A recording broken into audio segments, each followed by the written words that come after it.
You'll find a Mets fan. Let's go. This is a Mets year. For all your Mets here, let's go. Bring it home. Bring it home. Bring it home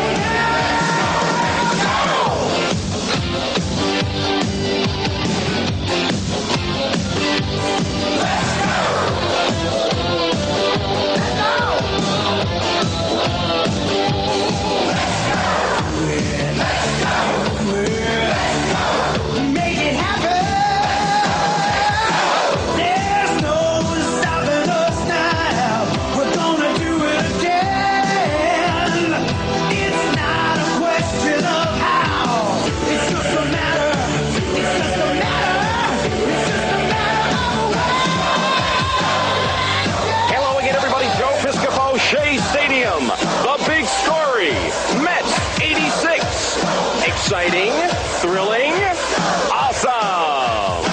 Let's take a look.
What's up, Mets fans? Welcome back to Talking Mets at Rob with a Mets pregame show. Before we get to Mets Blue Jays game 1 of the series, game 58 of the season for our New York Mets, and they will be facing the Toronto Blue Jays for a 3-game set at Citifield. So once again, guys, thank you for tuning in to the show tonight, and hopefully everybody enjoys the game, enjoys the pregame show, and remember to hit on that like button. If you're a new subscriber of the channel, please say it up in the chat. Do not be shy. Mets fan, baseball fan, all is welcome on this channel, so welcome once again. And just so you guys know, there is a quick thunderstorm going through here in New York, so the game will be a little bit delayed. Not much, but a little bit delayed. It's a quick shower, nothing crazy.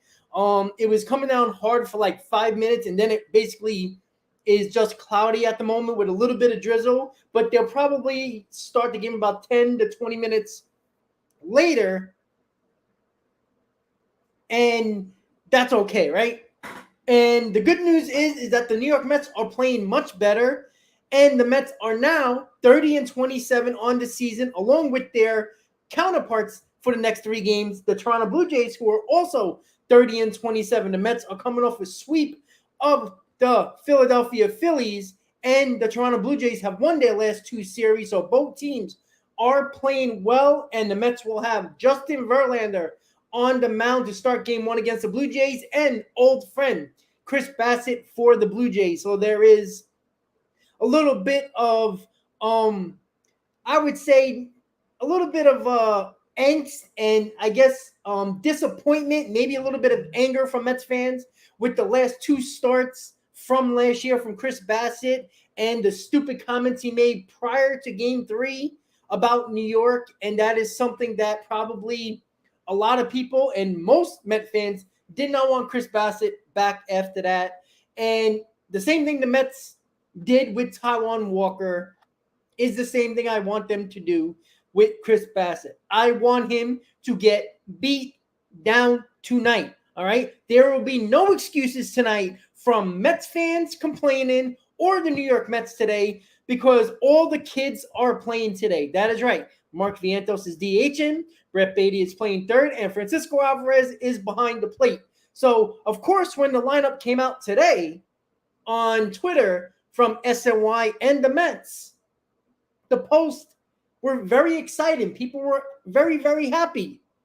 And now, the Mets minions, as I call ourselves, that's what we are, right? The Mets can lose 2-1 today, and there will be no complaining about the lineup because why? Vogelback is not in the lineup, Pham is not in the lineup, and the kids are playing. So that is something that I put out there on the Twitter sphere when it came to everybody not complaining about the lineup once it came out. Again, I truly believe this, and please say if I'm wrong. There's a lot of Mets fans out there that I believe as long as the kids play, they don't care if the Mets win or lose.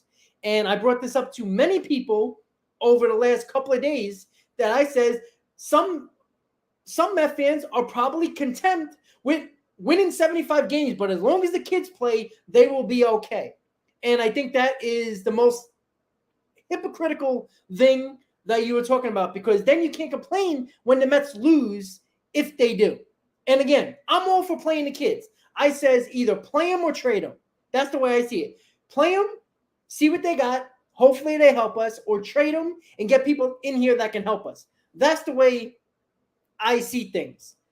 And again, if I hope these prospects continue to play well. I hope Vientos starts picking it up because he has been a disappointment so far. And I don't want to hear he hasn't got enough playing time because the limited time he has gotten playing time, he hasn't gotten the job done except for the first game he played when he came up because Beatty and Alvarez weren't given the starting job when they came up here. They earned the starting job. They forced their way into the lineup. I want to see that forcefulness from Vientos, where he doesn't give Buck Showalter a choice to leave him in the lineup. Remember, Eduardo Escobar was getting more starts than Beatty when Beatty first came up. Nito, before he got hurt, was getting more starts than Alvarez, and everybody was bitching and moaning, right? Why did Beatty and why did Alvarez get that starting job? Because they forced themselves. They were productive. They forced themselves into the lineup.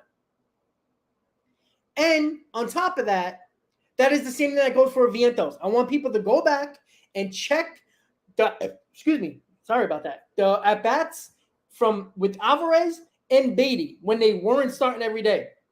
When Escobar and Nito were getting the majority of the starts. They were around the same amount of bats that Vientos was allowed to get. And this wasn't Buck not talking to Vientos, and they said it on the pregame just now before I went live.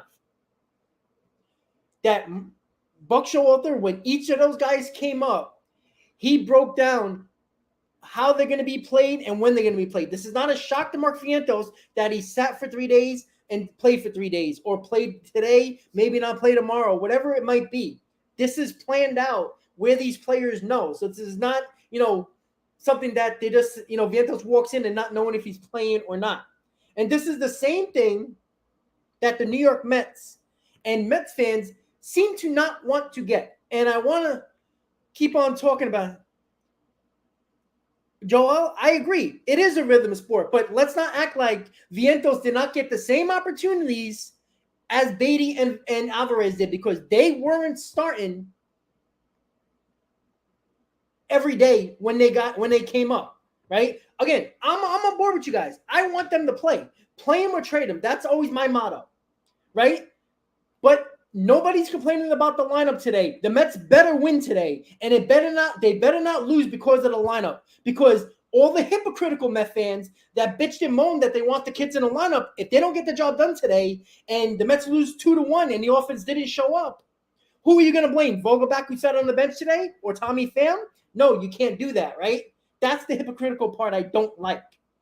Be consistent. Do you want to win ball games? Because too many people care about how they win, except did they win? And that's the problem that I have with a lot of baseball fans in general with their teams. I understand that, Joel, but he wasn't getting the opportunities either. Nito was playing every day. Go back when he first came up in the middle of April when Navarez got hurt.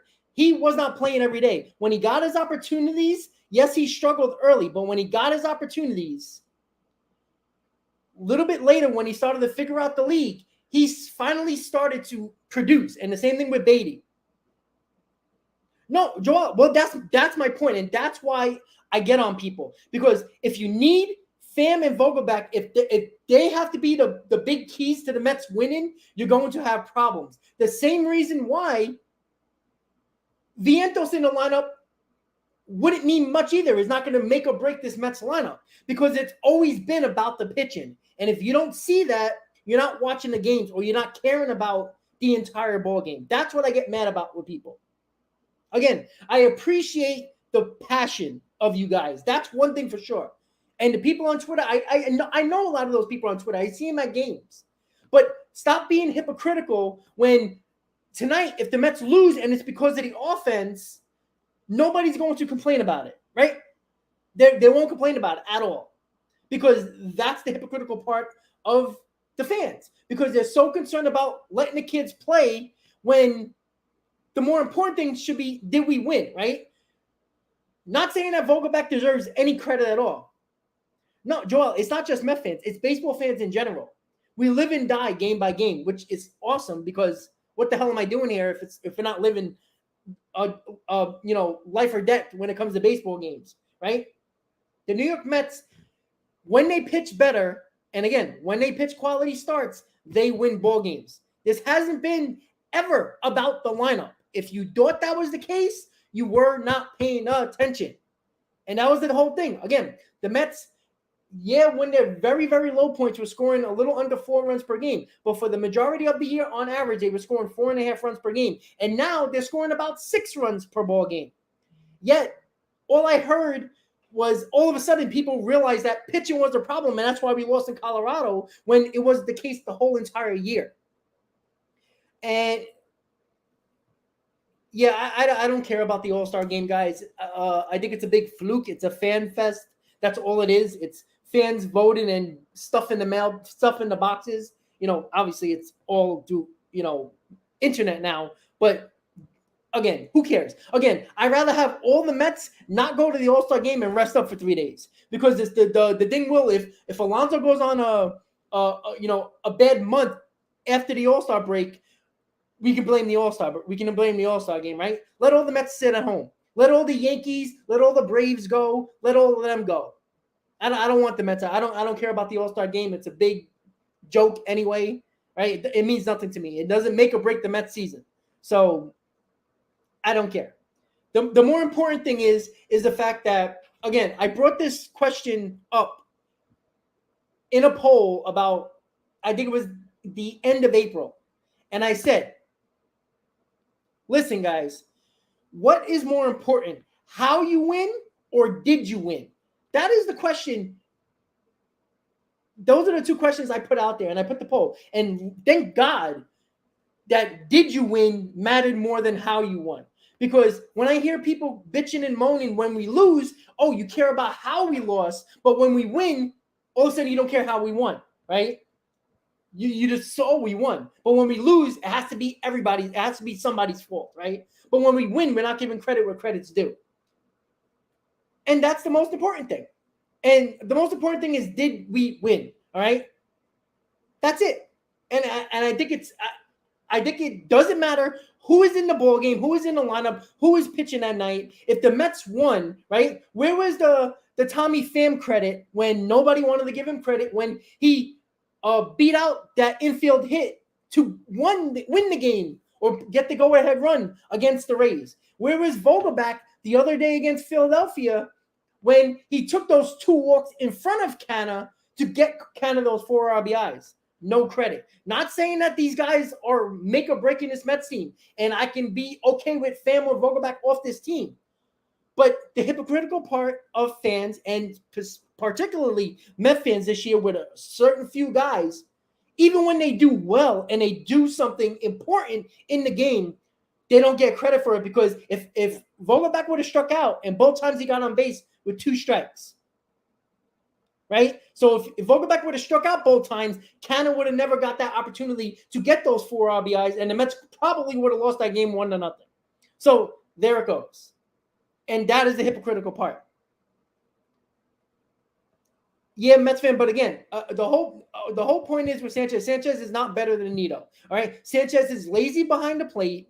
He had 4 pass balls the last time the Mets put him behind the plate. He is not a catcher. All right.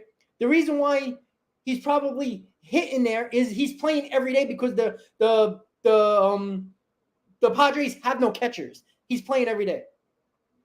So no, it's not officially a rainout. They're going to play, guys. Don't worry. They're going to play. All right, let me just make sure of something, guys. Let me just make sure.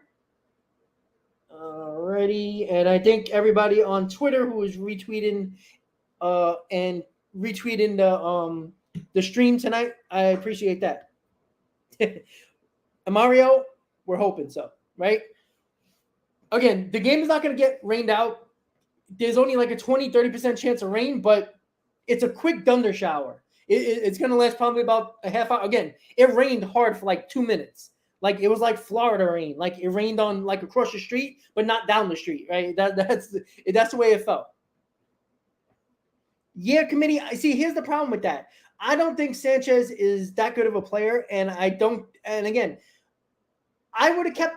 I have no problem with that, but again, today's baseball, especially the Mets, for some reason, again, I never liked the platoon at DH. I think you should just find a pure hitter that can hit righties and lefties and let him DH every day, right? That's my motto. Again, last year, everybody was enjoying the Vogelbach rough situation when everybody wanted to bring up slugging percentage and on-base percentage and OPS with these 2 guys when they're absolutely terrible, but, you have to get egg on your face before you actually realize it, right? I get that. But the fact of the matter is, people are so focused on Vogelbach and Pham when, let's be honest, guys, those guys maybe were responsible for maybe 1 or 2 Mets losses when the pitching were very responsible for about 25 losses. And that is the problem. Again, 16-0 when a Mets pitcher goes 6 innings or more. That is not a coincidence. When the Mets get quality starts, they win ball games, because the Mets, just like last year, if people want to fact check me on that, do your homework, right? Here we go. The New York Mets, when they get quality starts, they win ball games, right? This team, this offense, scores the majority of their runs between the 6th through 9 innings, the 6th inning through the 9th inning. That is where the Mets score the majority of their runs. If you keep a game close, either it's a tie game, you're losing by a run or 2, or you're up by a run or 2, the Mets always tack on or come back in ball games or threaten to come back in ball games or win ball games in those 4 innings, 6 through 9. That is not a coincidence. They did that a lot last year, the majority of the time. The only difference this year was they didn't score a lot of first inning runs, unlike they did last year. But the runs per game were very similar. So that is the interesting thing. Strider is not the best pitcher in baseball. That guy folds under any type of pressure in big games. Like, let's be honest about that, right? Well, I think the Cy Young and MVP is always skewed to a certain player. Once that name is put out there, they're usually leading or either 1 and 2 in the MVP voting, because that's the way baseball works. So, yeah. Michael, I am doing good. Well, Rocky, yeah, we got spoiled on last year's starting pitching. But, again, last year, again, you saw the difference. Why the Mets won 101 games last year, right? It wasn't because of their offense. It's because they got quality. They got consistent pitching, quality starts almost every day from their starters. Again, what people tend to forget, and everybody wants to give excuses for other teams that had injuries or missing players, where the Mets didn't have their co-ace in Verlander for the first month.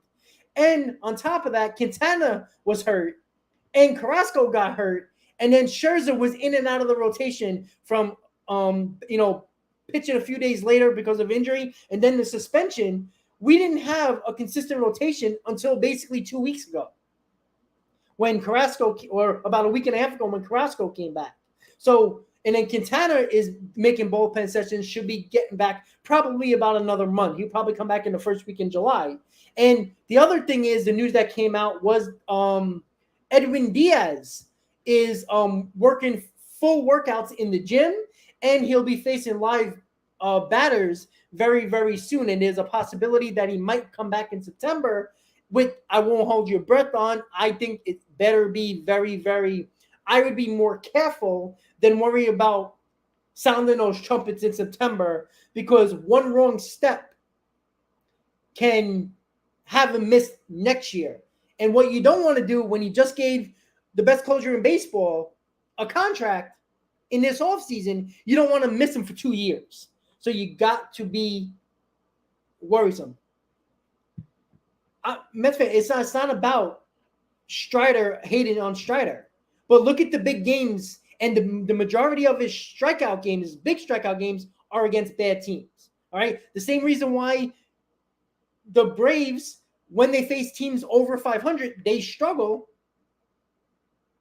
right? And what they do well, very well, is destroy the bad teams, which is why they have a ton of wins every year, because they destroy the bad teams. And again, I wish the Mets would do that. Give me a 500 record against teams over 500 and be about 15 to 20 games over 500 against bad teams, which the Mets are the opposite. They can't beat bad teams, but they're beating the good teams. Makes no sense to me, right? So,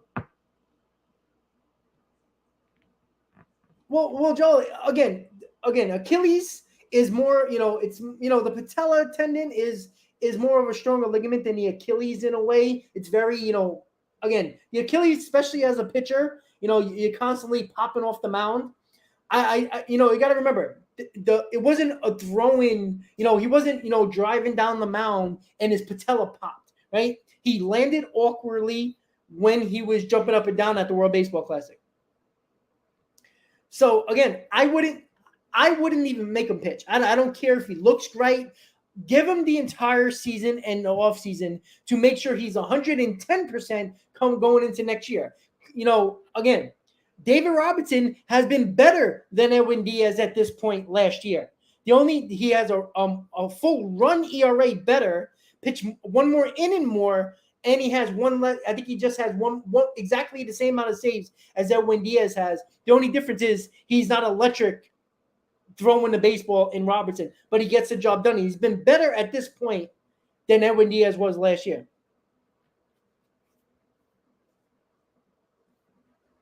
Yeah, Mets fan, then you're not paying attention to baseball, because Strider is a guy, and you saw it against the Mets, right? Gave him a big lead at Citifield, and he almost gave it right back, and he was out of the game in the fifth inning, because 300 strikeouts are not. I don't think they're as a wow factor as they used to be, because almost every player strikes out 200 times. So I don't think that's an accomplishment at all.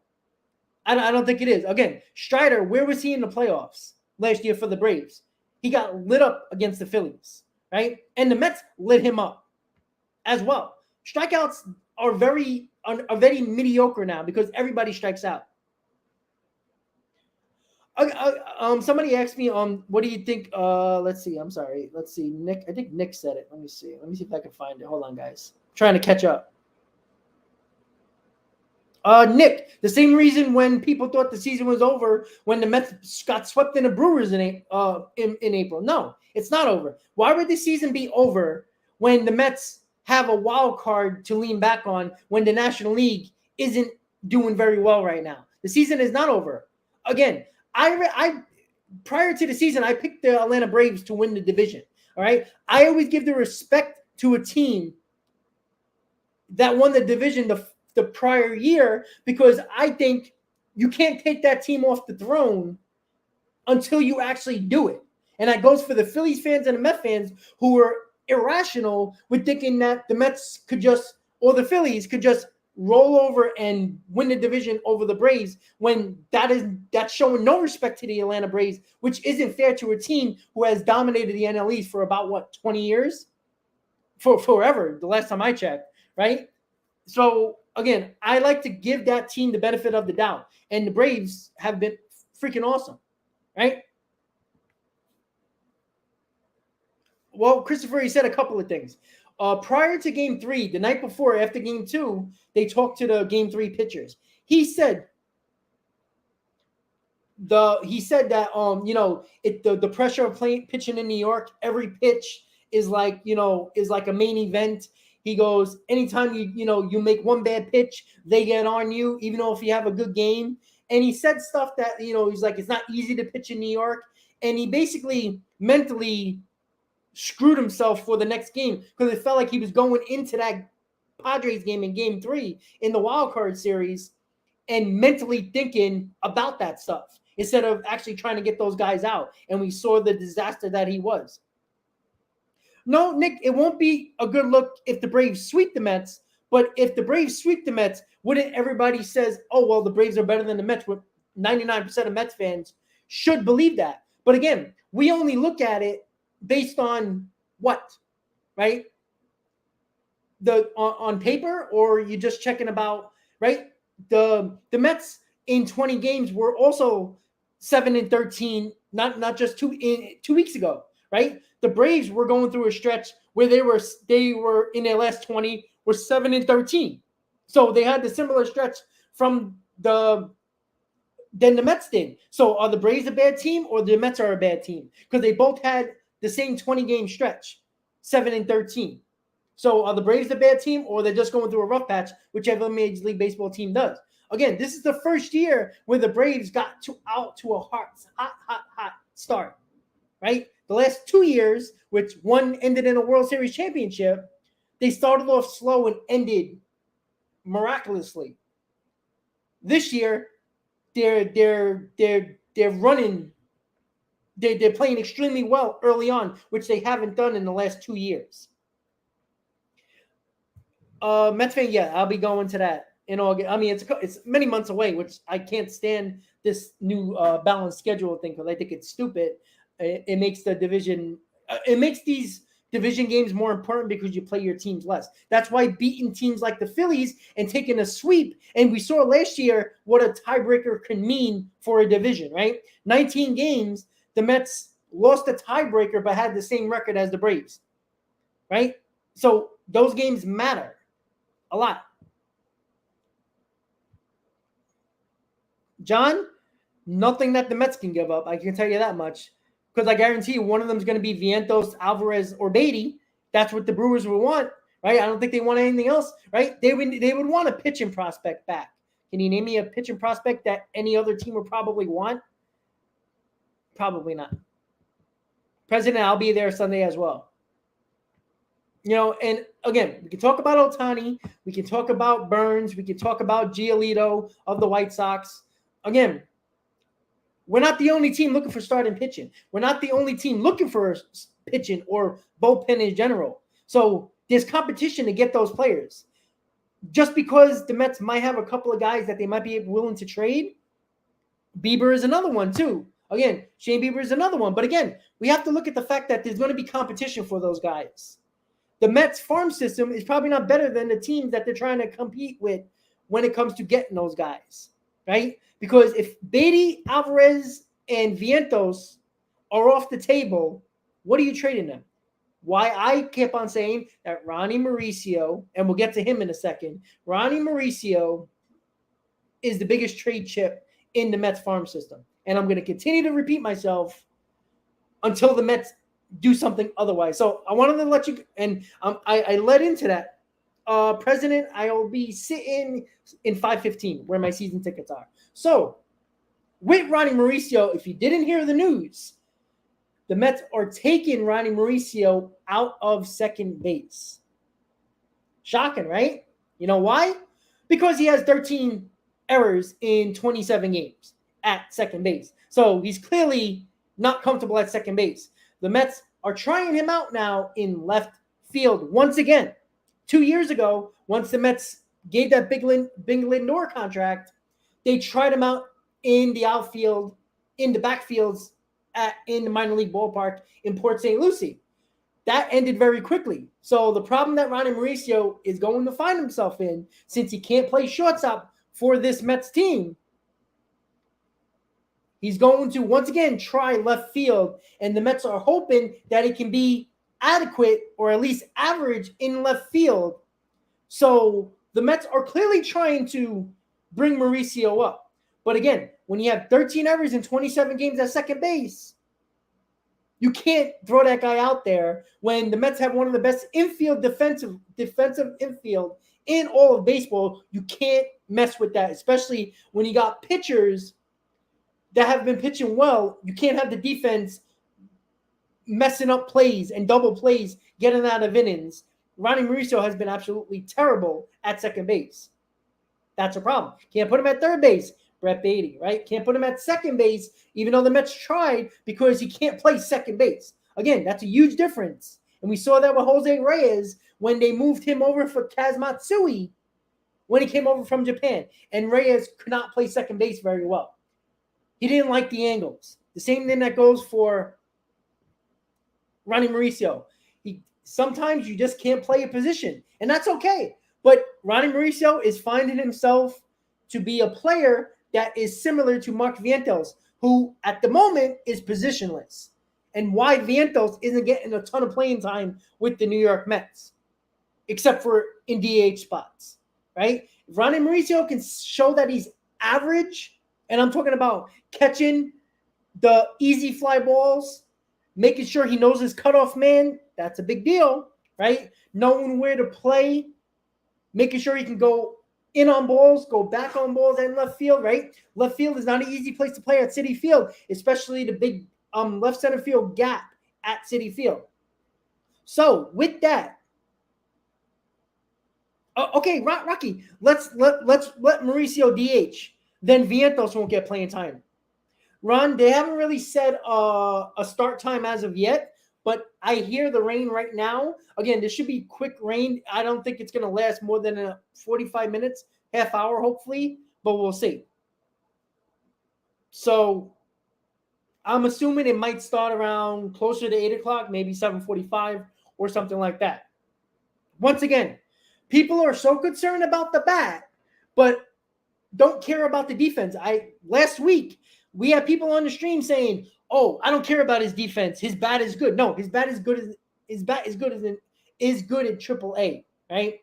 I don't care if he bats 375 in AAA. That average is coming down, probably a full 100 points. Yeah, Mets fan, I'm about 5 minutes away from Citifield, where I live. So, if it's raining at Citifield, it's raining by me. So, AccuWeather Robert forecast. Yeah, that's what I'm thinking. Probably 8 o'clock, because once it stops raining, they got to take the tarp off the field, put that new dirt out there, get the players warmed up. So I would think 8 o'clock. So a lone pregame show, which I wasn't expecting, but what are you going to do, right? You just hear me blabber my mouth. So hopefully you guys can run it with the questions and the comments and all that stuff, because we'll be here a while until the game starts. So once again, if you haven't heard the news, Ronnie Mauricio is going to get tried out in left field and probably a little bit of center, since the Mets probably want him to play multiple positions in the outfield, but he's going to get a lot of playing time in left field because he's been an absolute disaster defensively at second base. And again, this is not uncommon that a shortstop can't play second base very well. It's completely different angles off the bat. Again, if you play the infield, you know the angles. Again, I played a lot of third base, but I also played second base. The angles where the ball comes off the bat are 100% different. And I don't know if he can't read the ball off the bat. He's just 13 errors in 27 games. You can't bring that guy in the major leagues and put him on the field, right? Michael, I don't think everybody agrees with you, but thank you. Steve, Cali man now, born in Queens. Love it.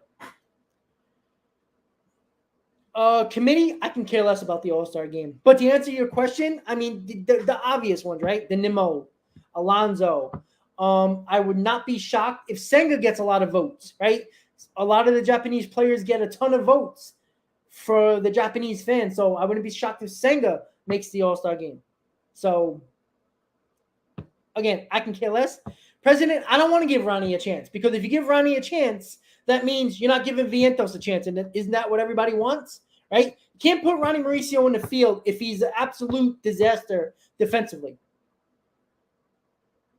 No, Joel, I agree. But they also, as soon as Matsui came, they moved Reyes, who was their top prospect, other than David Wright, to second base to give Kaz Matsui the shortstop position. Matsui wasn't very good at shortstop, and then not too long during that season, they switched back to Reyes being a shortstop. Yeah, JL, no problem. So, again, too many people only care about the bat, but when you have 13 errors in 27 games at a position, you're not a good defensive player at that position. And again, unfortunately for Ronnie Mauricio, Beatty jumped him at third base, right? The same reason why Vientos is basically positionless because he's not a very good left fielder. He's a okay first baseman, and he's not very good at third base. So Vientos is basically a DH, right? And if everybody wants Ronnie Mauricio up and he's positionless at this point because he can't play second, that's been obvious. He can't play shortstop because of Lindor. Can't play third base, which he played a lot in the Dominican Winter League, which he plays well. Can't do that because you're not sitting Beatty. Bring up Ronnie Mauricio. So who are you going to again, I would do this. You want to do a platoon at DH? Get rid of Pham and Vogelback and let Vientos and Mauricio be the platoon lefty-righty, even though Mauricio is a switch hitter. Right? I'll be fine with that. But they're also, that means one guy is going to get more playing time than the other. So everybody will be happy with that. Vientos will be on the bench for the majority of the games because he's right-handed and only plays DH when there's a left-hander on the mound. Yeah, LRF. I brought it.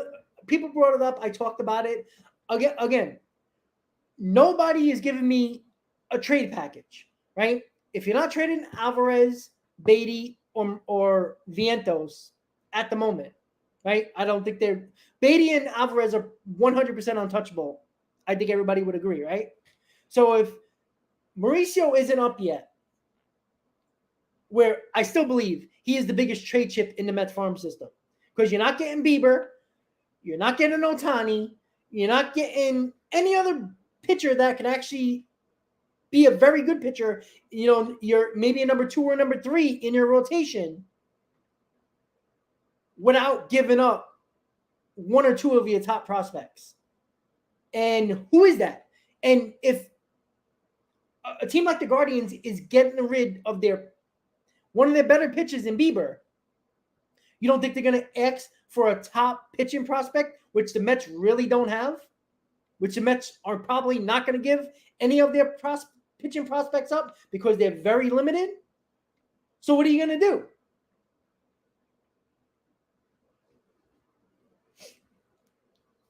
Anthony, I think that's absolutely crazy. I don't think you can move Lindor when he's been the best defensive shortstop in baseball this year.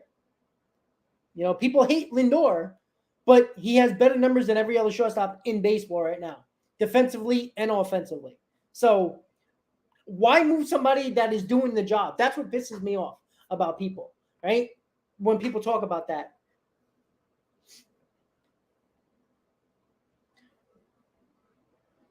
Let's see. Well, exactly. Again, people only care about the bat. But again, if Mauricio came up and the Mets did what everybody wants him to do, move McNeil to left field, so you put Canner on the bench. You know what? I wished they would have brought up Mauricio before the Phillies series, so Canner would have been on the bench, which, by the way, Canner won 2 games for the Mets. Right? So Mauricio would have played second. McNeil would have been in left field. Canner would have been his ass on the bench. And the Mets probably would have won both of those games if it wasn't for Canner. So the people who want to be the manager all of a sudden looked like fools when Canna, who majority of the people wanted him to be on the bench and not even start, basically won 2 games against the Phillies.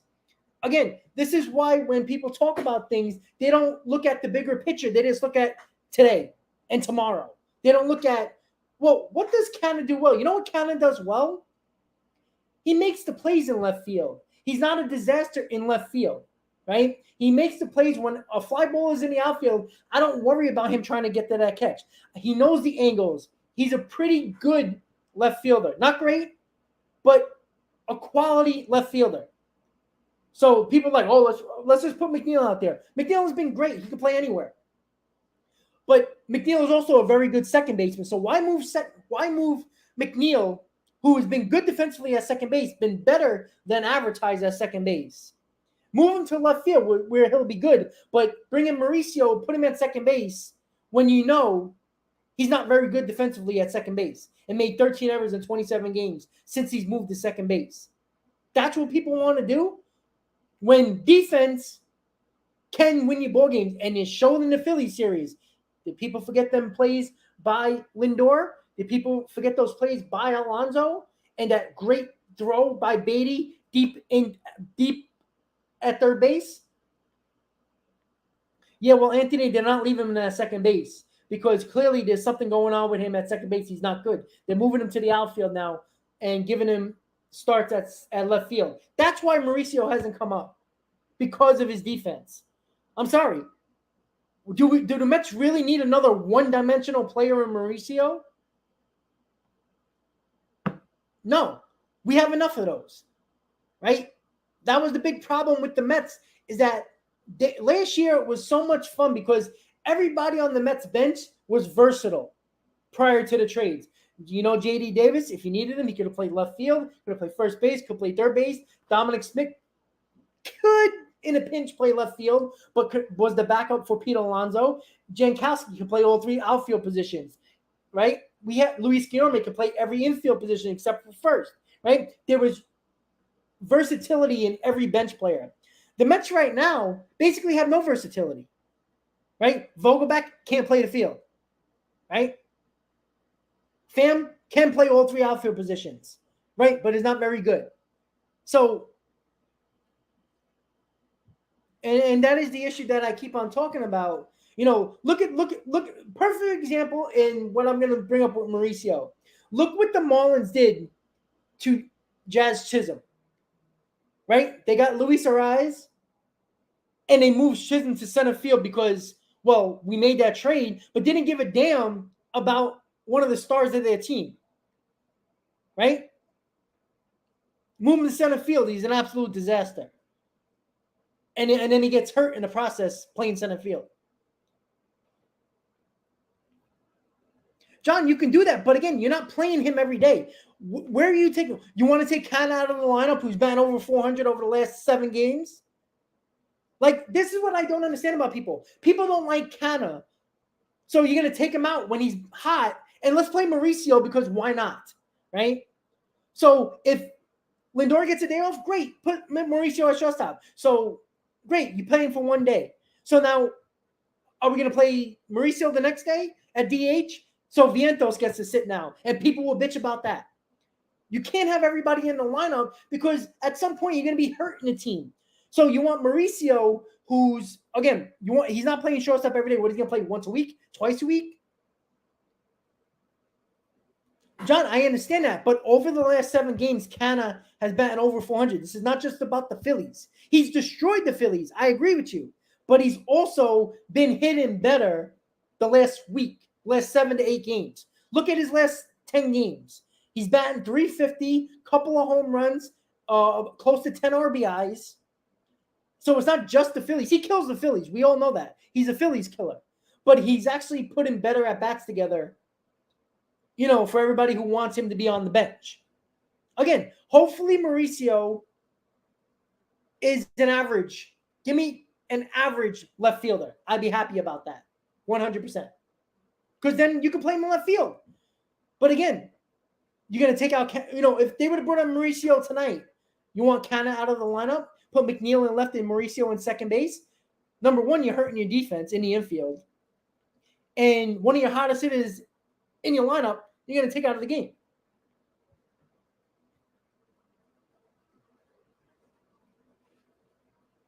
Yeah, John, look at Vientos sitting. But if Vientos also had 27 at-bats, and he's what, 5 for 27? And I don't want to hear, oh, he needs playing time. Because Beatty was getting limited playing time. Alvarez was getting limited playing time. But when they got their opportunities, they produced and forced themselves into the lineup. I don't want to hear excuses from Mark Vientos. If you're a Major League Baseball player and you're a hitter, guess what? Get the job done, right? If you're a pure hitter and you're positionless and the majority of the time you are a DH anyway, then get in the game and do something. Because all I see in the Philly series had a great sacrifice fly. That was the first time in about 2 weeks I see Vientos have a good at-bat where he worked the count and put a quality at-bat together. What he was doing, every at-bat for Vientos over the last week and a half, prior to that sack fly against the Phillies, was 3-4 pitch at-bats. He was swinging at the foot, everything. I want him to see, and the same thing when I talked about Beatty when he was struggling. I want to see him driving a ball. I want to see productive at-bats. When I see productive at-bats, then you deserve to be in the lineup. Like, stop making excuses. Oh, they got to play every day. Bullshit. I don't care how much you want to talk about rhythm, and rhythm's more important for pitchers than it is for hitters, all right? And everybody that made the major leagues was a star at some point in their life at some level. And they all had playing time. But at some point, you also have to be a professional and realize not everybody's going to be a starting player. You can't start 20 guys on your team. It's just not possible. Unfortunately, you got to have bench players. There's no reason why Vientos can't be an everyday DH and can't be a dangerous hitter coming off the bench. He can be that guy, but he has to mentally actually know that he can be that guy. And that's what I want to see. He needs consistent at-bats, but Beatty and Alvarez didn't, but they worked themselves into the lineup when they got the opportunities because they produced when they got those limited opportunities. Again, weren't people bitching and moaning when Beatty and Alvarez were up and Nito and Escobar was getting a start more times than not every week than Beatty and Alvarez? But when Beatty and Alvarez did that, Vientos has yet to do was produce when they got those opportunities. That's the difference, guys. That is the difference. So I don't want to hear excuses when Vientos, in 98% of the farm systems in baseball, he wouldn't even crack the top 10 in anybody else's farm system except for the Mets. Because the Mets farm system it's not deep. So Vientos ranked 6th in the Mets farm system will be lucky to be ranked 15 or even 20 in a system like the Padres or the Braves or name other farm systems around baseball. And that is the issue. I don't want to hear excuses for these guys anymore because you can make the same excuse for Daniel Vogelbach when he sits for 3 days, and then when he comes in, when Vientos got 3 days in a row, and then after the third game, Vogelbach pays the 4th game, and then everybody gets on him because he strikes out 3 times. So shouldn't he get consistent at bats? That's why he didn't do well, right? It works the same way for everybody. Not just a young player needs consistent at bats. Everybody does. But there's some players that actually have to be bench players because they're not better than the guys that are starting. And I agree with you. Vientos should be DHing every day. I've said that. But when you look terrible at the plate and you look like you never played baseball in your life at the plate, and Vientos still can't hit a slider. I haven't seen him hit a major league slider. He swings at everything. Yes, the other game when he played against the Phils, when he got that sacrifice fly, was the first time in about a week and a half I saw him have a quality at-bat where he worked the count, wasn't flailing at that slider on the outside corner, taking pitches, being more balanced at the plate. I want to see consistency at the plate. I don't want to see him go, if he goes 0 for 4, but he worked the count, looked good, put the bat on the ball, and doesn't look like a fool at the plate striking out every time. committee, there is no difference. Every hitter needs consistent at-bats to perform. But guess what? When you're not good enough to start every day, you have a chance of being a really good utility or bench player who can get multiple starts a day. Or a week, excuse me. It has nothing to do with that, right? Every player that has been in Major League Baseball, an offensive player, has been a star somewhere on some level in college, in high school, in the minors. Everybody doesn't start just because you were a great high school player that started every day. That is the difference. Sometimes you are just not good enough to be a starter. And again, I'm not saying Vientos is not. I'm on board with you guys. Get rid of Vogelbach and DH Vientos every day. But if he doesn't perform at DH, I hope we get criticism, because when Vientos played 3 games in a row and then Vogelbach got that start after the 3 games Vientos started, and Vogelbach goes 0 for 3, nobody's complaining about his consistent at-bats when he didn't play the last 3 days, but we're going to kill him. Yet, if it wasn't for Vogelbach's 2 walks with 2 outs in the Phillies series, Canada would have never had the opportunity to get those home runs and RBIs. Again, give credit where credit's due, right? You give the credit for a great at-bat by Vientos the other day against the Phils, getting that sac fly. That was an important at-bat. But that's 1 out of the last 15 at-bats where he actually looked like a major league hitter. Who said, no, Mauricio Acuna? No. Mauricio Yordan Alvarez. More people are comparing Mauricio to Alvarez of the Astros than Acuna. Because he's getting built. He's building up his body like Yordan Alvarez. Because only 2 years ago, Mauricio was a string bean. That's how skinny he was. He bulked up quickly, which is great to see. Which, he's getting a little older there, so that is perfect. He's filling up into his body, which is great. Ron, I agree. Vogelbach is trash. But the Mets would have not won those games if Vogelbach didn't get those 2 walks with 2 outs in front of Mark Canha, who won 2 out of 3 games for the Mets. So, again, people will never give credit where credit's due, even if you hate somebody, right? I don't like Vogelbach. I didn't like him since the trade they made at the deadline last year. I didn't like him. But where are the Vogelbach supporters now? They're nowhere to be found, because all I heard was on-base percentage and slugging percentage. Where are they now? Do you see his splits against right-handers? Yeah, he sucks. No, Ron, I'm not giving him too much credit. I'm giving him credit for those 2 games that gave Mark Canha the opportunity. Because if Mark Vientos was in that spot and he struck out, or if Vogelbach would have struck out in that spot, Mark Canha would have never got those opportunities to win the game for the Mets. Rocky, I wouldn't say a losing player, because there's a lot of those. Like, let's be honest. Again, I don't think he's a good player. Ron, I understand. I agree with you. That's why I didn't want Vogelbach here in the first place. We didn't get him for walks. But in that situation, it benefited us because they got Canha at the plate. A hot Canha at the plate. The reason why I didn't like the Vogelbach signing was because the Mets were looking for bullpen help. They traded a bullpen arm that they needed for Vogelbach, and Vogelbach is not a good player. Why didn't anybody notice that when all I got was people trash talking me about Vogelbach and how good he is? The same thing with Ruff.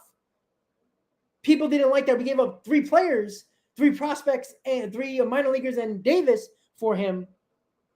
But people were still saying, well, look at Ruff against left-handers. But yet, when they don't play every day, how are you going to consistently see him do anything? And, when Vogelbach is hot, and this is what I said last year about Vogelbach. Vogelbach in Milwaukee last year, in September, had his greatest series for the Mets against the Milwaukee Brewers. The next series after the Brewers was the Oakland A's. You know what the Oakland A's had starting for 4 games against the A's? All left-handers. You know where Vogelbach was, who was hot as hot can be after that Brewers series, going into the Oakland series, on the bench because Ruff was playing. So how does that help a team when the guy can only do one thing? And that's the problem that I have. I know, Joel, he ain't good. I agree. But the fan squad that was all over me last year when we got Vogel back and show me his slugging against right-handers only, right? But when he's hot and God forbid there's a left-hander the next day, he can't be in a lineup when he's hot. You see how stupid that is? So the consistency means nothing because he can't hit left-handers.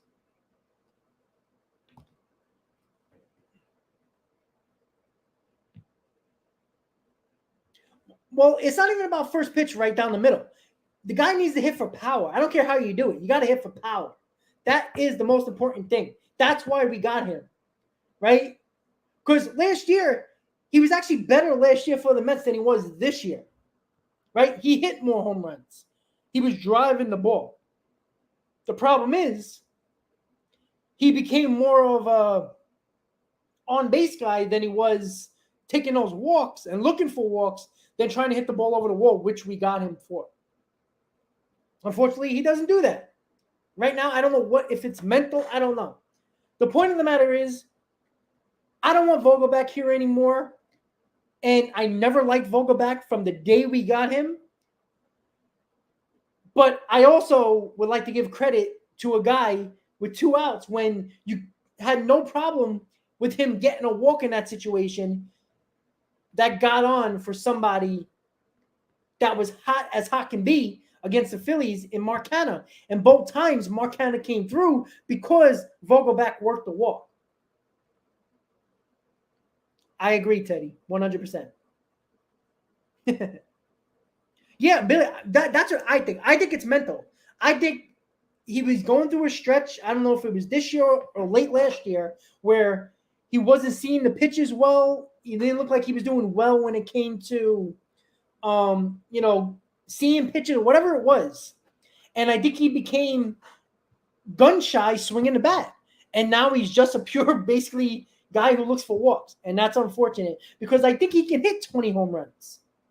I mean, even when, I never thought he was going to be a 35 home run guy coming to the Mets, but give me 20 home runs. I mean, he's on pace for like 6 home runs this year. That's terrible. We can't have that as a DH. Thank you, I just saw that pop up on the bottom of the screen.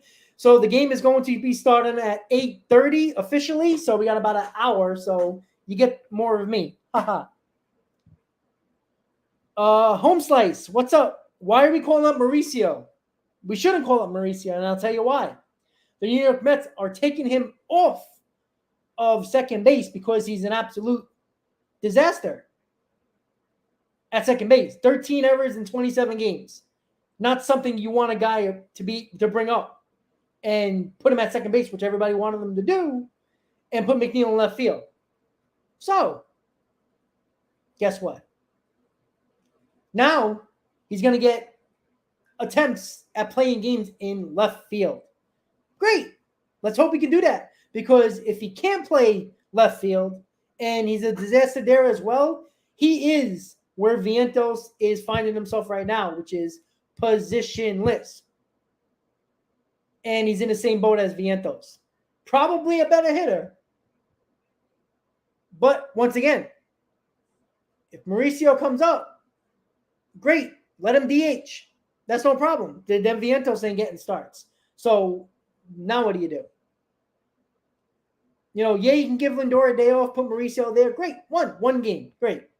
Mauricio can't play second base. He's a butcher at second base. Can't play the outfield. At least we don't know yet. But say he can't play the outfield. Now what? Now he's another guy who's positionless, and the only time when he can play is DHing, but then you want to give Vientos some at-bats, so that means Mauricio's not going to be consistent at-bats, and Vientos ain't going to get consistent at-bats, and you fall into the same problem the Mets have been going through for the last year and a half with consistent at-bats. Yamid, well, there's your problem. So he sucks defensively. Well, I agree. In the Dominican Winter League, he was great at third base. But again, you're going to move Brett Beatty? No. That's the problem. He's positionless because of the circumstance. You're not moving Lindor. You're not moving Beatty. So the only places you could have put him is left field or second base. Second base, not good at all. He's not a very good defensive shortstop or second baseman. Third base is probably his best position. Unfortunately for the Mets, there's a logjam there. The same reason why Vientos is basically positionless at the major league level, because he's not better than Beatty, and you're not playing him over Alonso at first base.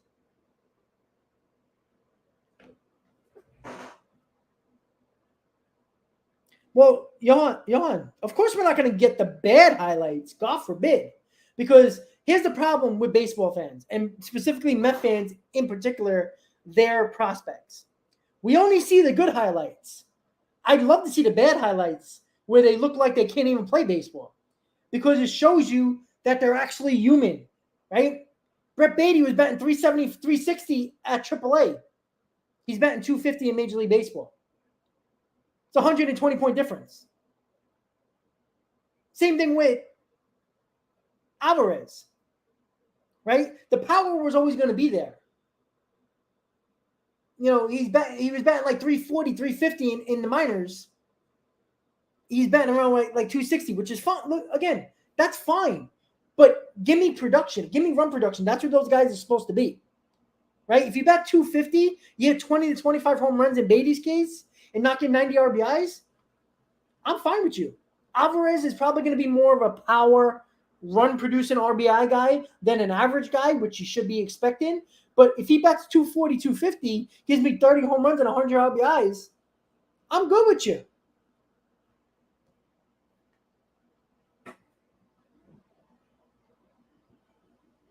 Well, he's not the face of the franchise. Beatty's not the face of the franchise. That's Alonso. Beatty could be a big part of the Mets, absolutely. Yeah, but again, you're not moving a guy where Beatty already proved he can be a Major League Baseball player and play every day at third base. Mauricio's done it in the Dominican Winter League, which isn't better than Major League Baseball, and he did it at AAA, barely at third base because Beatty and Vientos been playing there. And he's been bad at second, bad at short, and who knows about left field. No, Alvarez will never be like Mike Piazza, because Mike Piazza was a career 300 hitter. Alvarez is not going to be that. Well, I would do that. I would move Beatty to left field because Beatty can play left field. But we run into the same problem, right? Again, you want Canna as your fourth outfielder. Wonderful. If Mauricio would have been up and Beatty would have been playing left field, Mauricio would have been playing third, what if Canna wasn't in the lineup those 2 games against the Phillies and Mauricio and Beatty didn't do the job? The Mets probably would have lost 2 out of 3 games against the Phillies because Canna won those 2 games against the Phillies. No, Mets fan, that's not true. This year, yeah, his average is lower. He needs to get it up, absolutely. But last year, he batted, 260, 265, which is fine for a guy that hits 40-plus home runs and is on pace for 60 this year and over 120 RBIs. Yeah, Joe, I'll take that as well. No problem. Again, if you hit 30 home runs or more, if you're around the 250, 240, 250 range, I mean, obviously with your home runs, you're probably going to be close to 100 RBIs.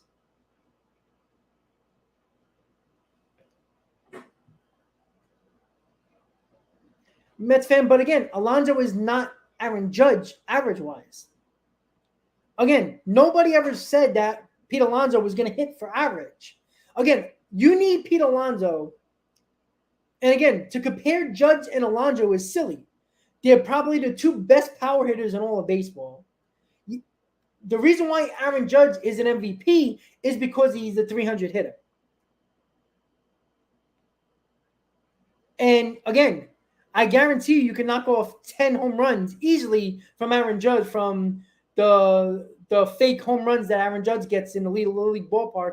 You know how many home runs Aaron Judge I counted last year? I looked at it. It was funny. You know the spray chart of all the home runs that you can find? Aaron Judge hit 15 home runs just over the right field wall at Yankee Stadium. I guarantee you Pete Alonso would have 10 more home runs easily if he played there. No, Cassie, I agree with you. Well, Alvarez ain't fat. The problem with Alvarez is that he's short and he's very muscular. He doesn't have a gut like Vogelbach. Well, yeah, look, Aaron Judge is the best player in baseball. Let me put it this way. Best player in baseball. I know Ohtani does both, but as a pure player, Aaron Judge is the best player in baseball. It's probably not even close. But we're comparing somebody to another really good to great player. It doesn't matter. Mets fans, who knows? But what does Judge? Here's the problem with you, Mets fan. Why does Judge matter when it comes to Alonso? It doesn't. Because if Alonso bats 250, hits 50 home runs and 115 RBIs, what's the difference? Because Aaron Judge hits a lot of solo home runs because of where he bats, that's another story. And unfortunately for Judge should have had 140 RBIs last year because, the Yankees think it's a bright idea to bat him second or leadoff, and the amount of solo home runs he hit when he should have people on base. Start time is 8:30. Well, Johan, I understand that. I've been a Mets fan all my life. I'm young enough to never see a World Series. I've seen 2 World Series appearances, and I've seen a lot of losing seasons, which probably a lot of you have as well. All right, so if you started following baseball from 2015 or 2010, you've seen a lot better years than I had. That's for damn sure. Whose contract is up?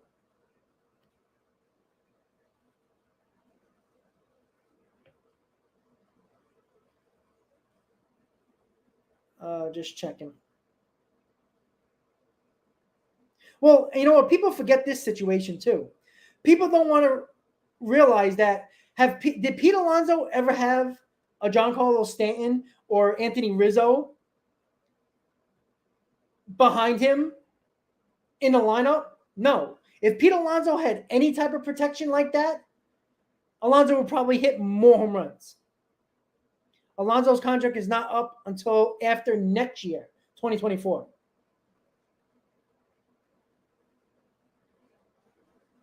So, again, nobody wants to talk about that, but Aaron Judge, his best season was when he had Anthony Rizzo and Giancarlo Stanton behind him in a lineup. Pete never had any protection in the lineup, yet is still hitting 40-plus bombs a year.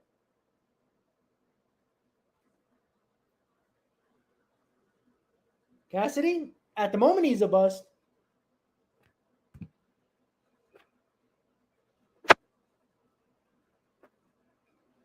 Yeah, of course. You see, here's the problem with, again, I never blame Aaron Judge. The problem that I have with Aaron Judge is the fact that, he whimpered his way back to the Yankees, right?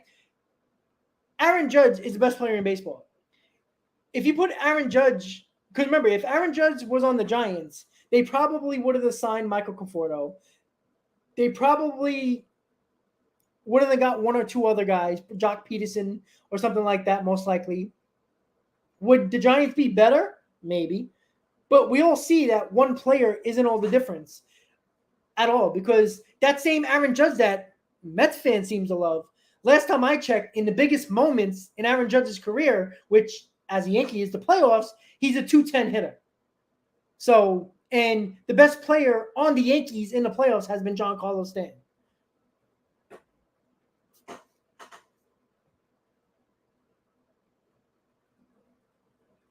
CD, I appreciate the super chat, and I do agree with you on that situation. I do think the Mets, Steve Cohen and Hal Steinbrenner had a gentleman's agreement to not pursue Aaron Judge, in the same reason where I don't think the Yankees are going to go after Shohei Ohtani.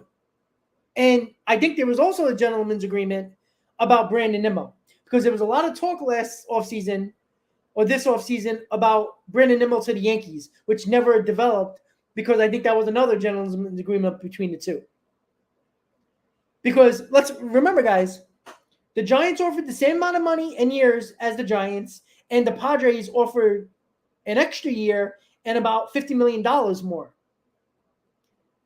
And he didn't take that. So it was, again, I love the fact that Judge wanted to stay a New York Yankee. Why? Number one, you keep him out of the National League, which is always good. And number two, I love players staying with the team that drafted him. I love that stuff. It doesn't happen enough now. So I appreciate that from Judge. But Judge is irrelevant to me until the Mets face him this month. Other than that, I don't care if he hits 100 home runs because he doesn't affect me. Only when he plays the Phillies and the Braves is when I give a damn. So, CD, that's a great comment, and I appreciate the super chat, buddy. Yeah, I agree with you. And I'm okay with the gentleman's agreement. Again, anybody in baseball could use Aaron Judge. Aaron Judge was not going to choose the Mets over the Yankees, even if the Mets offered him 10 years, $400 million, because the Padres offered that. He wasn't coming to the Mets. I'll tell you that right now. He was not. Well, Ethan, Judge didn't. Well, technically, the Yankees raised their price because, remember, they came in with a lower offer than the Giants. But I always thought the Yankees were going to match whatever the Giants did because I think the only real threat for Judge or for the Yankees was the Giants because Judge grew up a Giants fan. So, yeah, Piazza. I mean, look at the years with the Mets. He had a 308 career average. I mean, every year with the Mets, he had over a 300. I think his best season, he batted like 330 something for the Mets. So, unless Alvarez is going to be a 300 hitter, which I don't think he will be, it's a lot to ask for a guy nowadays. That's why Judge is so rare of a great player because he brings that power and run production along with the average. That is why you will never hear me say Pete Alonso is better than Aaron Judge. That doesn't mean Pete Alonso isn't a great player. He is. But that means nothing when you compare the two because it doesn't matter. As long as Pete Alonso is the best player on the Mets, that's all that matters. No, check it again. It's wrong. Not 2. 15. Trust me. I checked it last night because I had an argument with somebody when Pete Alonso has to basically rip the cover off the ball to hit home runs. It's 15, not 2. 15. Check right field, and it also counts to right center. Right center is a small part of the ballpark as well. From right center to the right foul pole, 15. And I'm not even giving him ones that, and I'm not talking about the ones that went to the second, third deck. Well, I mean, technically that's not true, Joel. He's not all right, so the Mets game is now officially going to start at 8:40 now. 8:40. The tarp is coming off the field. So in about 40 minutes or so, the game will start. So you get another 40 minutes of me. I know you guys love that. But we're talking baseball here. That's all good. That's all fun.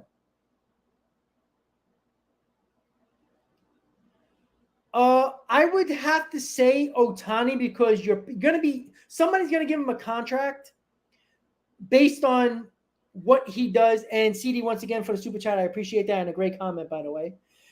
Who do you think will break down first, Ohtani or Judge? The reason why I say Ohtani is because you're going to be paying Ohtani probably $10 to $15 million, if not $20 million more a year than Judge.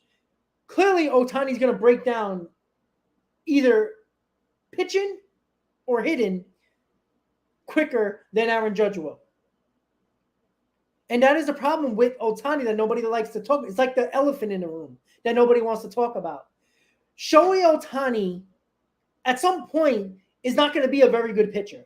At some point. So if you're giving him a 10 or 11-year deal worth $600 million, and he's getting $55, $57 million per year, what if he's an average pitcher in year 5 and the rest of that time? And he's still a great hitter, but you're paying a great hitter $60 million when he's basically your number 4 starter. That's going to happen at some point. He's not going to be as good as he is right now. And even at this point, he's about a 3. He has a 3 ERA. So does anybody expect in 4 years he ain't going to have close to a 4 ERA? It's possible, very possible. So I think Ohtani's going to break down because he's a dual player. Yeah. Again, look at the distances of those right field home runs, buddy. Look at the right field. Look at the distances. And I'm talking about, remember, Citifield right field is what? 335? Check every home run from right center to the right field foul pole at Yankee Stadium that is less than 335.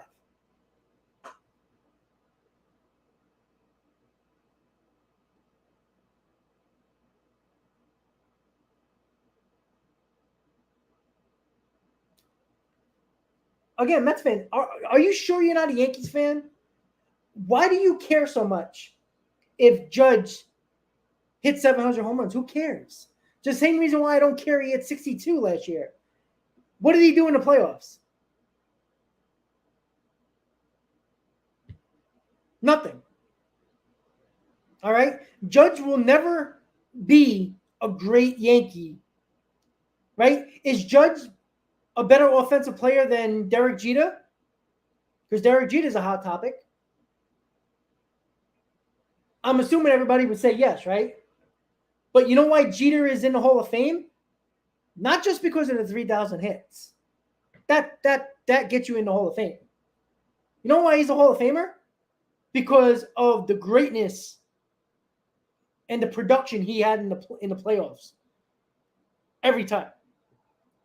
That's why Derek Jeter is in the Hall of Fame, because of his playoff numbers. Because Derek Jeter never won an MVP. Never was even close of having the numbers of an MVP. Right? I think the most home runs he ever had was 26 home runs, Derek Jeter. It's an interesting topic. Well, he's had the most home runs since 2019 in all of baseball. So, and that's what missing, not having a full season in 2020, along with Aaron Judge.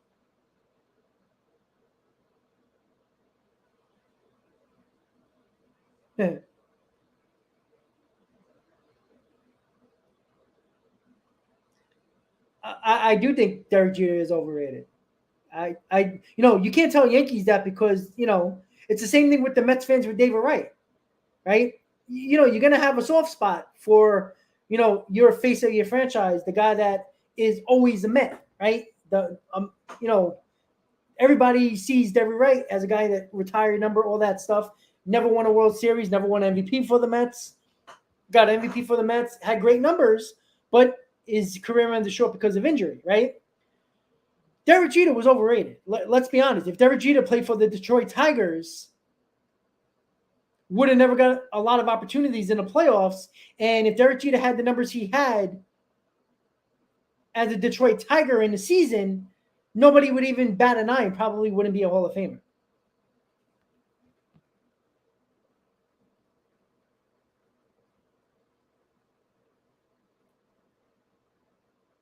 Yeah, but I mean, Johan, but those top three MVP finishes for Derek Jeter was a lot of writers' bias as well. Because Derek Jeter was the guy that always talked to the media, right? If you notice, the writers vote. And we all know the writers are basically, they always put their favorites there. What happened to Wheeler? I don't know. It's just a bad year for him. Well, sometimes, guys, you know what? You just have a year like that. You know what I think it is with Wheeler? Remember, Wheeler never pitched in the postseason prior to last year. Remember, he was hurt in 2015. 2016 was hurt. So he never got the opportunity to pitch in the playoffs. This is the longest he ever pitched in his career, innings-wise. The Indians are probably catching up to him right now. Yeah, still overrated. I don't care what anybody says. Derek Jeter would never have been a Hall of Famer if he wasn't on the Yankees. And again, that's not a knock on Jeter. It's just the fact that it just shows you how great the Yankees were during the Jeter years because they were in the playoffs every year. They won three out of the 4 World Series. They won 4 World Series championship in 4 or 5 years, right? 96, 98, 99, 2000, 4 out of 5 years. And he had so many postseason moments. And look at his numbers. Derek Jeter has great offensive numbers in the playoffs. That's why he's in the Hall of Fame. Again, he would have probably been a Hall of Famer because of the 3,000 hits. But you think he would have been a fringe Hall of Famer? Probably not even a thought of a Hall of Famer if he played for the Detroit Tigers.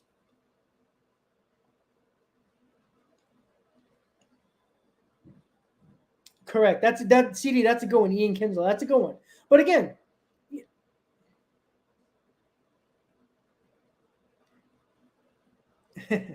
Derek Jeter was so overrated because what shortstop did the Yankees have or draft over the years?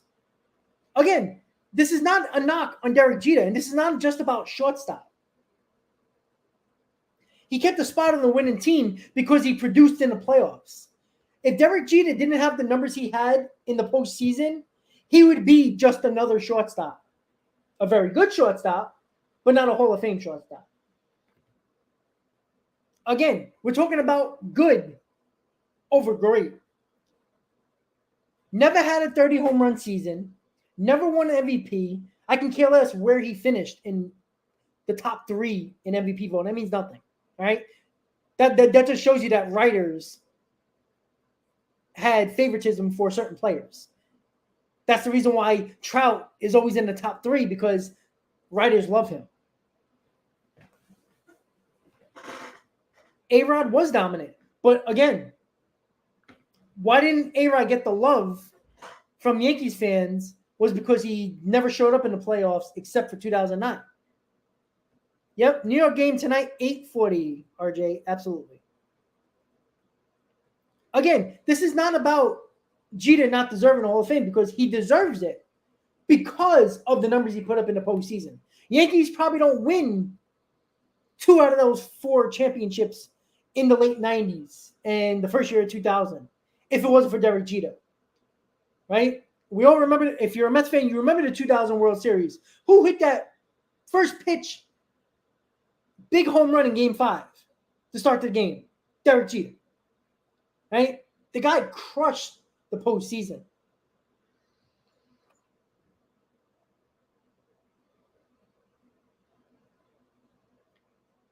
Well, I didn't like Derek Jeter because he was a Yankee, but that didn't mean I was jealous. But again, if Derek, let's make a better example. If Derek Jeter was on the Mets, who made the playoffs, 2 out of 6 years every time, you think Jeter would get any credit, be a Hall of Famer if he was a Met? He wouldn't have got the opportunities like he did in the postseason, as he did with the Yankees.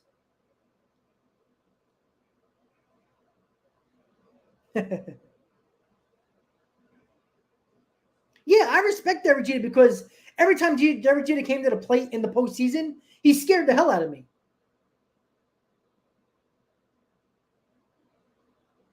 Why? Because he was the best hitting catcher ever.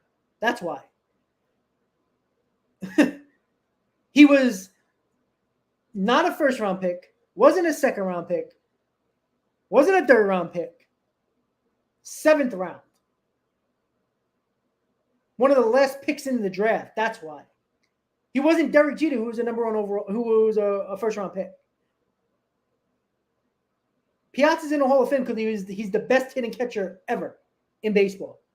What was Derek Jeter ever better than at his position? And shortstop, there was a lot of better shortstops and overall shortstops than Derek Jeter when Derek Jeter played.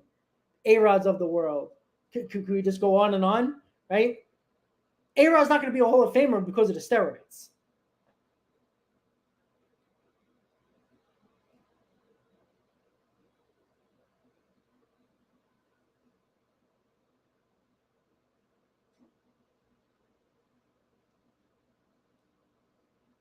No.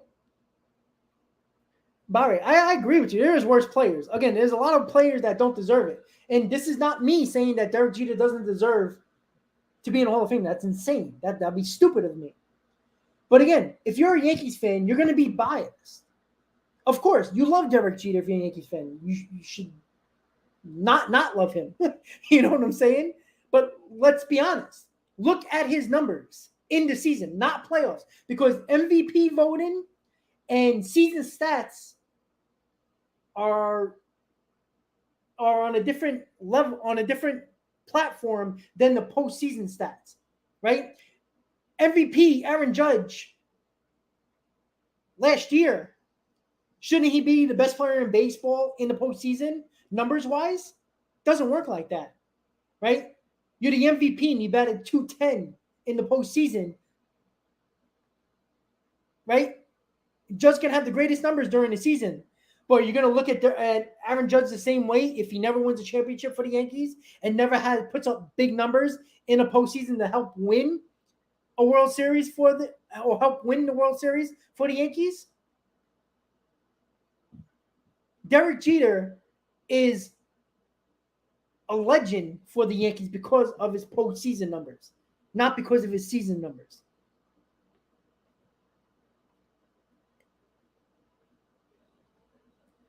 His numbers in the season were good, all right? Not great. If they were great, he'd win MVPs, all right? Never hit 30 home runs in a season, right? If I'm not mistaken, he might have had 1 year with 100 RBIs. I don't even think he had 100 RBIs, if I'm not mistaken. I think his most – they were talking about it on WFAN the other day. I think it was – again, he was a leadoff hitter, so I don't like to look at RBIs. That's not fair to Jeter. But he did play in a bandbox. Barry, no. I'm sorry. DeGrom didn't do it long enough and probably never will. Again, DeGrom will be a Hall of Famer if he consistently stayed healthy. I think he still – when he pitches, he's great. But he doesn't pitch enough. Again, here's the Mets fan who loves DeGrom. But he's not a Hall of Famer. He's not even close to a Hall of Famer. He can't stay on the field. The same reason why Don Mattingly is not in the Hall of Fame. Great numbers, but didn't play enough because he got hurt. Same thing with DeGrom. Well, you admit, I agree. That's why RBIs don't matter to me when you're a leadoff hitter. But Derek Jeter could hit the ball over the fence, but never hit 30 home runs.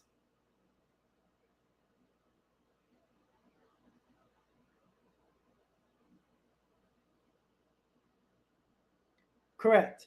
Christian, he did.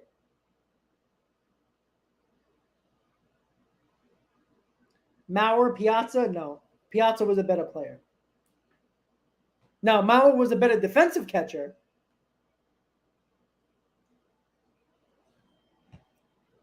Mauer's going to be a Hall of Famer.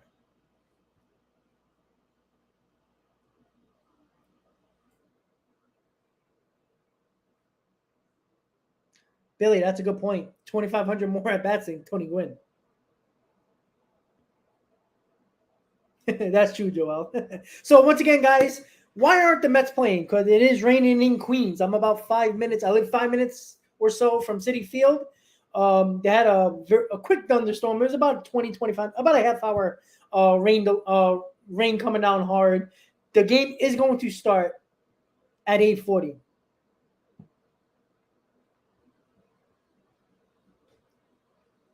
I agree. 3,000 hits gets you in. I agree. But again, Derek Jeter's career, again, a 300 hitter when Jeter played wasn't special. All right? Wasn't special. You were expected to be a 300 hitter. If you hit under 300, you weren't considered a good hitter. So 310 career average isn't great in the years that Derek Jeter played because 300 was the norm in Major League Baseball. You were a great hitter. You were a good hitter when you were a 300 hitter. So the career average makes no sense to me. On base percentage, you're a leadoff hitter. I like that. But you're not getting in the Hall of Fame because you had a 377 on base percentage. The hits, yes, alone. But again, he could have done that for the Detroit Tigers. He didn't need to be a Yankee to do that. But Derek Jeter best stats and that mattered the most is why he is nearly a unanimous Hall of Famer because of the damage he did in the postseason. There is nobody the Yankees wanted up more in a big spot than Derek Jeter. That's important. Right? Craig Biggio should never be in the Hall of Fame. It took him like 500 years to get 3,000 hits.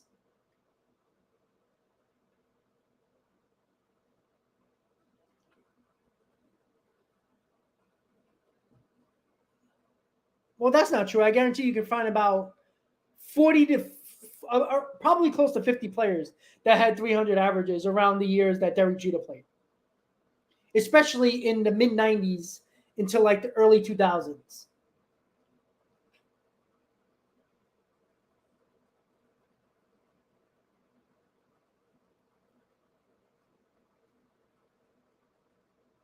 Yeah, well, Gwynn was just a beast. Like, it's crazy.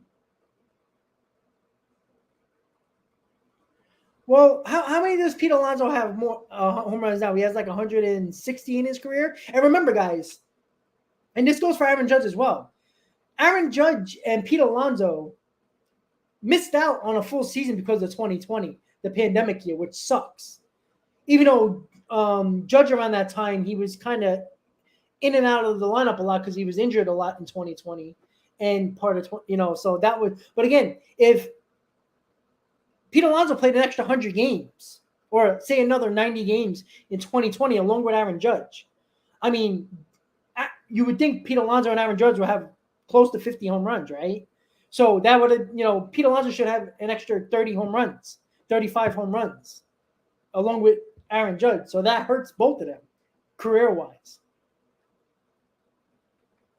Well, Joel, that's the problem. Again, because analytics tells you that average doesn't matter when average should matter because average tells you that you put the bat on the ball.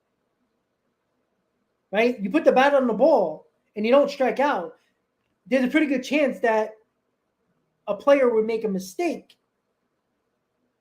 than not. Hold on, guys. 1 second. Listen to the amazing games with the Mets. Give me 1 second. I'll be right back. Sorry, guys. 1 second.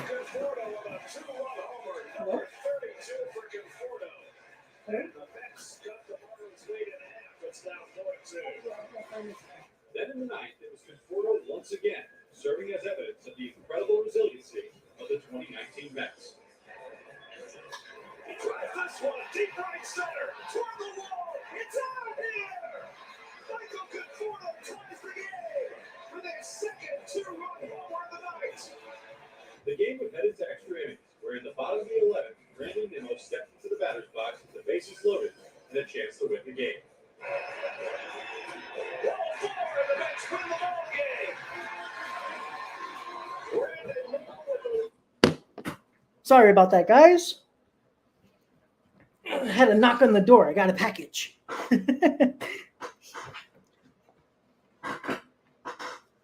Yes, exactly. That's why McNeil will probably never win a batting title again in the National League because of Luis Arias, who is just insane. So once again, guys, Pete Alonso, Aaron Judge, again, it's very hard to say. I mean, it's your bias will pop out if you think Pete Alonso is a better overall player than Aaron Judge. That's not fair. Judge is the best player in baseball. It's probably not even close. Again, when you got a power hitter like Judge, who can easily hit 50 home runs a year and still bat 300 and play the outfield as good as he is defensively, that's kind of it's kind of a biased reaction if you're not a Yankees fan and you say that he's not fair, right? But that's understandable. I get that.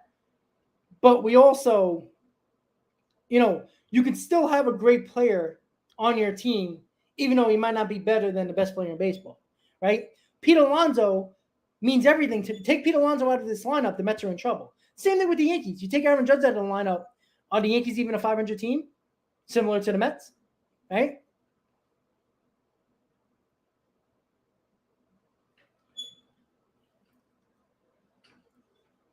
So once again, guys, the Mets will start their game against the Blue Jays, game 1, at 8:40. And there was some talk about Chris Bassett might not being able to start this game because his wife is in the hospital about to have a baby.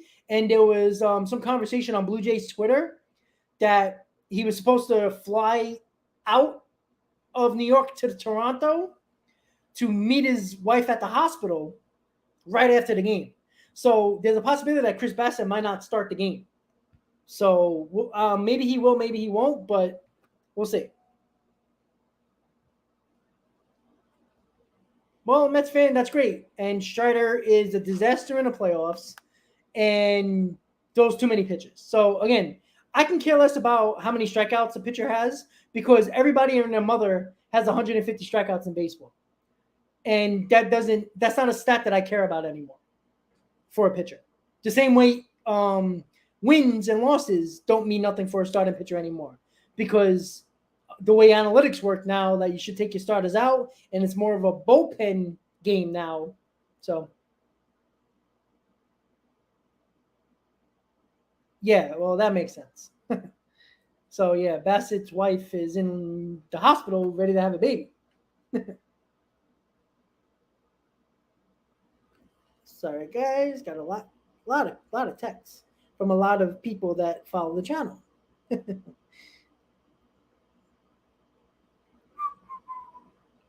Sorry. All right. Johan, how do we feel about our rotation going forward? I think it's okay. I think it's going to be okay. They're going through a routine now. Scherzer finally is consistently pitching every 5th day. I need to see more from Verlander. I can't have a good start one game, next start bad game. Can't go back and forth, good game, bad game, good game, bad game. That's not helping this rotation.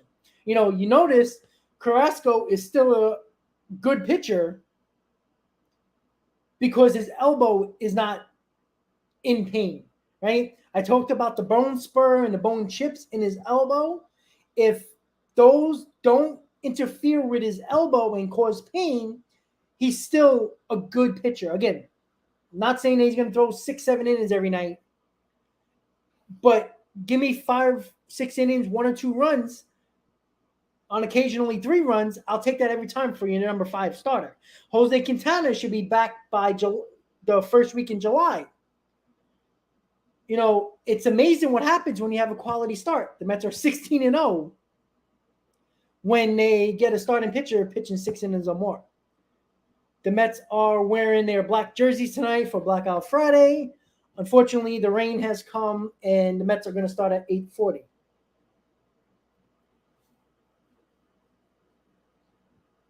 Joel, yeah, again, the Mets won this Philly series because of pitching.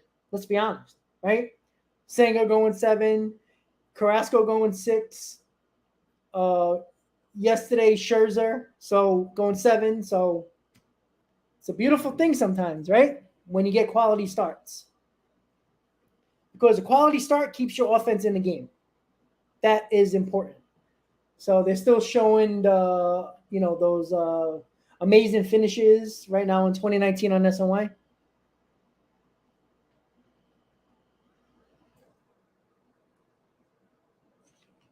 So once again, guys, we are just waiting for the game to start about 18 minutes or so, and the Mets can finally get started with their game against the Blue Jays. Oh yeah, Joel. After Carrasco looked a little bad, I'm like, uh-oh. You always feel like that, right? But again, Tyler McGill shouldn't be in this rotation.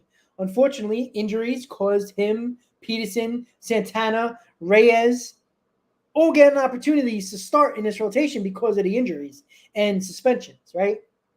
So, again, this is, you got to remember, this is the first month in May, not even because it was basically in the middle of May, where the rotation is consistently pitching in their routine for the first 3 weeks of the year. The first 3 weeks over the last 2 months is the first time the pitchers have been consistently going through their routine. And you've seen a difference in how well they pitched. Again, they can all, Verlander can have a disaster tonight. Again, this is not an easy lineup to navigate. It's a very good lineup that can beat you up. So we'll see. Yeah, exactly, CD. They're the same team that scored 4.5 runs per ball game, which they were still doing this year. The only difference was they weren't scoring first inning runs like they were last year, but they were scoring on average the same amount of runs per game. And now they're scoring just over 6 runs per ball game. So I think I said this before the season started that Quintana is the X factor of this rotation. And people are like, why? He's going to be the 4th starter. Well, here's your reason. Quintana, before this injury, was very durable. He's a guy who throws innings. He got a rubber arm. He's a guy that pitches innings. And you always need one guy other than your ace, your number 1 or number 2, to give you length. You don't expect your number 3 to give you a lot of length. You don't expect your 5th starter to give you a lot of length. Quintana, one of those back-end starters, is the one that needs to go out there and gives you length. I'm not saying got to pitch great every time, but gives you length. Save the bullpen. And I think that's what Quintana does. And Quintana had a really good year last year for the Cardinals. So I think he will be, obviously, I think he'll be good for us. And I think it was a huge problem right off the bat when he started on the IL coming out of spring.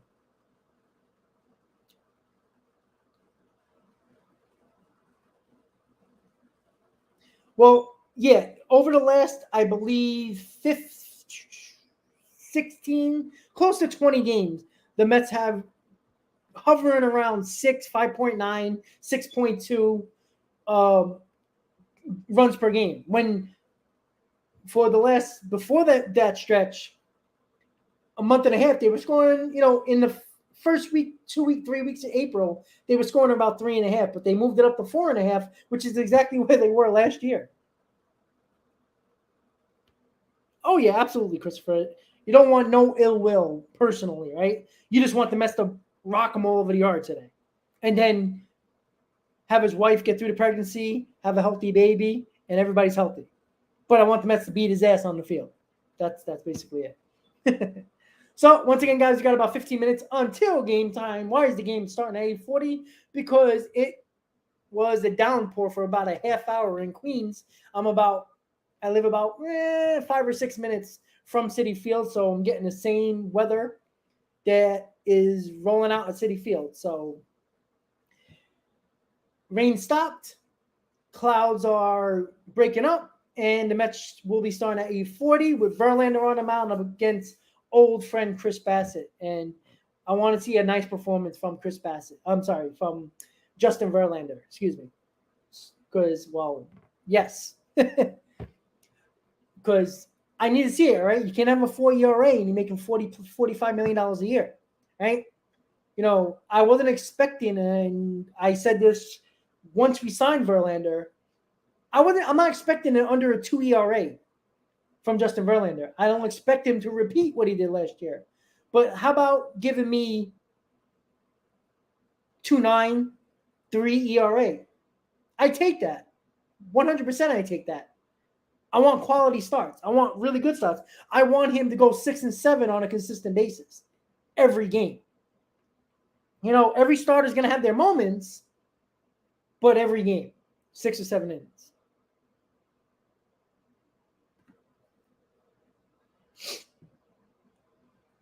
They're showing all the amazing finishes in 2019 and that big game against the Nationals in 2019 with Frazier at that 3-run homer in the ninth to tie the game. I was at that game. I was in the upper deck in 5:15. That was fun. 2019 was an interesting year. Almost got to the playoffs after a terrible first couple of months. Mets winning 15 out of 16 in 2019. Todd Frazier hitting that big home run against the Nationals. J.D. Davis tying the game. Joe Panic getting it done. Who has been the most disappointing player for the Mets so far? I'm not going to bring anybody up with pitching because a lot of the guys were in and out of the rotation except for Senga. I'm going to go with Starlin Marte because you saw what happened last year when Marte was not in the lineup. The Mets fell apart offensively because Marte was the biggest catalyst last year offensively. It seemed like whenever Marte was going well, the lineup was going well. Marte has been a little bit better lately, but Marte, you can mark him down for a 285 average, 18 home runs, stolen bases, getting on base, clutch hits. Hasn't done that a lot this year.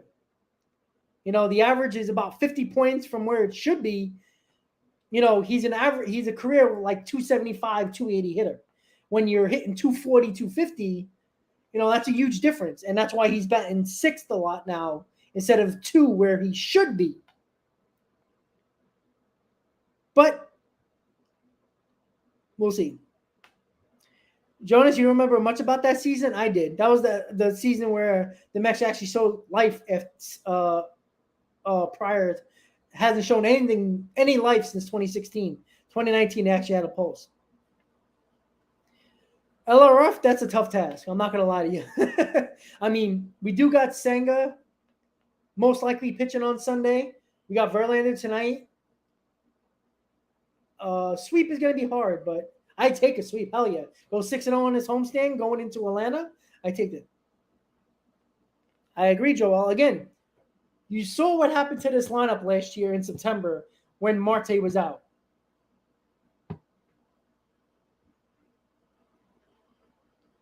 Yeah, but you know what?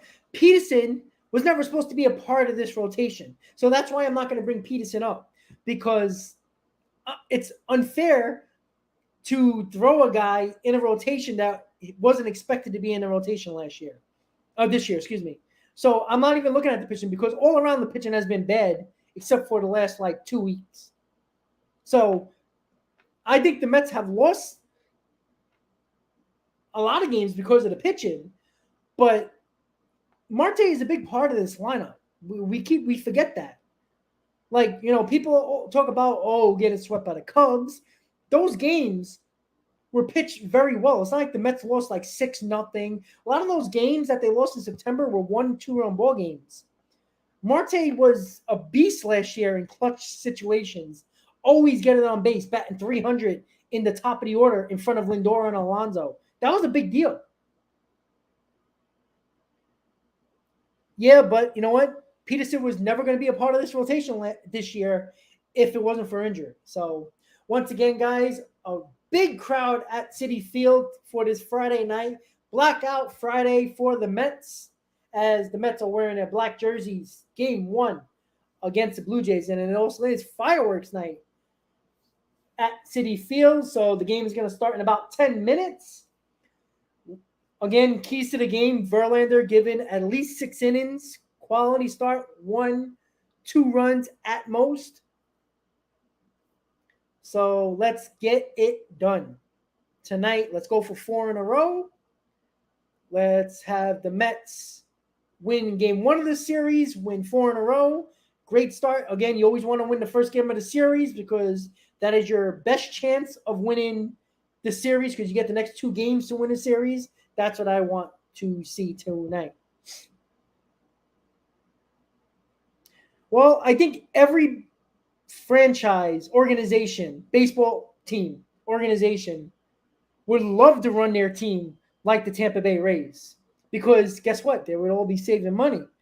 But can we act like, this reminds me of Moneyball with the Oakland A's. Everybody was so, look at Billy Beane doing with the A's.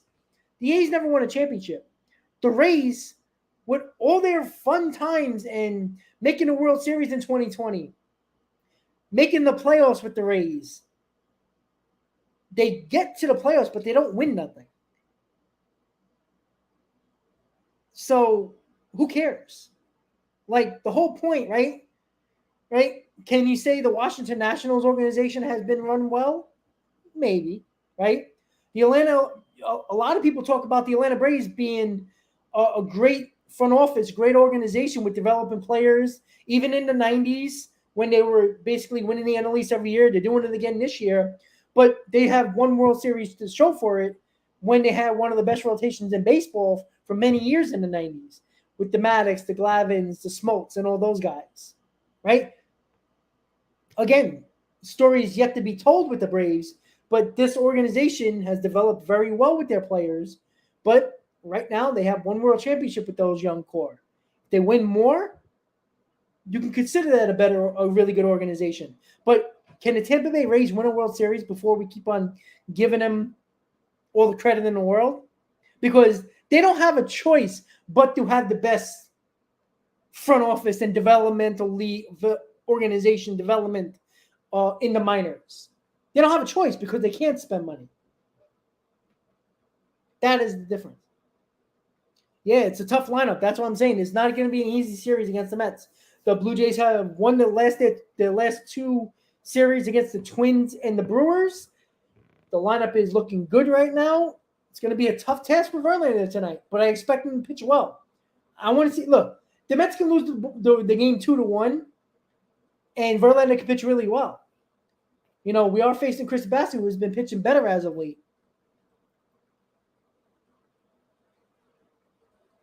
Yeah, okay, you admit that was 89, but that was before the Billy Bean years.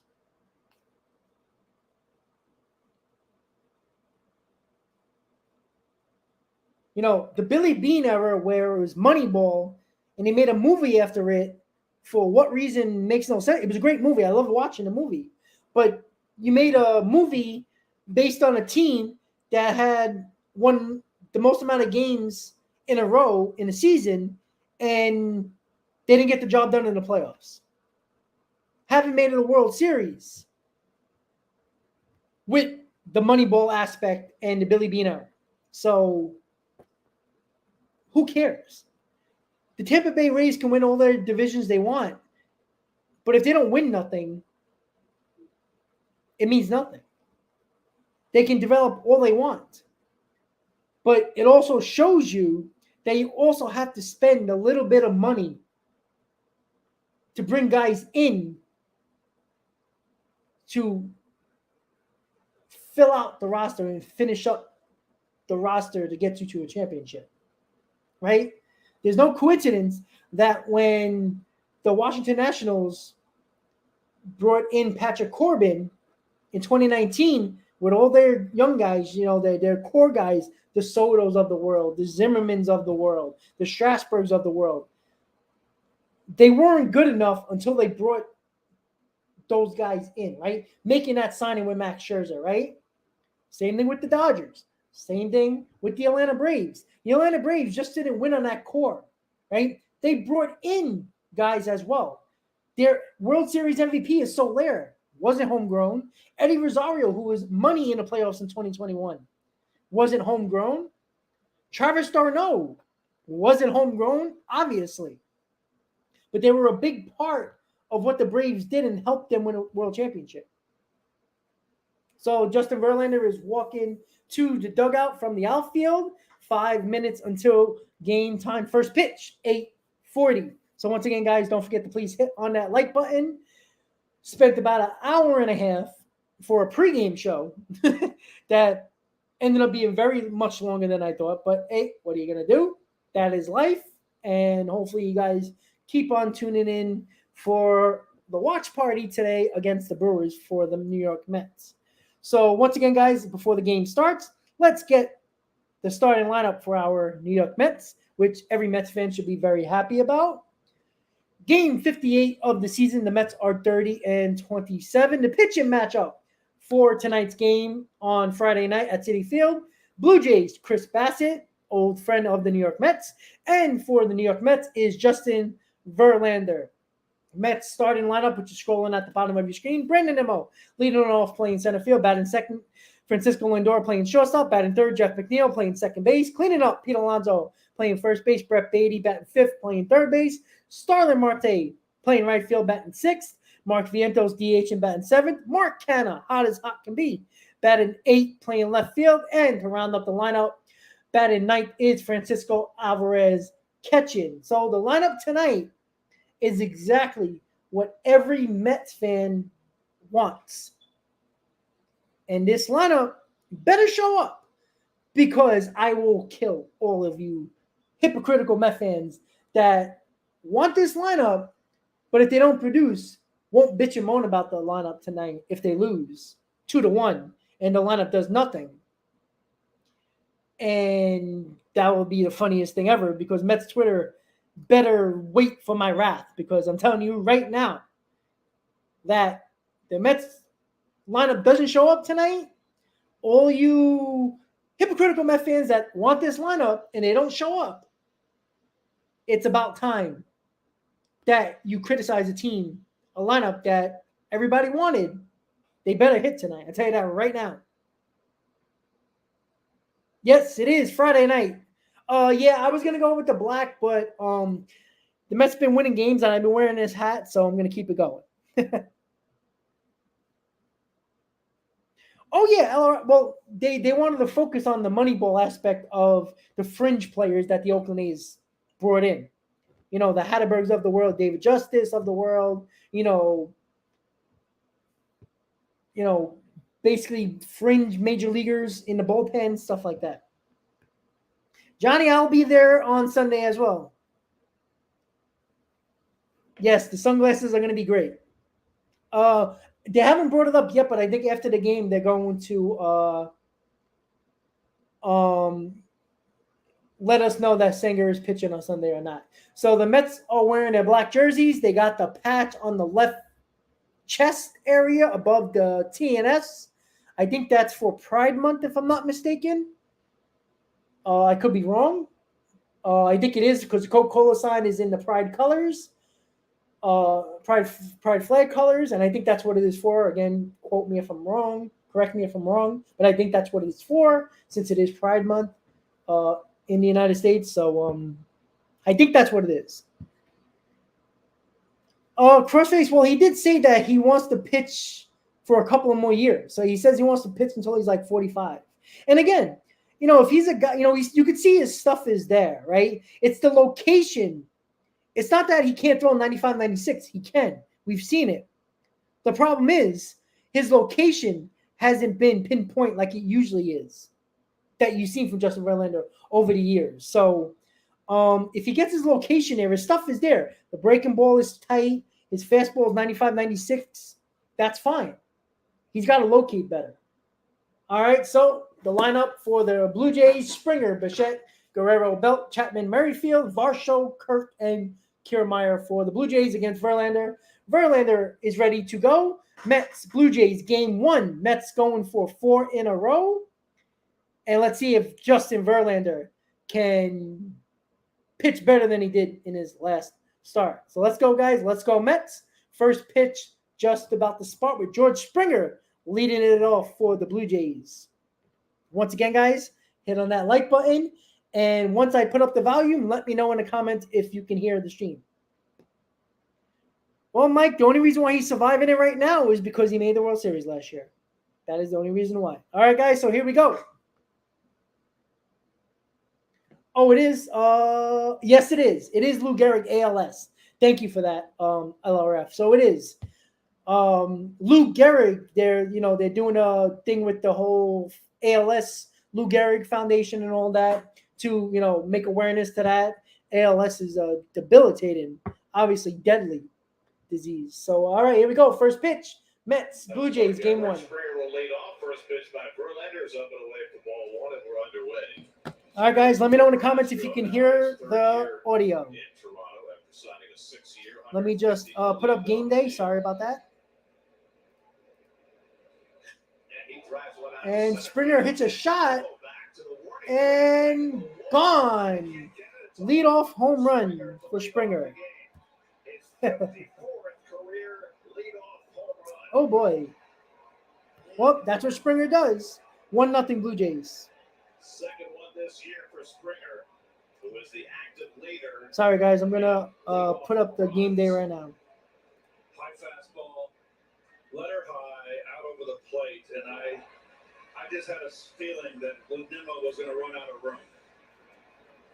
The 54 leadoff home run Well, Springer is known for leadoff home runs, and he crushed that ball to dead center. 1-0 Blue Jays. He was tied with Biggio? Yeah, Craig Biggio, father of his teammate. Now Bo Bichette hitting second in the order. So Springer lays down the keynote with his 8th home run of the season. Well, Verlander has such a hard time in the first inning for a while. Shooter, I don't think so, because Chris Sale can't stay healthy. Unfortunately, Verlander can stay healthy. I don't care if you're a rookie or you're a star veteran. Second time in his career, he's taken Verlander deep. 0-2 to Bichette. And the curveball misses away 1-2. He's got the best average. He's got the most hits. He led the baseball in the most hits the last couple of years. 40 opposite field hits. He does it all. Yeah, he missed the season for Tommy John, which is like almost every pitcher basically has to go through that. So Tommy John is an injury that everybody comes back from nowadays. So, and he won the Cy Young last year. So let's not act like he was just terrible last year and the Mets picked him up. Like, come on.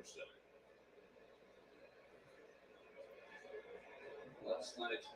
No, he's one of those pitchers that is not very good in the first inning, and that's been his career in the first inning. They've now been outscored 46-13 in the first innings of games. Here's Vladimir Guerrero Jr. and he takes fastball up and in for ball 1. Well, Verlander's tremendous best start of the year, the 8th-inning performance. He gave up a run in the first inning and then threw 7 straight scores. Shooter, he might be, but he also was old last year too. 39 and 40 is not much of a difference. Off of Verlander, hits to Alonso, and 2 outs. So a 1-3 put out.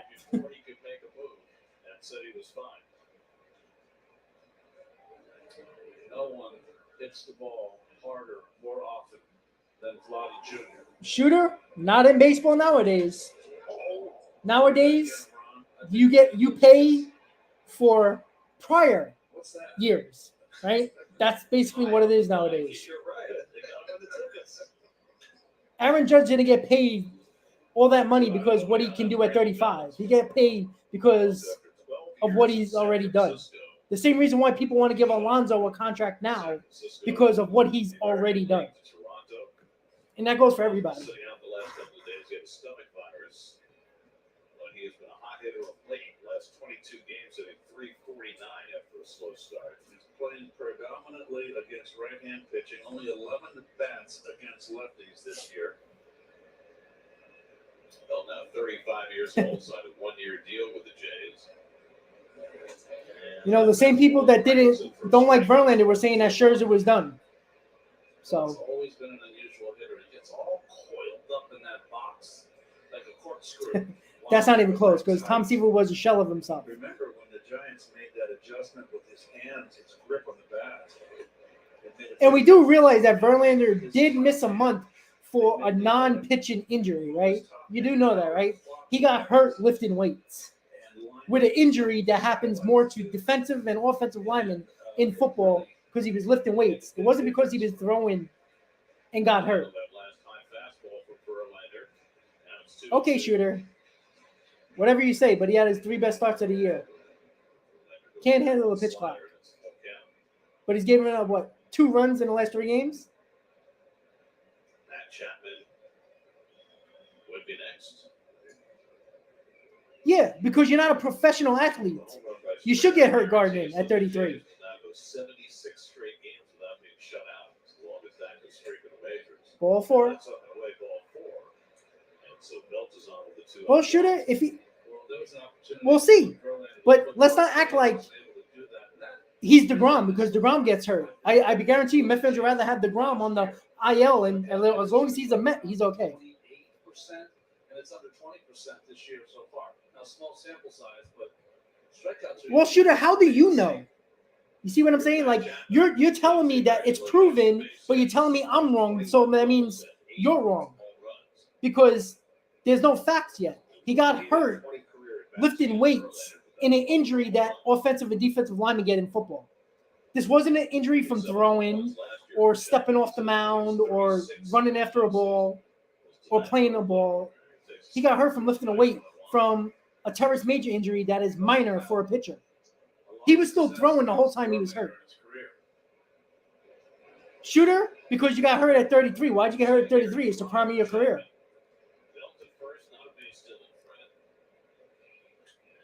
Straight back and good cut of that fastball 1-2. Chapagano from an amazing start this year. At the end of April, he was hitting .384 with an 11.52. Shooter, one, you wish. Two, if you are Barry Bonds, good for you. Again, Barry Bonds would have been a shell of himself if he didn't take steroids, right? He lays off that slider and it's 2-2.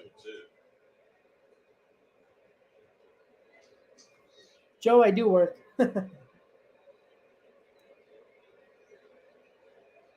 And by the way, professional athletes are not doing their own gardening. They're paying somebody to do so.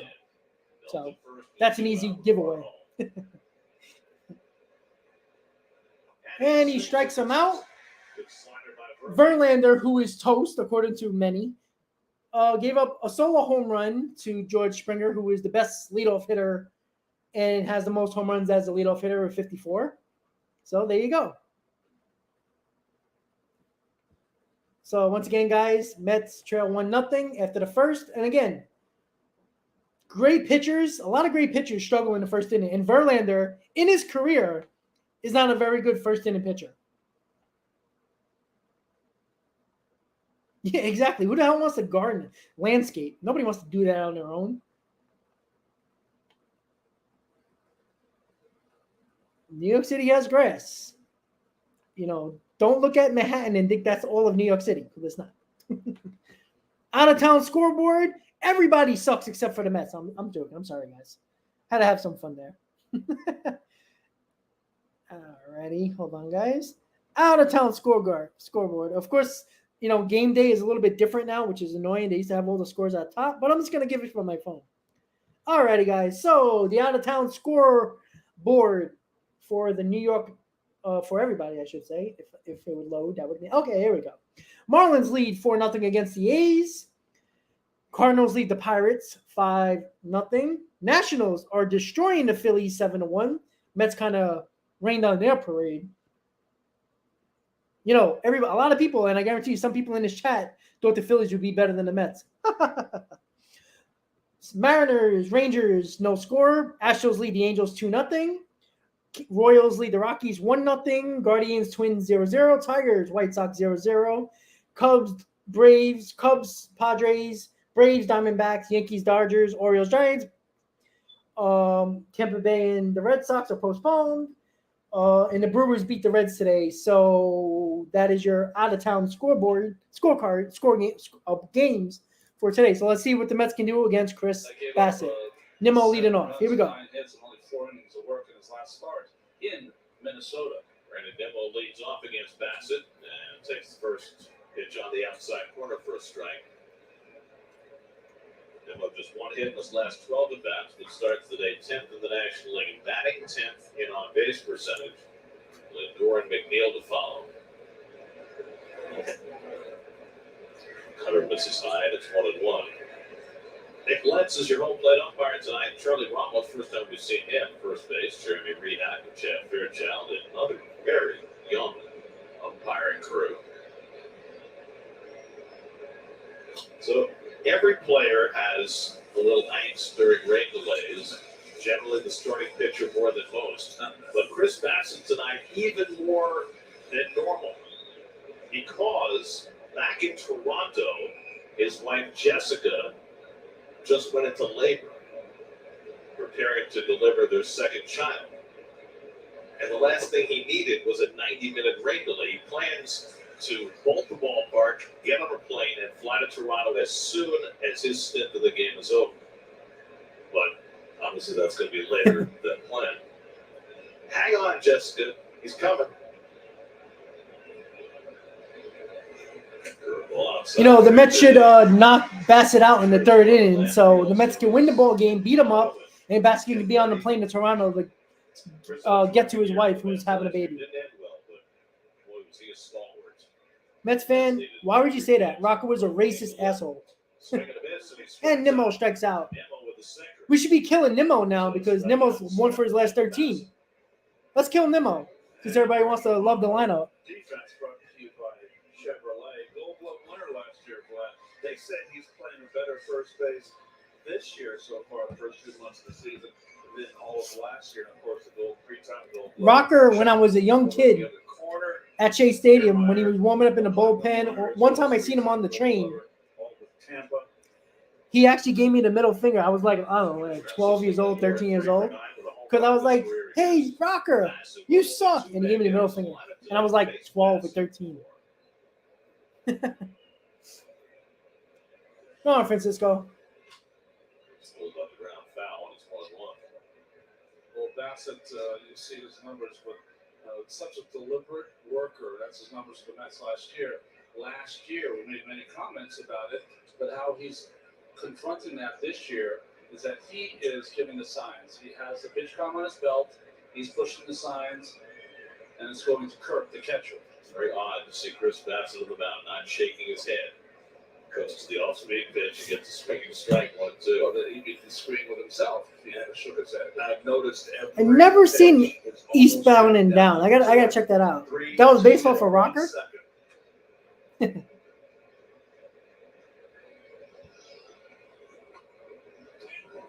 misses down. It's 2-2 to Lindor with Jeff McNeil on deck.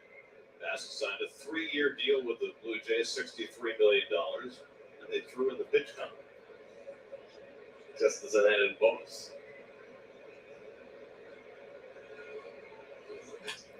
Ground ball right to second base. 2 outs. Play on Lindor, 2 out. Just beginning, This was what we saw so often with Chris Bassett last year.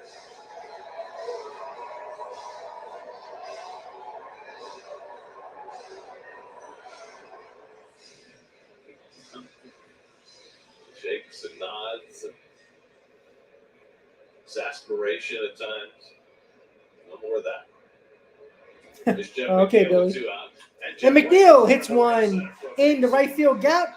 Springer cuts it off, and then McNeil's going for 2, and he's safe. All right, good hustle by Jeff McNeil. 2-out double with Pete Alonso coming up. Nice job, Jeff McNeil, beating that out. It's a good gamble right there with 2 outs. I tell you what, first pitch you see from a pitcher, he is so focused. And this is a terrific play by Springer here. I mean, the throw is right there, and a terrific slide by McNeil. He's smelling 2 right here. Come on, Pete. Pete's due for a home run. He hasn't hit one in a couple of days. Right out of the chute. Alonso. He takes a changeup blowing in for ball 1. Jeff's focus is astounding to me. And I've seen, I played Come on, 17 Pete. years. I've been up here a long time. I don't think I've ever seen anybody so focused on a first pitch of a game as Jeff McNeil. Alonso had a rough series against the Phillies. He's just 1 for his last 13. Still leads the major leagues in home runs with 20, leads the National League in RBIs with 46. He was thinking right from the get-go. Well, he saw Springer all the way, figured to be off balance after making that slide, and it paid off that. The heck of a slide. One to Alonso. Bassett has dominated against the right-hand batters this year. Well, he sure has. Splits were not that pronounced last year. You see, he faked the throw and stepped off the second to restart the clock. I'm beginning to think that clock should be at 20 seconds, all the time. Alonso pops it up, Guerrero should have played. and it should end the inning. And the Mets do not score in the first once again. Pete Alonso has been struggling over the last 4 or 5 games. And the Mets leave a runner in scoring position. Blue Jays are ahead after the first, 1-0 after a George Springer leadoff home run to start the game, which he's been the best at in Major League Baseball. Most home runs as a leadoff hitter in the first inning. So that is where the Mets are at this point. Again,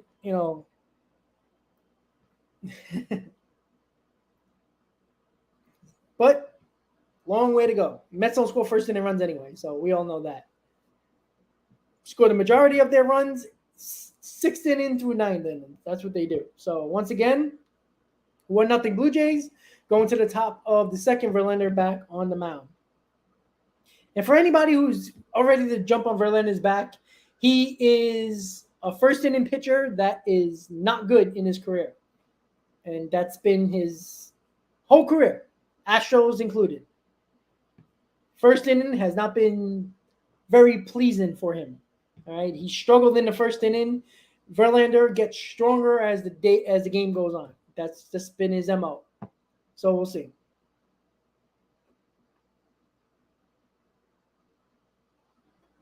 There you go, Jay. So once again, guys, if you haven't hit on that like button, please do. Let's see if we can get to 100 people in the stream today. We had about 90 during that long-ass pregame, but what are you going to do when it rains, right?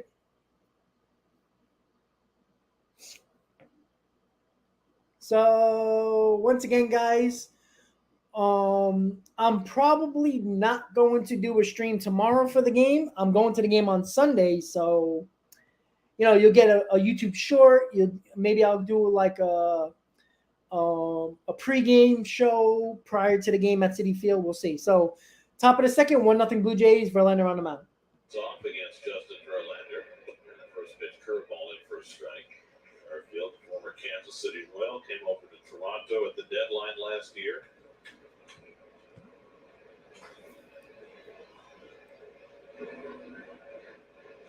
Two-time All-Star, hitting .295 this year.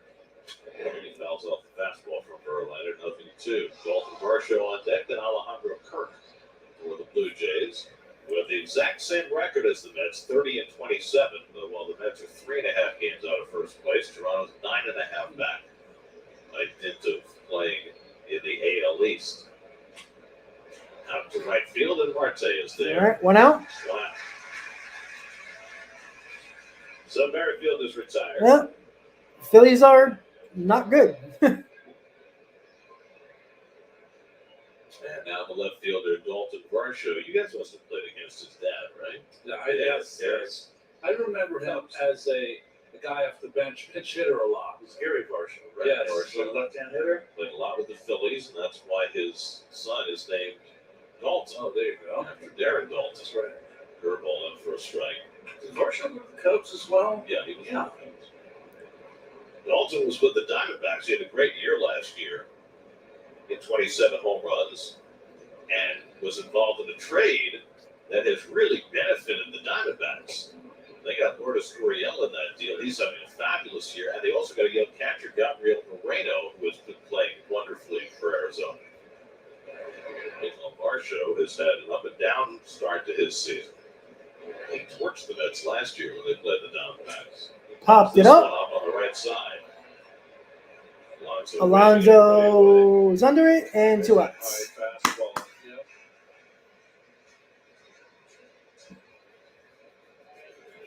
So those are the winning percentages by division. Every team in the AL East is at least 2 games over 500 going into the day, whereas there's only one team in the AL Central that is over 500. No surprise in the bottom 2, both Central divisions.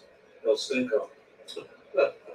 Well, the best record between the 2 Central divisions is Minnesota, which has the same record as the Mets and Toronto, 30-27. Alejandro Kirk, catcher and number 8 hitter. He's a little tank, huh? Look at him. 5'8", 245 pounds, but he can hit. Come on, Justin, let's go. Wait around very long. Doesn't strike out either. 32 straight plate appearances without a strikeout. There's another one with the vagaries of what division they play in. Yeah, Roberto, I can care less about the kids. The Mets are not winning if they don't pitch quality starts. It's just that simple. Lineup doesn't matter as much as people actually think.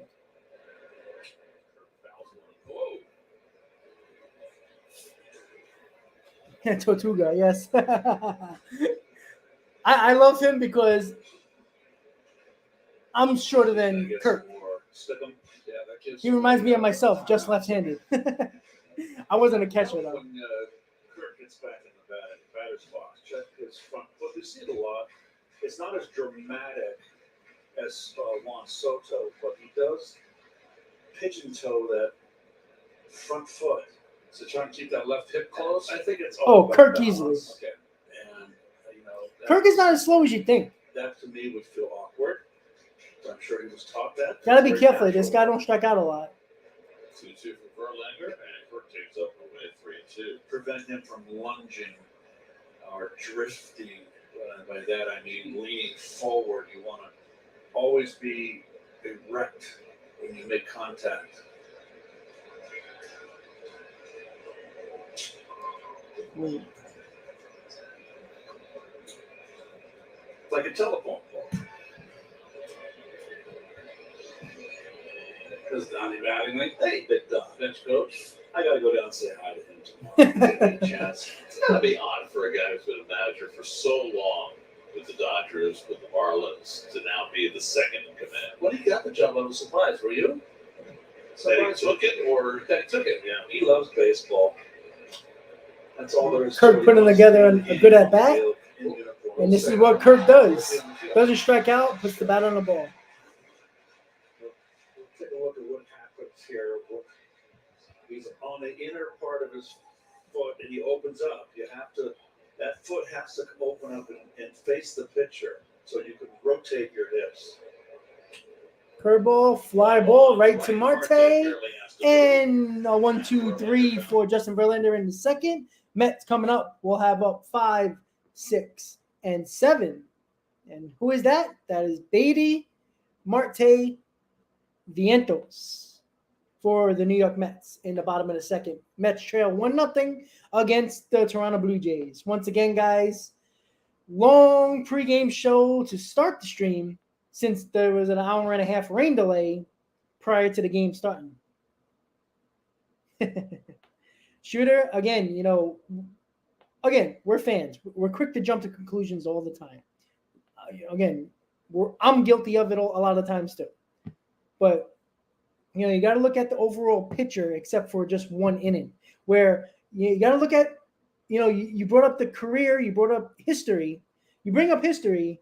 Verlander in his career is a slow starter in games. He's not very good in the first inning. That's been his entire career. In Houston as well, when he had his best years of his career. So, it's if you look at great pitchers in baseball, first innings is where they have the most problems, the majority of the time.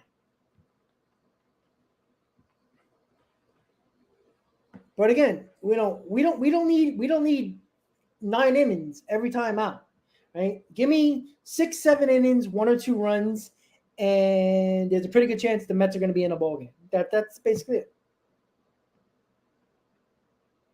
Well, let's get to the playoffs first. How about that, right? Clayton Kershaw, a lot of people considered him one of the best pitchers in baseball for many, many years. When he got to the playoffs, looked like the worst pitcher in baseball.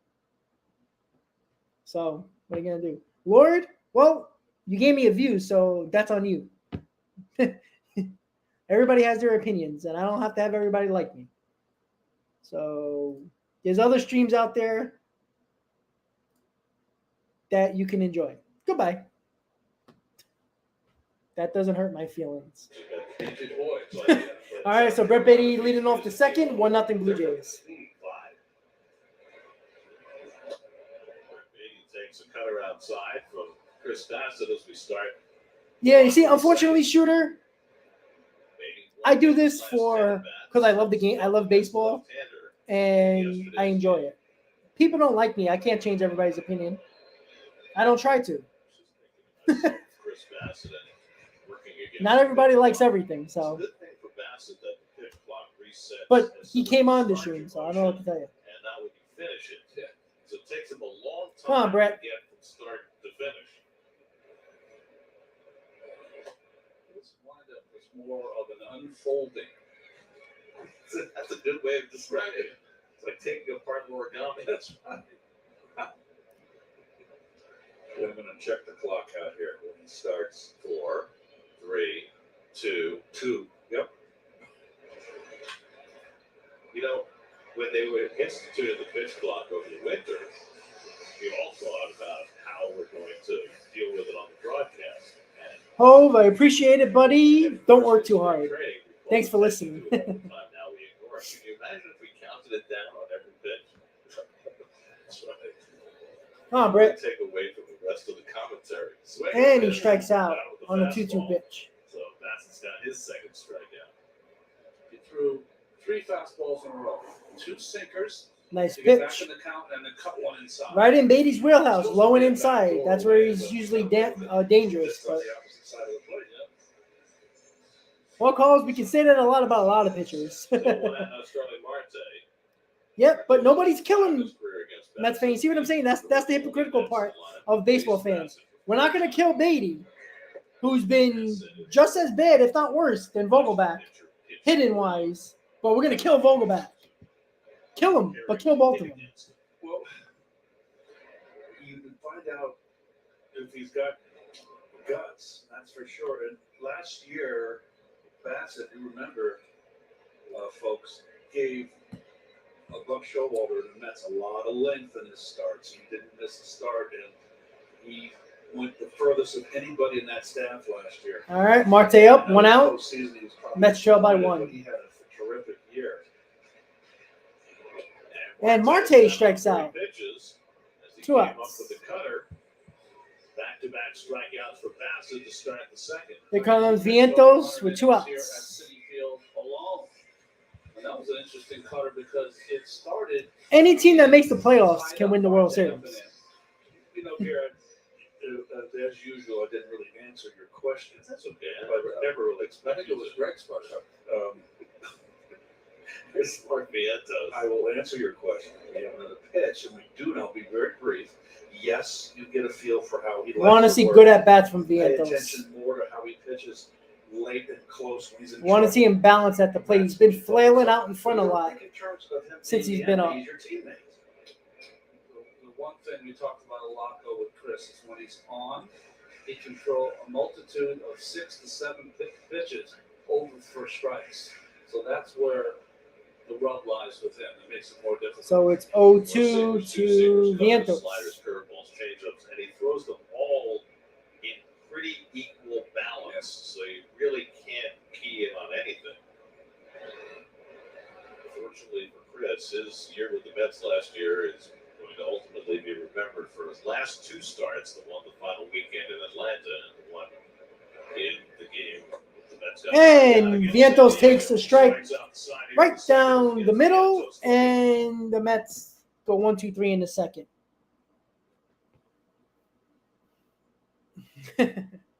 Well, can we kill the kids? No, of course not, because we're hypocritical, right? That's what happens, right? Vientos just took a strike right down the middle, just like Vogelback does. Yeah, exactly, JL, right? Like your Braves. Who expected the Braves going into the playoffs to win 2021 World Series? They were one of they were a team that, yes, won a division, but let's be honest, it's not like the division gave them much struggle in 2021. They weren't the best team going. They weren't even close to the best team in 2021. They won the World Series. Right? Same thing with the Phillies, made the World Series. They were the last team in the playoffs. Yeah, Jay, but you know what? Those hope for the future kids could be the vets in a few years that, looking in reality, that might not be as good. Who knows, right? Right? We won 101 games last year without kids. That kind of worked out pretty well. Nobody was complaining about bringing up the kids until September, so. Yeah, exactly, JL. That's the crazy part. I can care less about hope for the future. You know what's the future? The next game. That's all I care about. I can care less about 2024 until that offseason comes. Other than that, and that's the problem with worrying about prospects. Yes, you want to build your farm system, but you ask every fan, every prospect, oh, he's gonna be the guy, gonna be great. We don't know that. Hope means nothing. How many years in a row did the Mets have the top 10 pick in the draft almost every year when they couldn't make the playoffs? Yet they should have great players all over the place, but they don't.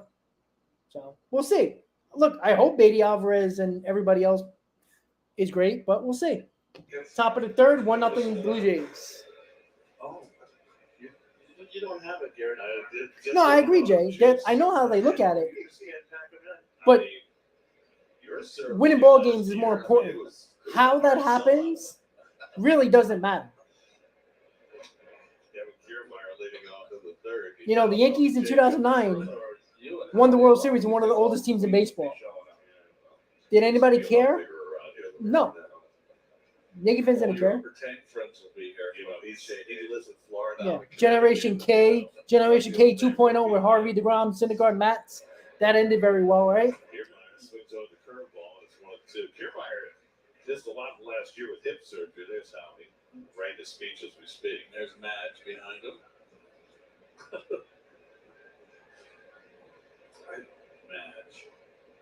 Match is all in. Curveball right to Alonso, flips to Verlander, 1 out. Makes the play to Verlander, and there's the first down. I mean, he's already an immortal. Yes. Yeah, exactly, Hov. Like everybody's like, oh, look. Chris Metcalf. Oh, that's right. Beatty, Alvarez, Vientos. I have something I have to do usually during the game. Batting 350, close to 400 in AAA. Regular season, postseason. Last game he missed. What is the best average from those guys? 250 Yeah. right now? And his sister got married. And they're not hitting home runs at a rapid pace like they were in AAA. So that run production is going to go down. It's just a matter of can they be a consistent Major League Baseball player? We don't know that yet. It's a big pickleball this one, I heard. No. Yeah. So once again, guys, this is the Howie Rose bobblehead. He's going to be doing the radio and TV and pickleball. Just whole big contract. I know some people were in the stream the other day, so I just wanted to show it off. Springer is up 1 out. And all that should matter is this, guys. That's all that should matter. I didn't know that. Yeah, they do. Yes, they do. Yeah, they have. That's what one does. A whole Has a PGA show? Yeah, live broadcast. The live play-by-play of golf. This would be my analyzing pickleball. Jay, I honestly don't believe that. Because the way Met fans talk, especially the ones that are so desperate for the kids to start every day, I truly believe this, and I said this earlier in the stream during the pregame. I truly believe these hypocritical Met fans that only want the kids to play, I truly believe they would rather win 75 games, but the kids are playing, they would be satisfied with that. I guarantee, I feel that way 100%. And that is terrible. Nice pitch, strike them out. 2 outs. Nice curveball. Picks up his second strikeout. Springer took a deep first time up, goes down looking 2 out. It's kind of interesting in that first and second inning, really was fastball heavy. And now he's come out for the third time and really establishing that breaking ball. He's got a good one. Brady, you want to do the play-by-play? Well, that's a T for 2. You know what that reminds me of? It reminds me of Palm. All right, 2 outs. Bichette. The first video game. Yes. That's about as exciting as Palm. Again, Jay, there was people on this stream that said, I'd rather lose with the kids than lose with the veterans. You know what that tells you? That it doesn't matter if they win. That's hilarious to me. You're tired of watching Lindor, anybody but him. Yet he has the best offensive numbers out of any shortstop in baseball, defensively and offensively. Again, guys, look at the big picture, not just what you want to see. 81 hits this year, leads the majors. I don't care how the Mets get into the playoffs. Get into the playoffs. If that's what the kids playing well or the veterans playing well, doesn't matter to me. We're so focused on let's just play the kids. Because when you win 75 games every year and you're playing the kids, don't complain. It's for the people that want the kids to play. Right? McNeil, Alonso, and Nimmo were all kids, right? And they've lost since they've been up, all of them, right? Until the Mets got some veterans here. And they won, like, last year, 101 wins. Ground ball, base hit through the hole. Mets fan, well, you're wrong about that. On pace for 30 home runs and 112 RBIs. That would be the best numbers out of every shortstop in baseball. And Mauricio, who can't actually play shortstop either, who has a combined, 17 errors between shortstop and second base? Yeah, that's what you want to do. Come on, that's just stupid. All right, 2 outs, Guerrero up.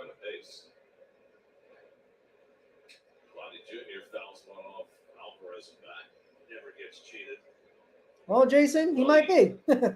Well, he won't be tomorrow because I think they're putting a lefty in tomorrow. So you'll probably see Vientos again. On the West Coast, we call it the Bohunkus.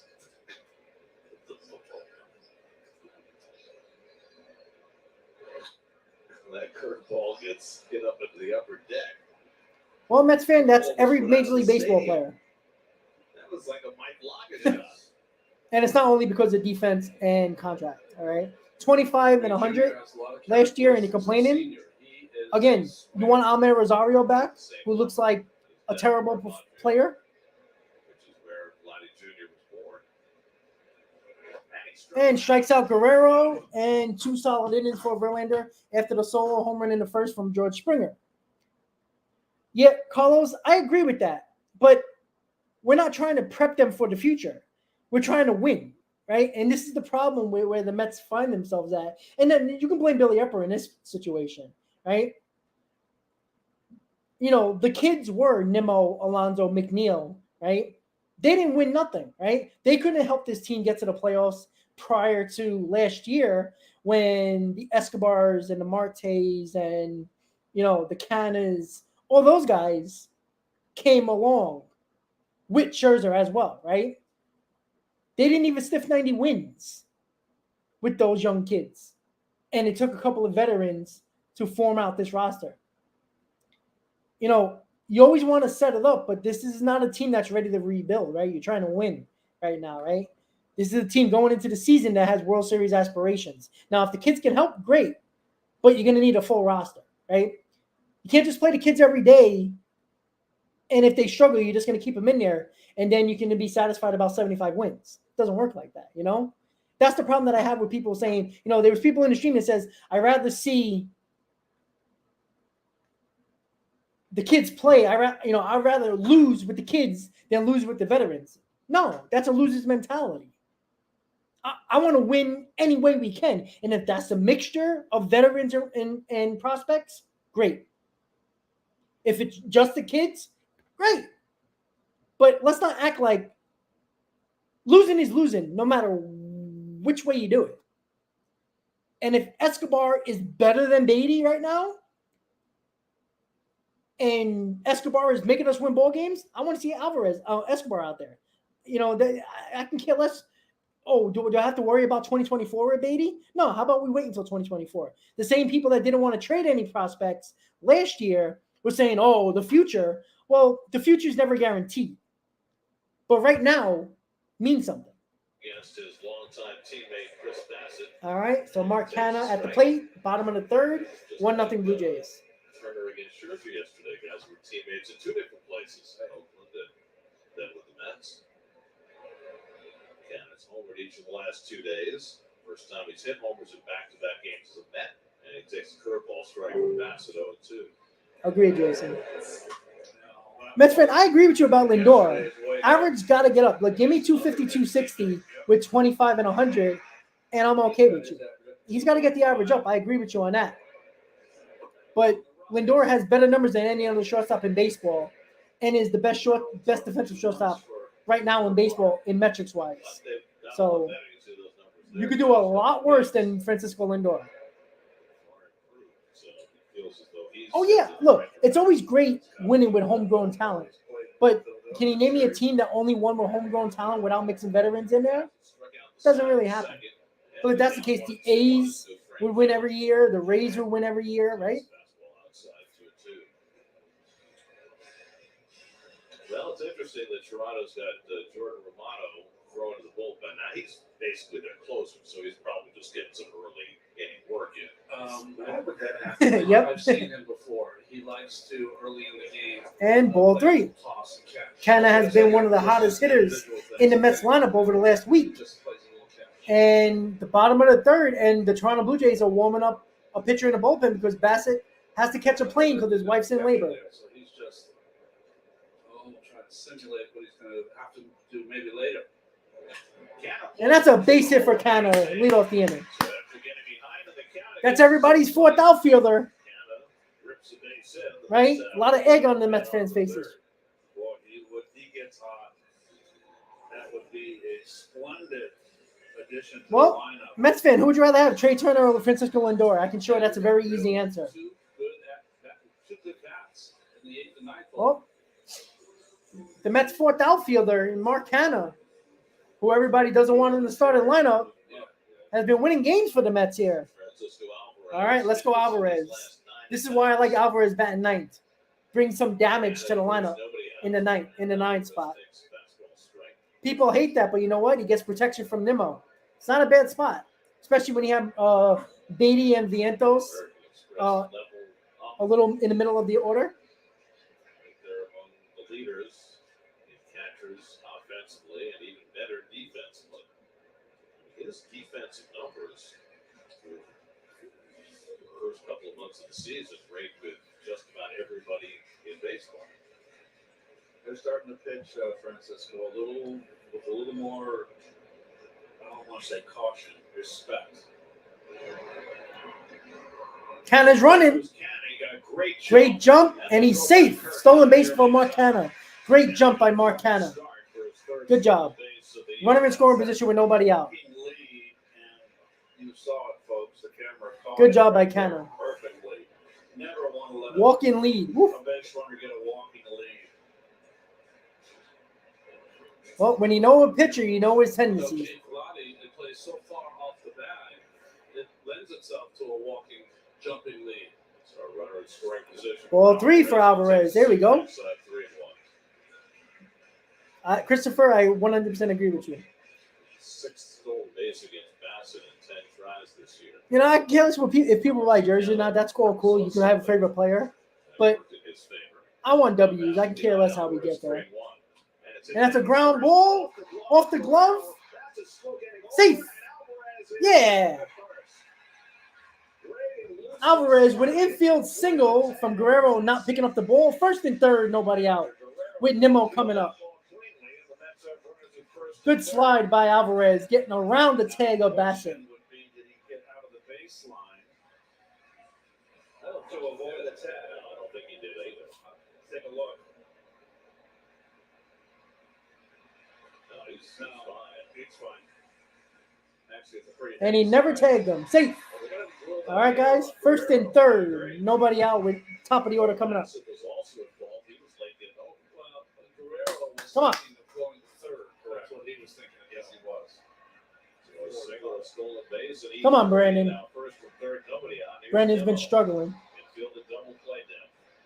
And a first pitch Nimmo, breaking first ball. pitch swinging and pops it up in the infield. Third baseman God damn it. treats together. There's a big first That's how you know Nimmo's struggling. He doesn't take a pitch. God damn it, Nimmo. It's actually a pretty good flip. A little behind them, but it wouldn't have made a difference. But Now there's one out. Nimmo swings at the first pitch and pops it up in the infield. Bad at bat by Nimmo there. Sliding to first is just in that situation. Avoid a tag. Like Wally Dyke. All right. Francisco Lindor up. First and third, one out. Backman slide. now when Eric Yeah, that was a bad at bat by Nimmo. I'm surprised by that. that was Fred Brocklander. When Nimmo's on, he's patient.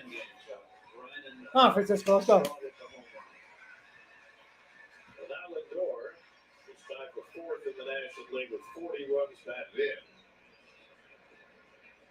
in situations where Lindor has thrived this year. He's hitting under 220 overall, but 286 with runners in scoring position. I guess that's a bad player, Mets fan. 286 with runners in scoring position by Lindor. 9 out of 12 this year, getting a runner from third and less than 2 out, well above the league average. Fourth best in Major League in National League with RBIs, 40. I'll take a base hit here. A 3-run homer is nice. I'll take a base hit. Third, Alvarez at first with 1 out. Keep the line moving. In front of the runner at first. Ooh. Chases a cutter up in the strike zone, 1-1. There's the defense that we see a lot with Bichette, the shortstop, up the middle as far as they can shift. Can't get on the other side of the base. We see a lot of this defense against left-hand hitters, and then the second baseman up the middle with the right-hand hitter. Lindor takes a pitch down the middle. Interesting. That second baseman will still go Sneaky little fastball from Bassett there. Merrifield's playing more straight up at second.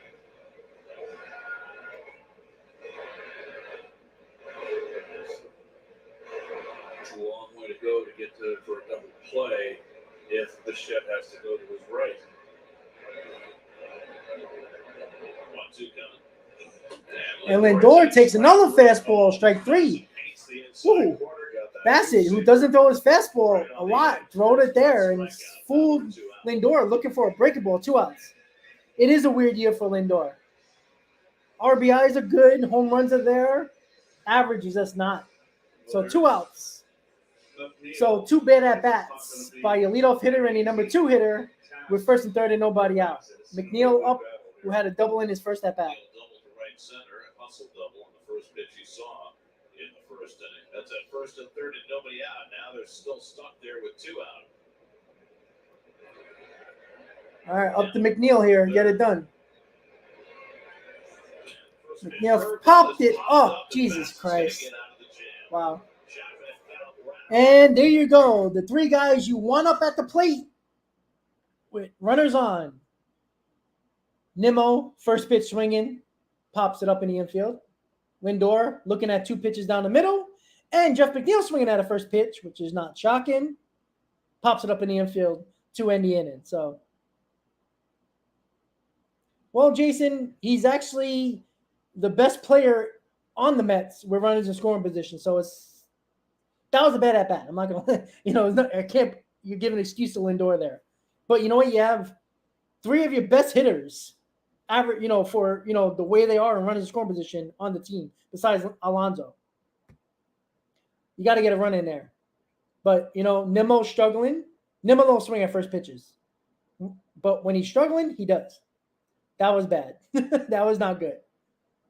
But again, the Mets' MO, which is not shocking, they scored the majority of their runs from the 6th inning on. They've had problems from the 5th inning and earlier. For some reason this year, it's been a problem. That sucks. Unfortunately, Verlander, besides the solo home run, only gave it 1 run so far, and the Mets had opportunities in 2 out of the 3 innings with runners in scoring position, and they didn't get it done. Well, Jay, that's the other problem. That goes right back to the fact that Marte is not in the top 3 anymore, who was a big part of 1 through 3 last year. And now he's batting 6th. You're forcing Lindor to go bat 2nd and put McNeil 3rd, right? I don't like McNeil in the top 4. I don't like it. He won a batting title, and McNeil said it last year. He likes batting in their 6th or 7th spot. He said that last year. So this is not Buck being an idiot. Jeff McNeil does not like batting. If he's not leading off, which he won't be in this team with Nimmo, he doesn't like batting 2nd or 3rd. McNeil said it. So Verlander, top of the 4th, 1-0 Blue Jays. Brandon Belt leads off in the 4th inning against Justin Verlander. Settled in nicely after giving up a leadoff home run to George Springer in the 1st inning. When we got ambushed, the high fastball out over the plate by Springer. Second pitch of the game after a 90-minute rain delay. I just wonder after rain delays with starting pitchers, how ready are you? Now, Teddy, I want to say a suicide squeeze, not with your your best hitters in your You just lineup have up. to learn how to kind of shut your brain off until it's time to restart it. That's all. Oh, Philly's making a comeback against the Nationals, 7-6. Over the course of your career. But I would imagine over the course of the day, when you're pitching, you've got a certain routine that you go through to get you ready for 7-10. Yeah. Especially at home. Well, it certainly upsets that routine, but you can't. Shoot, I wouldn't mind that actually. Routine so difficult, and that you can't adjust from that routine. So you have to have some flexibility. Yeah. 4-4. Bill walks for the second time. Only 2 walks for Orlando's given up tonight. So you get the word at 6:30 that the game's not going to start on time. Yeah, that's a little late, and you're not feeling right about So what do you do? that. Okay, what do? You try to stay loose. You will maybe sit on a bike and ride it a little bit, for 5-10 minutes. Really easy. It's not like you're sweating or anything. But you're just trying to stay loose, walking around a lot. You're trying to stay away from the guys who make cards or Really? yeah. You just don't, because the guys that are playing cards are having fun and they're joking, and you just don't want to be around all that. I never played cards in a arena. What did you do? Crossword puzzles or read a book? I just bounced around, Yeah. fiddled around. Right, but you're not going to do that as a starting pitcher. You're not going to have conversations with your teammates. Not really. I know there's certain guys that, Al Leiter, I know, is one of the Hall of Fame. He could talk to anyone, at any time. He's a But different cat. I just wasn't like that. 0-2 Chapman. And he lays off that slider. Another nice block by Alvarez in the dirt. Everyone that's kind of doing their own thing, you just want to try to stay in the zone if you can, without being intense about it. You know what I mean? And one thing too, no press. It was just players at the clubhouse. So it was, it was very much a team congregation there, or gathering. And curveball, strike 3. Striking out Chapman, 1 out. Nice nice slider by Verlander on the outside corner See the there. pitch usage so far. A lot of those fastballs were early, the slider and curveball, and the changeup, a pitch that he ditched really in Houston. He's used 3 times already tonight. He's averaged about 3 times a game with that changeup. Here's Merrifield, who flied out to right his first time up. Gets the first pitch slider, and that's a strike. Merrifield now 34 years old, 2-time All-Star.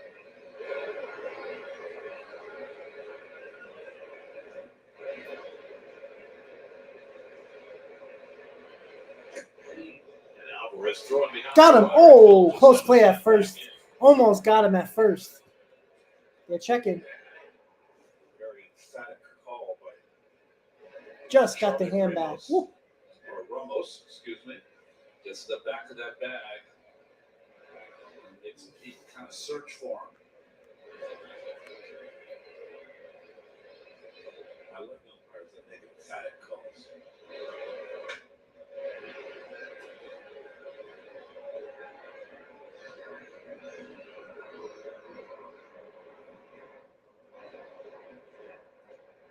Curveball drops in for a strike to Merrifield, 1-2.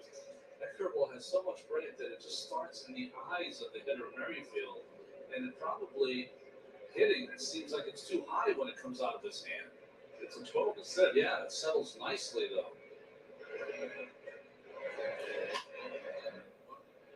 As kids, we used to call it a drop. A drop. 12-6 curve, we called it a drop ball. More explosive. Parada can be a big trade piece, right?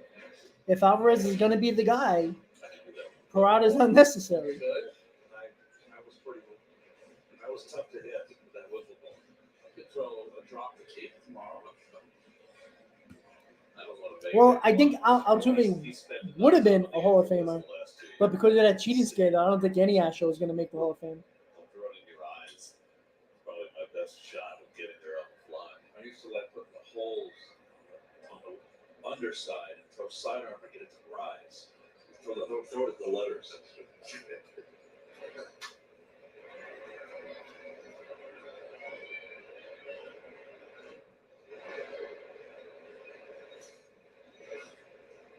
first with 1 out, 1 and 2 to Merrifield.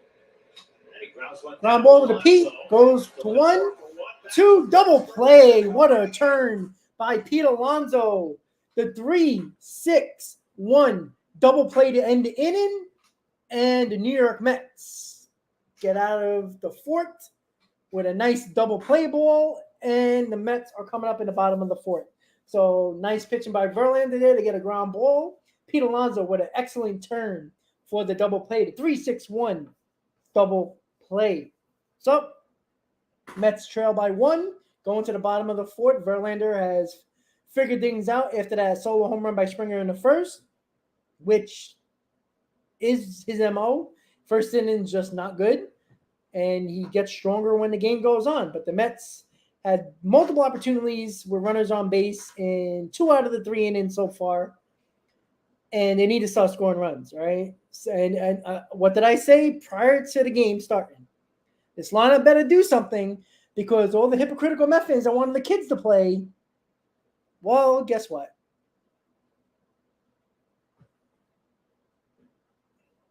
That's a problem.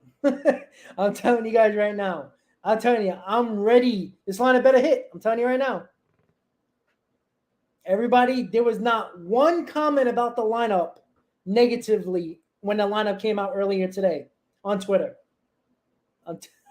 Not one. But I can guarantee you, this Mets team lose a game 2-1. Don't score runs. Verlander pitches good. Is there going to be any criticism from this lineup, from people talking about it? No. Hypocrites. That's the problem that I have with a lot of fans that are specifically Met fans when it comes to lineups, because the lineups are so much nonsense when the team wins. Why do you care? Right? Vogelback and Canner were both players. Nobody wanted them in the lineup a week ago. Yet they were catalysts for winning two out of 3 against the Phillies. But let's get Vientos in there, who hasn't done nothing yet. And that was a nice play by Alonso turning that double play. All right, so bottom of the fourth. Mets trail 1-0. Mustard. That is a big improvement right there from Pete. And they can't get any better than that. All right, Pete Alonso leading off in the fourth. No wasted time. He got the ball and he got rid of it. Well done. Joe, that's fine. But I want criticism for a lineup that people wanted when they bitched and moaned every single day when the kids weren't playing all together. That's all. And Alonso pops it up to first base. 1 out.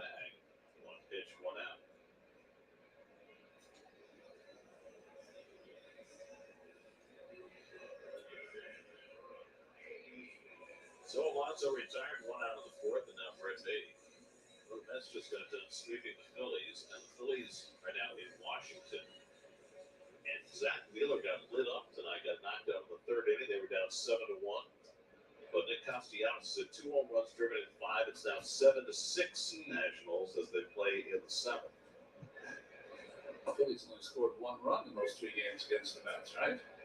They 3 runs. That was 3 runs. if they can come back and win that game with the, because their offense was so anemic, that would be a big win for them. Josiah Graves started for Washington, not the big lead. Beatty struck out his first time up. Also struck out 5 over the first 3 of the third. He's not been a big strikeout pitcher this year.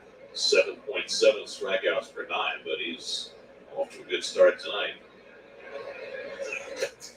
Gary, were you surprised that they let Bassett go? I was surprised. He pitched so well. Jay, it seems like it, I was right? surprised they let Bassett walk than they let Come on, Brett. Walker grow. I mean, Walker signed an enormous. Well, let the kids play, because they've been terrible so far. 4 years at what? $70 Jeez. million. $78 million. Bassett got 63 for 3. Again, Mets Twitter's getting lit up by me if the Mets don't score runs today. Got the lineup you wanted, and nobody's going to criticize the lineup now. Vientos looks terrible at the plate. Beatty looks terrible at the plate. Alvarez had a good at bat, but Alvarez has been fine. Marte hits a ground ball and should end the inning, and it does. All right. That's the end of the fourth. 1-0 Blue Jays. So, well, again, Mets Twitter was extremely quiet when that lineup came out. All the kids. Oh, yeah, Joe, I agree with you. Alvarez is a no-brainer because, well, I mean, what starter is left as a catcher, right? You're not putting Needle to start anymore. I get that. I agree with that. But again, this is the same problem that I'm having, right? The same Mets fans who didn't want Vogelbach and Canna in the lineup basically every day this week. Vogelbach got the two biggest walks in the ball game in front of Canna to have Canna do damage in 2 out of 3 Phillies games to help them win the game. And again, you know, you can be hypocritical. You can criticize the lineup, but criticize the lineup when it's actually the lineup you want too. Again, Mets Twitter was quiet. Usually if Vogelbach was in the lineup or Tommy Pham over one of these guys, you would have seen Mets Twitter light up with, oh, I can't believe this guy in the lineup. Mets won't score no runs today, and who you blaming? Vogelbach, who sat on the bench today? Yeah. Well, again, the Mets' MO this year, the majority of their runs come between the 6th inning through the 9th inning. So,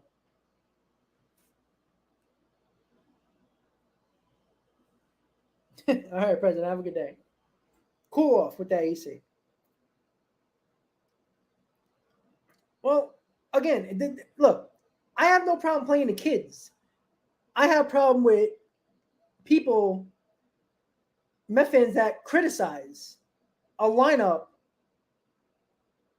that, yeah, well, Joe, I mean, when the kids play, they have a losing record. So why don't people talk about that? They don't. So setting myself up. Dalton Varsho takes a strike from Justin Well, Verlander, who started Jay, you can blame them all you want, popped up but first base his first time up. Beatty and Vientos has done absolutely Two nothing. hits, but So, one left the yard. First bounder of the game, George Springer. And that's held up so far with Chris Bassett throwing zeros on the other side. Verlander really going to that curveball. so Verlander likes his curveball tonight.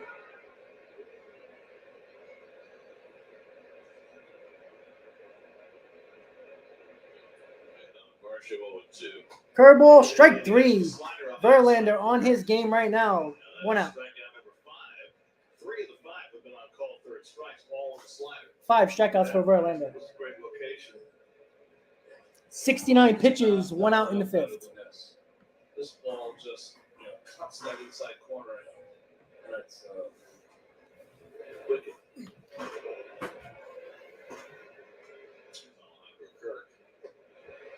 I don't know. We should have played Pham over Nimmo. I mean, Nimmo's terrible, right? Let's criticize. Oh, no, we can't. Sorry. And by the time the catcher catches it, it's 4 inches inside. Almost unhittable. Almost. You got me. So, we've talked a lot about the impending. Jeremy, you know what's the difference? The ABS system. People bitch and moan about a lineup that has more wins together with more of the veterans in the lineup than the kids. The Mets have a losing record with the kids in the lineup. Let's be honest. That's a fact. If you judge it at the midpoint of the plate as opposed to the front of the plate, would it have been a strike? I think everybody's going with Chris Bassett on the plane for his baby being born hopefully today and healthy, of course. Oh, yeah. ET phone home. ET. Oh, Justin. 1-2 to Kirk. That's all played. That's a little scary right there. That's where we're going. Why is it upside down? Why is the giga pitch upside down? I wonder if they're going to give it a voice. So if you argue with it, they can argue back. Ground ball, base Kirk's hit got a base hit. up the middle. Well, Kirk is a guy that puts the bat on the ball. Doesn't strike out a lot. Well, Jay, because the bitchin' fans make no sense. Ball skills. Yeah, I can care less about Frank the Tank. Had too much play. It was Don't down care. the middle.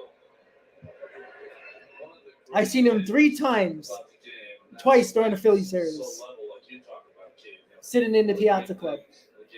Don't care to talk to him. He's a phony, and that's where I'm going to stay. Alejandro Kirk has a very different shape design. Unique. It's the big battle to get here. Short legs. You don't want to turn over the lineup here. Try to get a double play here. You don't want Springer to come up in this spot. Dangerous hitter. Got to get the ninth today. Yeah. Corners in against Kevin Kiermaier. It's always a threat to bunt. He fouls off the curveball from Verlander, and it's 0-2. Kiermaier's never had much luck against Verlander after grounding out of the third inning. He's 1 for 12 now against Justin. His curveball is giving the Toronto lineup fits. Springer next.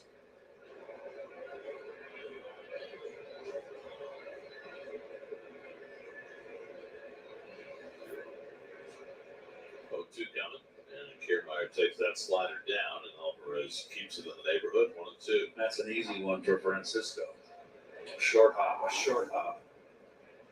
And you can see the circle on the ball, it's a slider, and that's kind of a short hop. That's an easy one. So one that bounces 2-3 feet in front of you, that's difficult.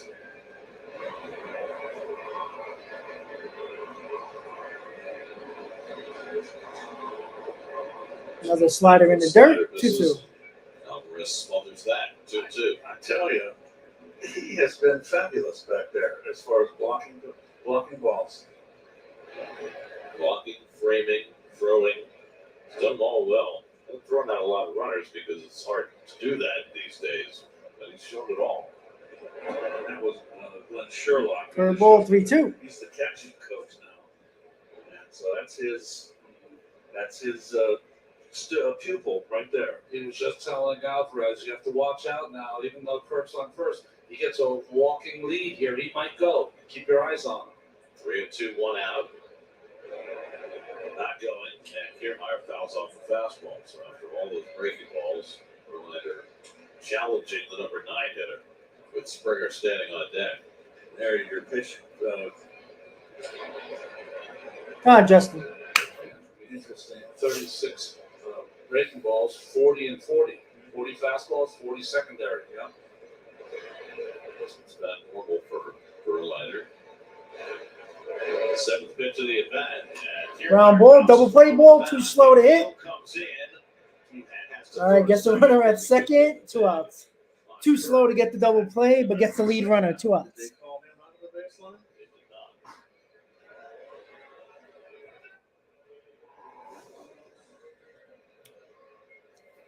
Maybe not, because McNeil was in on the grass, the cut of the grass. Runner creates his own baseline, and he can deviate 3 feet either way. And Kirk definitely stayed within that parameter.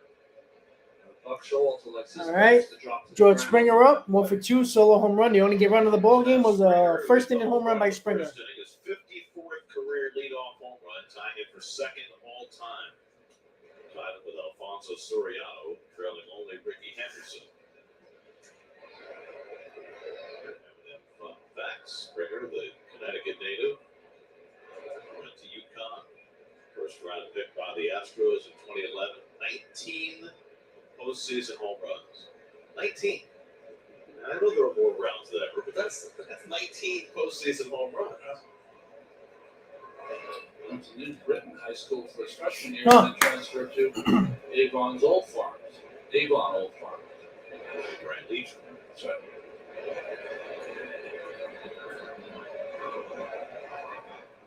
Did one Dievis Quick pickoff Yeah, move, yes, almost yeah. got Kiermaier. pitcher for the Brewers? To a no-hitter in Milwaukee. His Connecticut career, Big East Rookie of the Year. I never heard of that school until I went to college. There were a lot of people from Avon in Connecticut. Different tax bracket. Popped up and out of play. Gives a look, but that'll be well 2 back in the strikes. crowd. 1-2 to Springer.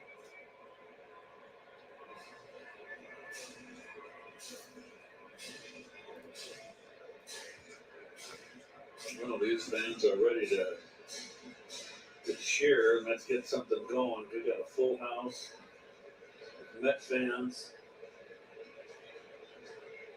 Best play right now would be for Bass to get the call. Honey, time to come home. Runner going and is fouled off. Missed it earlier. Chris Bass's wife, Jennifer, is about to go into labor in Toronto. He's going to be getting on a plane as soon as he's done with this game, which the Mets right now will be sooner rather than later. Will ownership send him a private jet? He can afford his own. Come on, Justin, let's go. Oh, Shit, I keep forgetting. $21 million a year, you know. oh. He can afford those, what's it called, net jet points? What I can do for $21 million. I think if you don't know that, Gary, not fly front. Probably a good idea, right? Kiermaier at first, not going, and the 2-2. Ground ball, right to Beatty. And got him. Long throw by Beatty, and the inning is over. Another solid inning by Justin Verlander. 5 innings for Verlander, giving up that solo home run to Springer in the first. Mets coming up in the bottom of the 5th. Mets had multiple opportunities so far this game with runners in scoring position and have not scored. So bottom of the 5th, 1-0 Blue Jays. The Mets will have up Vientos, Canna, Alvarez, 7, 8, 9 for the Mets in the 5th. Once again, guys, don't forget to please hit on that wonderful like button. More likes we get, the more this stream goes at the top of the list for people that want to see this type of content. So make sure you do that. And new subscribers of the channel, thank you for tuning in to Talking Mets at Rob live stream during the Mets game. Always fun hanging out with you guys. Had a late hour and a half rain delay, very long pregame show, but hey, what are you gonna do? That's baseball without a retractable roof. So thank you guys for tuning in and hanging out with me during this Mets game. And just so you guys know, working on a collaboration with a couple of YouTubers / podcasters, all Mets fans, obviously, that we're going to be doing something big, collabing together, hopefully for some type of cool weekly podcast like me and Hayden do for the Shea Bridge Show. We're going to come up with a title for that. And I will keep you guys posted. It should happen in the next coming days. So make sure you check that out. It's going to be a big collaboration with multiple channels, multiple podcasters. It's going to be a lot of fun.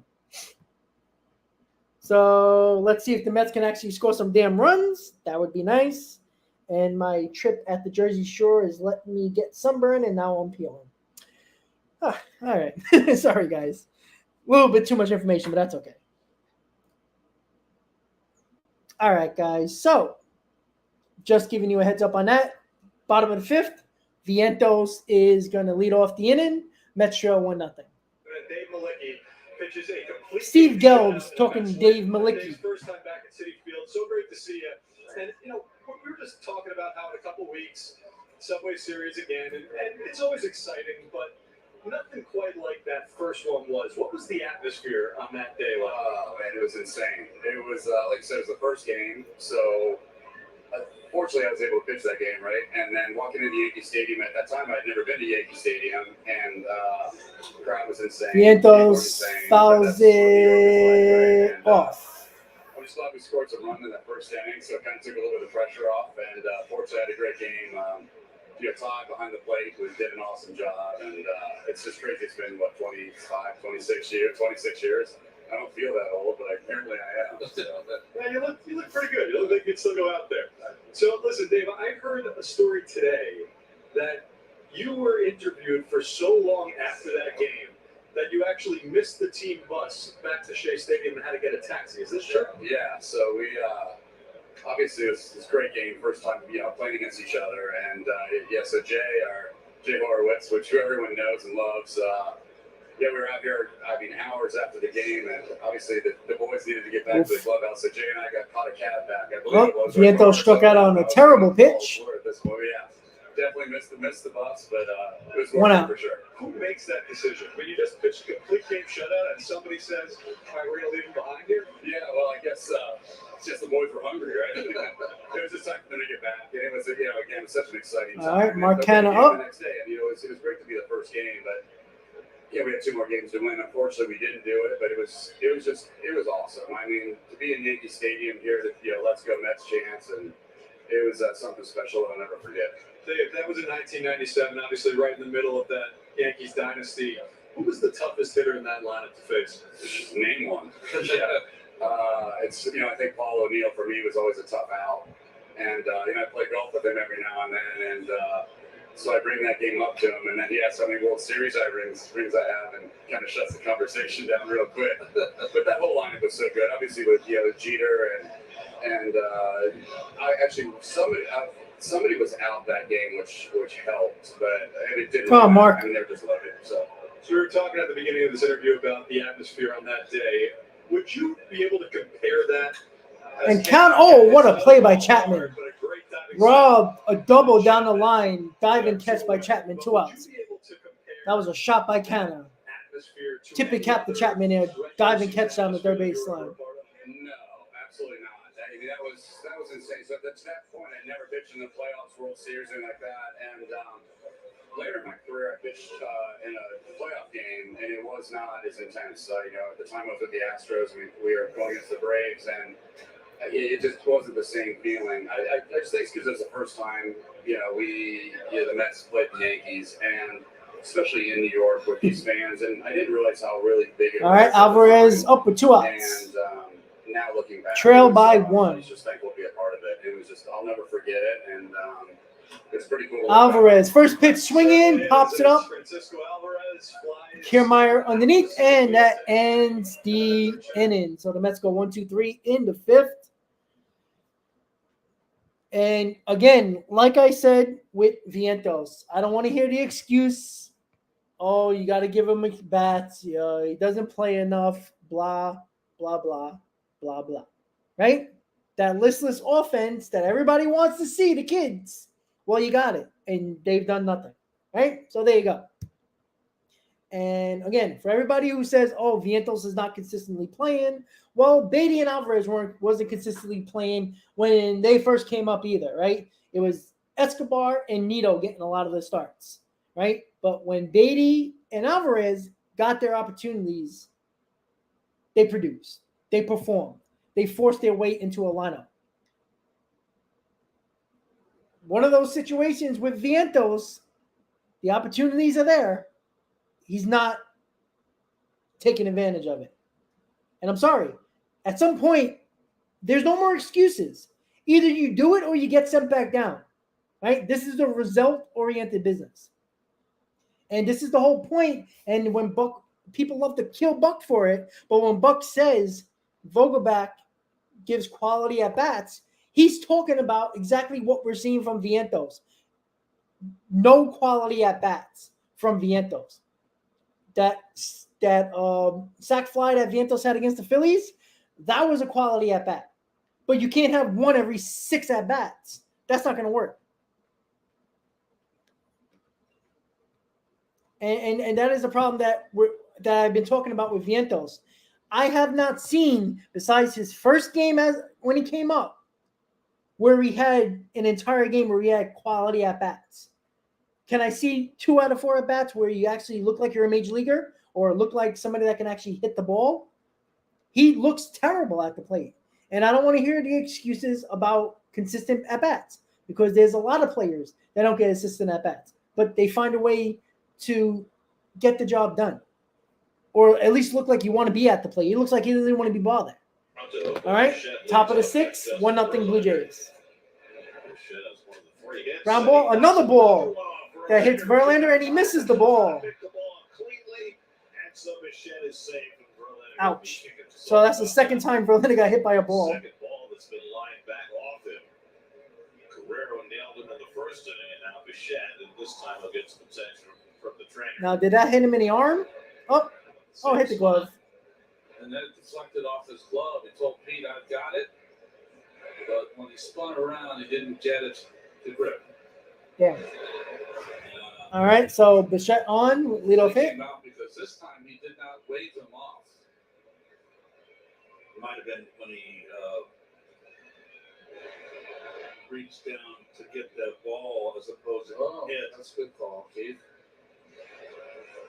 106 miles an hour off the bat, and Easy, there has been. Not coming out now. I'm sorry, 30 at bats. base hit for Bichette, so he has two That's a hits sample tonight. size. Sorry. Yes. Again, you're not going to kill the kids. Don't kill the kids. That's fine. Right? Everybody wants to line up. Well, you're getting 0 runs so far, and that's everybody in the lineup. But nobody's producing right now. Stolen bases have been caught 3 times. So here's Guerrero, who held Verlander in a similar spot in the first, and that one deflected right to Alonso, and they got the out. Struck out in the third. And a fastball inside for ball 1. You know, there's so much put into this windup that he doesn't get into position really. Well, Ball Anthony, goes off his glove there. what kids did anything in the sweep against the Phillies, right? Last time I checked, it was mostly Canna Guerrero here, who's a free for the sprinter. most How part, do you feel right? about that? That's an interesting call, Gary. What you want to do is that you got to be careful. Yeah, they proved themselves, but they were also getting limited at bats when Escobar and Nito was playing over the 2, Alvarez and Beatty, right? But when they got the opportunities, they performed. Again, maybe Vientos isn't that good. Maybe he's one of those quadruple A players that can perform in triple A, but not at the major leagues. It's possible, guys. Not everybody's good. Yeah, 30 at bats. Look at 30 at bats for Beatty and Alvarez, and they didn't get the starts like that either.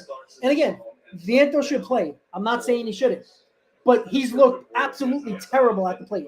There's no quality at bats. That's the scary part. His first bat or second at bat, we had to reach for it.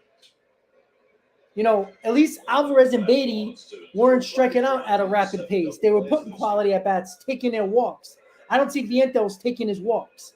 2 years ago. Man, That's the problem that I'm having with Vientos right now. far and away the best player in the American League, but Ohtani was just Again, nobody's going to criticize the kids. such a It's just how it goes, right? Everybody wanted the lineup. They lose today, and they'll criticize everything else but the lineup today. That's what they'll do. It's 3-2. Will Bichette be on his horse? I think he probably will.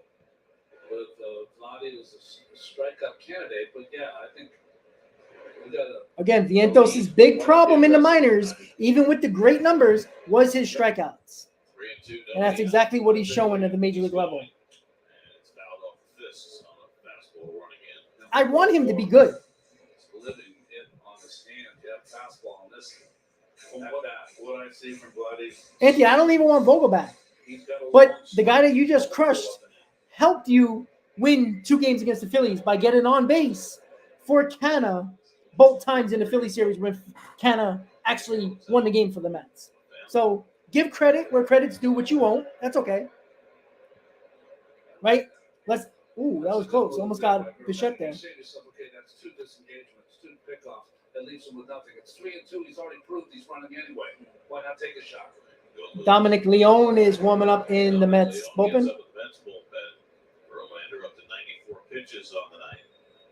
I think it's Chris. I think it's a little both. Vladimir takes outside. That's ball 4. So the All right, Phillies ball lose 4, first and second, nobody out. Jays have 2 men on. Oh, that ball, let me tell you, for a free swinger, he took that pitch, and that just missed. Verlander wanted the call. It didn't miss by much. Slider. I think he was expecting Vladdy to offer that one. Watch where this ball ends up. That call could have gone either way. And I wonder if Alvarez is in a situation there where he's framing rather than trying to make the transfer, do you have a chance to get that call? I think that's where Verlander's irritation comes from. He'd rather frame first and go. Chances of throwing him out, not very good. Not 2 on for Belt. And he takes a fastball on the outside corner. Generous call that time by Nick Lentz. Nick Lentz has been a pitcher's umpire.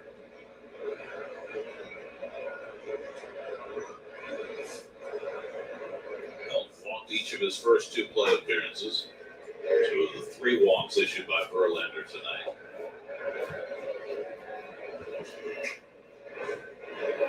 Belt's a good candidate for double play.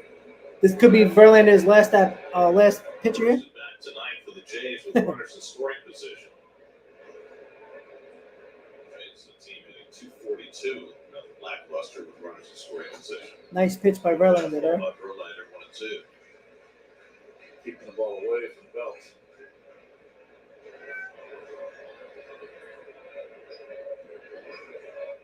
That injury-plagued years the last 2 seasons in San Francisco.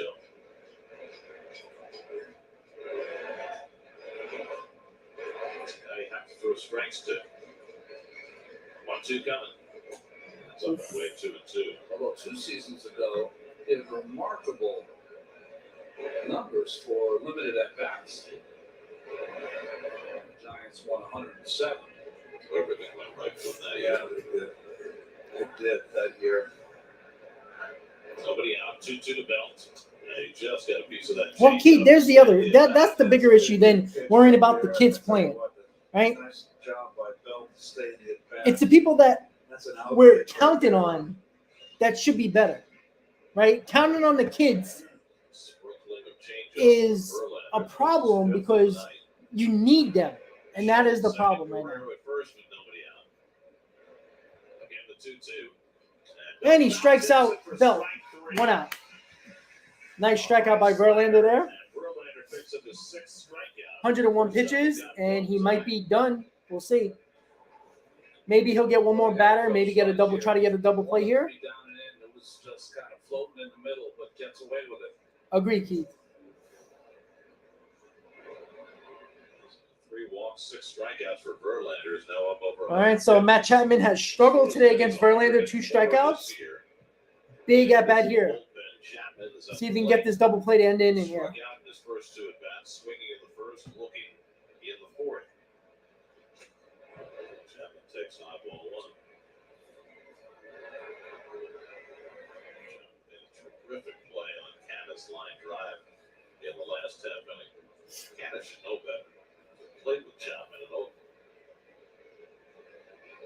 There was a time when they were comparing Chapman with Oakland. Correct. But Keith, what they did a lot last year was score a lot of runs from 6th through the 9th inning, and they've done that a lot this year. So it's just a matter of if the pitching keeps you in a ball game. Chapman pops one up foul, but he'll come back out of play. The offense have seen to come back in these games. And the Mets score the majority of their runs from the 6th inning on. Drafted and Chapman replaced him. They're both from the same school. Well, Michael, they're unreal good, but they only have 1 run today. And that was on a solo home run in the first inning. So Second base umpire, Jeremy Rehack. That was Lindor's telling Alvarez to come out, give some signs, he buys some time for Verlander. restart the clock.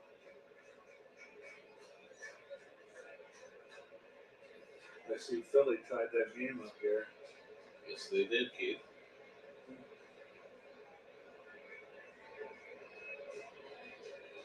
Come on, Justin, let's go. With Merrifield Double on play. deck. nice pitch, strike 2. Catches the Come on. corner, right at the top of the zone on the edge. 1-2. Fastballs early. Sorry, Keith. A lot of breaking balls in the middle. He knows this is his last inning. Back to the fastball. 104 pitches, matching his season high. Come on, Justin. 1-2 coming. And breaking ball fouled off. Haven't been able to get a piece of that curve. Chapman's a high strikeout hitter. 62 strikeouts this year, but flip side, LRF, 29 absolutely. base hits, 21 doubles, which leads the majors, and he won't know. And he's driven in 30 runs. Well, he's got to get out of the inning before you keep him in the game. You know, that's the problem. And Chapman's dangerous here. Again, the 1-2. Got him. He tracks the whole Strike 3. around on the slider. Swung on, Strike check, 3. swing, 2 outs. 7 strikeouts So for Verlander had first and second, nobody out. And got the last 2 batters. 1 more out to get out of this inning. Runs, right? The offer. Nice slider. Fooled him. Did All right. offer. Whit Merrifield up, lined out, and grounded to a double play. This year, Kodai Senga threw 106 against the Cubs. A couple of starts back. And now Verlander's going to go beyond that, trying to finish off this sixth inning. Facing Whit Merrifield, who's flied out and grounded into a double play. Come on, Justin. Jay's got the first two men on here. This will definitely be Verlander's last batter, most likely. And now Merrifield takes a fastball upstairs for ball one. Merrifield hitting 280 with runners in scoring position.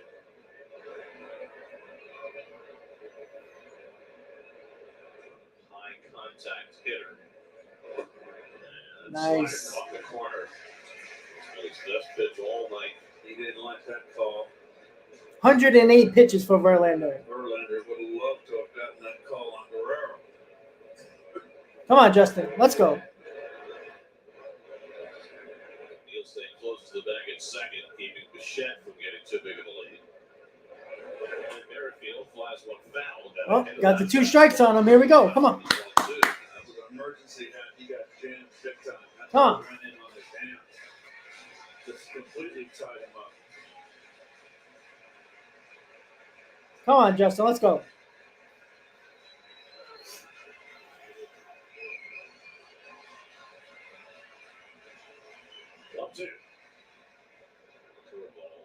All right, good block by Alvarez. Nice pitch by Verlander. Wanted to keep that ball down and did. See if he went fishing. 110 pitches for Verlander. Something you don't see a lot of anymore. Come on, Justin. Let's go. Come back, up and in with that fastball from Merrifield. They'll try to make him buy one more breaking ball. Even if he misses, up and in, he can come back with a 3-2 breaking ball. 2 out, 2 on, 2 and 2 to Whit Merrifield, and now Alvarez is going to go. Alvarez walking to the mound for Verlander. And so rather than let the pitch clock run down and risk ball 3, we'll spend a mound visit here. It's one of the few times that you might tell a young catcher the 2 pitches that you want to use here. If this is what I want to throw 2-2, if this does not retire him, then this is what we're coming 3-2 with. So you don't have to worry about him calling. Keith, yeah, it hurts right now because Marte was perfect for number 2, and I don't, Beatty strikes out a lot, so it's tough decision. Nobody's been doing the job number 2, and that's been a big problem for this top of the lineup. All right, so with the 2-2 count, first and second, 2 outs. Verlander, 110 pitches, 6th inning, 1-0 Blue Jays.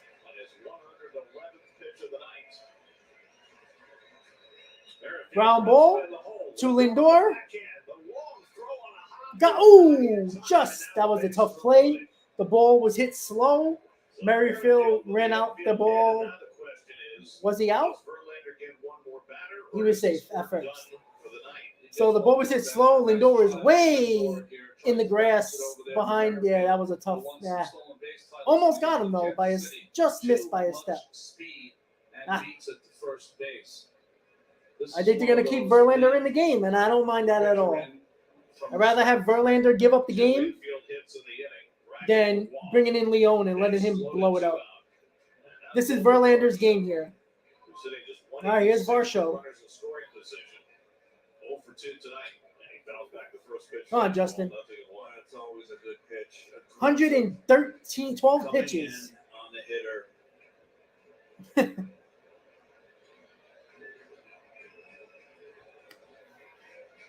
So Verlander got that ground ball, but just placed perfectly.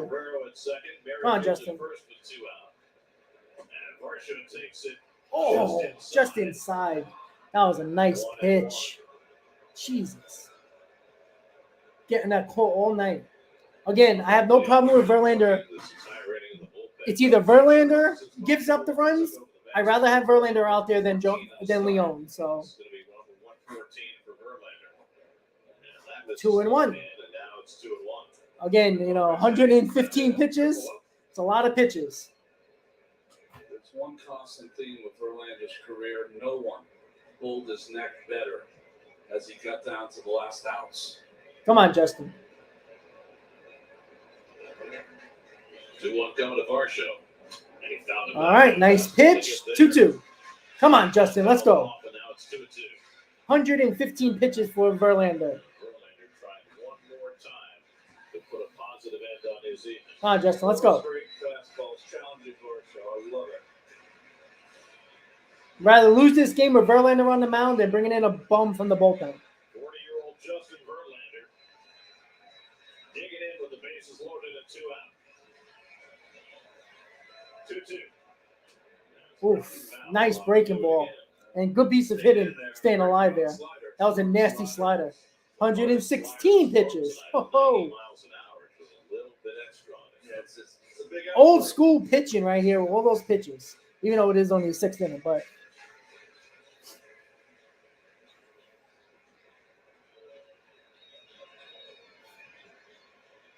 come on, Justin. Again, the 2-2 coming to Merrifield. Got him, baby. Yeah. All right, Justin. There you go.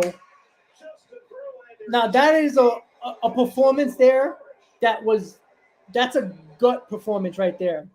Didn't have his great stuff. Didn't have a ton of strikeouts.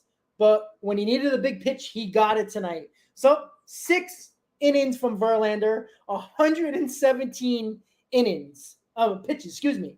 Pitches for Verlander. That is a gut performance right there. That is all gut right there. That's what you call a bulldog. Again, not his best performance, but when he had to make a pitch, he got it done. So once again, a Mets pitcher goes 6 innings, 4 in a row now, going 6 innings or more, only 1 run. Again, I guarantee Verlander will tell you after the game, he wished he would have went 8, but 6 innings, 1 run, you got to win this ball game. It's very simple. And again, I have no problem leaving Verlander out there. I'd rather lose with Verlander on the mound than have Dominic Leone blow up an inning. Exactly. This is a performance here where Verlander didn't have his great stuff, but through a lineup like this, listen, Mike, absolutely. Again, this is not 8 innings, 1-run baseball, right?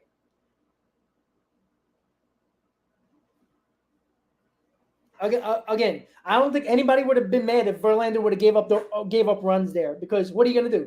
Say, who would you rather have, Verlander or Leone on the mound?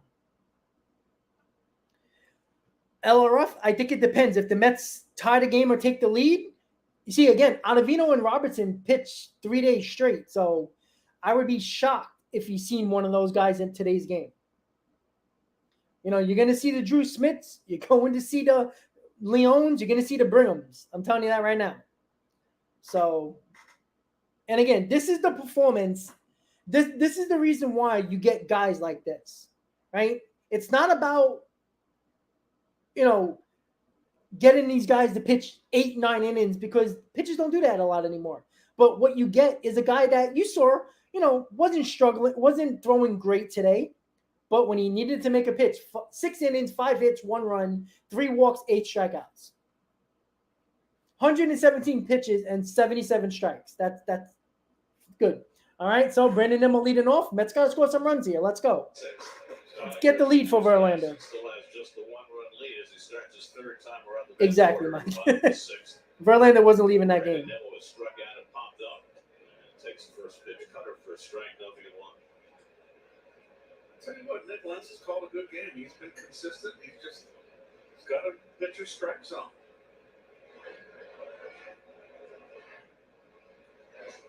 Nimmo just won for his last 14. Well, Leslie, it's been Mets are 16-0 when their starter goes 6 innings or more, and a lot of those times the Mets are trailing in a ball game, so they win ball games when their pitchers go 6 innings or more. So let's see if they can come back here. It's only 1 run. Just inside. When their pitcher goes 6 innings, they're going to have to come back tonight. 16-0 when the starter goes 6. Nationals went ahead of the Phillies 8-7. Came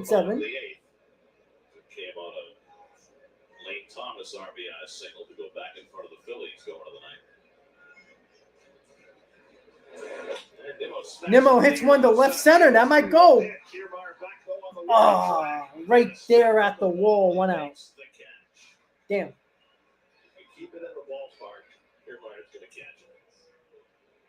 The Well, that was the best at bat of the night for Nimmo. Hit it 369 feet in a spot where it was 370.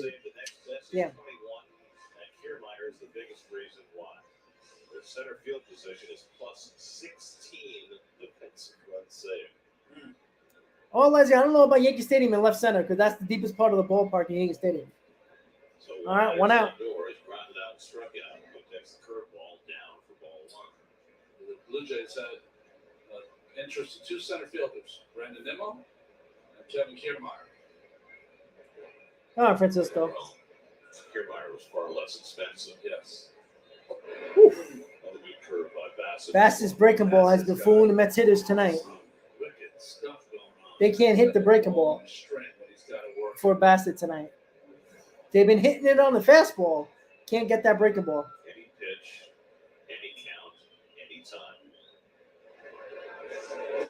Nope. 3 straight curveballs, and that one missed inside. 2-1. So Verlander's 117 pitches, most he started since before Tommy John surgery in 2019 with the Astros. Leslie, I am glad that you don't have to spend any money listening to the game or watching. I appreciate it. High cutter. Well, this is Bassett in a nutshell, right? He's efficient with his pitches. This is not something that we've seen a lot of this last year as a Met. You gotta lay off those breaking balls that he never throws for strikes, and you gotta let him throw that fastball. To Lindor with McNeil on deck. Well, those two are back together, and it was fascinating listening to him talk about Scherzer and getting back together with him during the conversation earlier tonight. Older now, got families, they're in a different place now than they were as teammates in Detroit. But they don't lose that intensity on their day. They're still the same. By the way, just as far as pitch counts for Verlander, most he's ever thrown in a game was 133. It was the ALCS for the Tigers back in 2011. There you go, Joe. Deep breath from Bassett. Lindor fouls it off. Still a full count. 2011 when he was the Cy Young Award winner and the Well, MVP. the time this game ends, I'll be right on the border of working. Outfits there. It was a good one. And Carlos, wouldn't the runs be nice? A nice gut performance by Verlander there.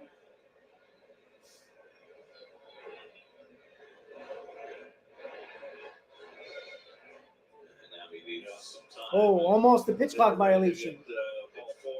That would have been ball 4. Down to 0 before Kirk headed out to the mound. I think Lindor was a little perturbed about that. It was very close. It's the first game I agree, ever watched Leslie. the clock here. Don't work so hard. On the razor's edge. Yes. It's,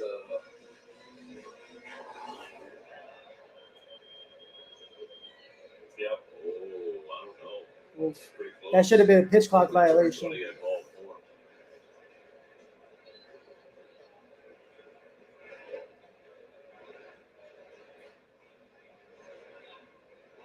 Three-two coming. And Lindor strikes out, just like a lot of Mets hitters tonight. 8 strikeouts. Can't figure out Bassett tonight. He's now retired 11 in a row. Yeah, I don't think he liked the Phillies just lost. Yes. Yeah, Bassett again. Bassett talked about not liking pitching in New York. He did, but you know what? The 2 biggest games of the year, he didn't perform. So the season last year, game 3 of the wild card round, the loss against San Diego, Joe Musgrove pitched to Jim. There's McNeil, who has one of the Mets' 2 hits tonight against Bassett, double to right center in the first. so he has started with a fastball that was a hit, a breaking ball the second time he was up, and now a changeup the third time he's up.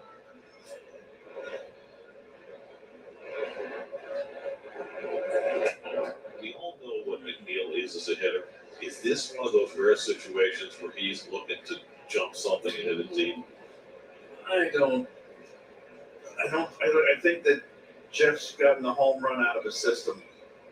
When he hit that second half, when he hit Leslie, you going with the 7 line? runs, and the next year he came back and was kind of home run happy. I think he's come back down to earth. And he's an extra base hitter. But 2-0 is a nice pitch, a nice count to look in and take a chance. 2 out, nobody on, 1-run game. McNeil had the best at bats so far And it's 3-0. in the lineup. Alonso moving on deck. He has really struggled the last couple of days. Okay, Leslie. One swing, though, from busting out. You never know. 3-0 to McNeil. When's it going to come? Taking all the way, 3-1.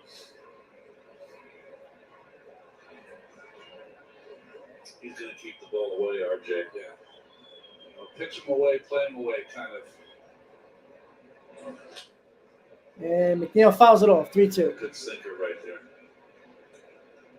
That's the best that we saw all last year.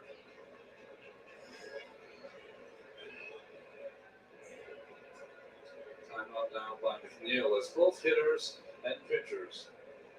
And I think the first game we've done this year are fighting for each second of the clock. You know what's funny when you take a timeout to break up a pitcher's rhythm? Yeah, I'm a little shocked Not too. with Bassett. You But want him to work Bassett is a gamer. fast. Let's be honest He about that. likes to work slow.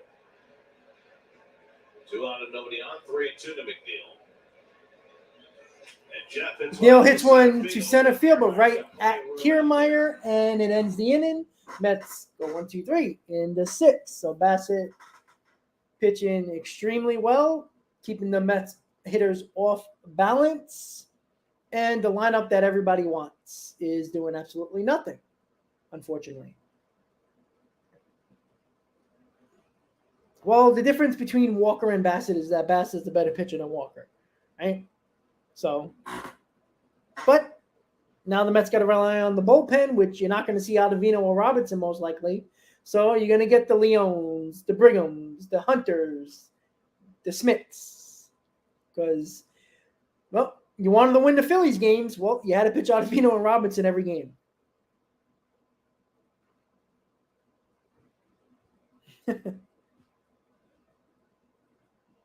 Well, let's not act like Williams has pitched well. All right, he has a 5 ERA in Washington, and again, I don't think Bassett wanted to be a Met. To be honest, after last year, I don't think he wanted to. He talked about the pressure in New York, and every pitch is like, live or die with each pitch. So I don't think Bassett really wanted to come back with the Mets. And I think it was mutual, to be honest with you. Again, when you heard his pre-game interview prior to a Game 3 game in the playoffs, and you're talking about the pressure of New York and everything in between,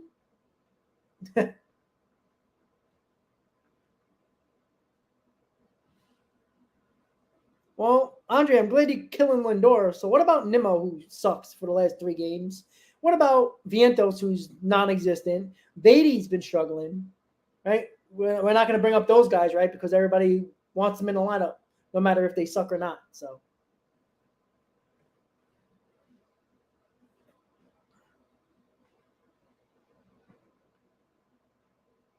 he faded at the end. And again, I give all Bassett. He was a bulldog. He was the one that was there every day, every 5th day. So I'm not going to kill him.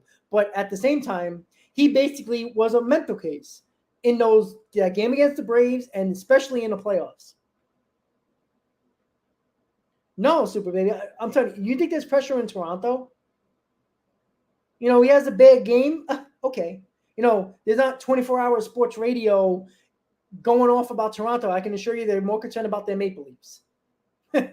Let's be honest. All right, so top of the 7th, 1-0 Blue Jays. That'll keep Capizzi. Like that hat with the black rim. So I'm assuming Dominic Leone, is in the game. He was warming up. We'll see. Okay,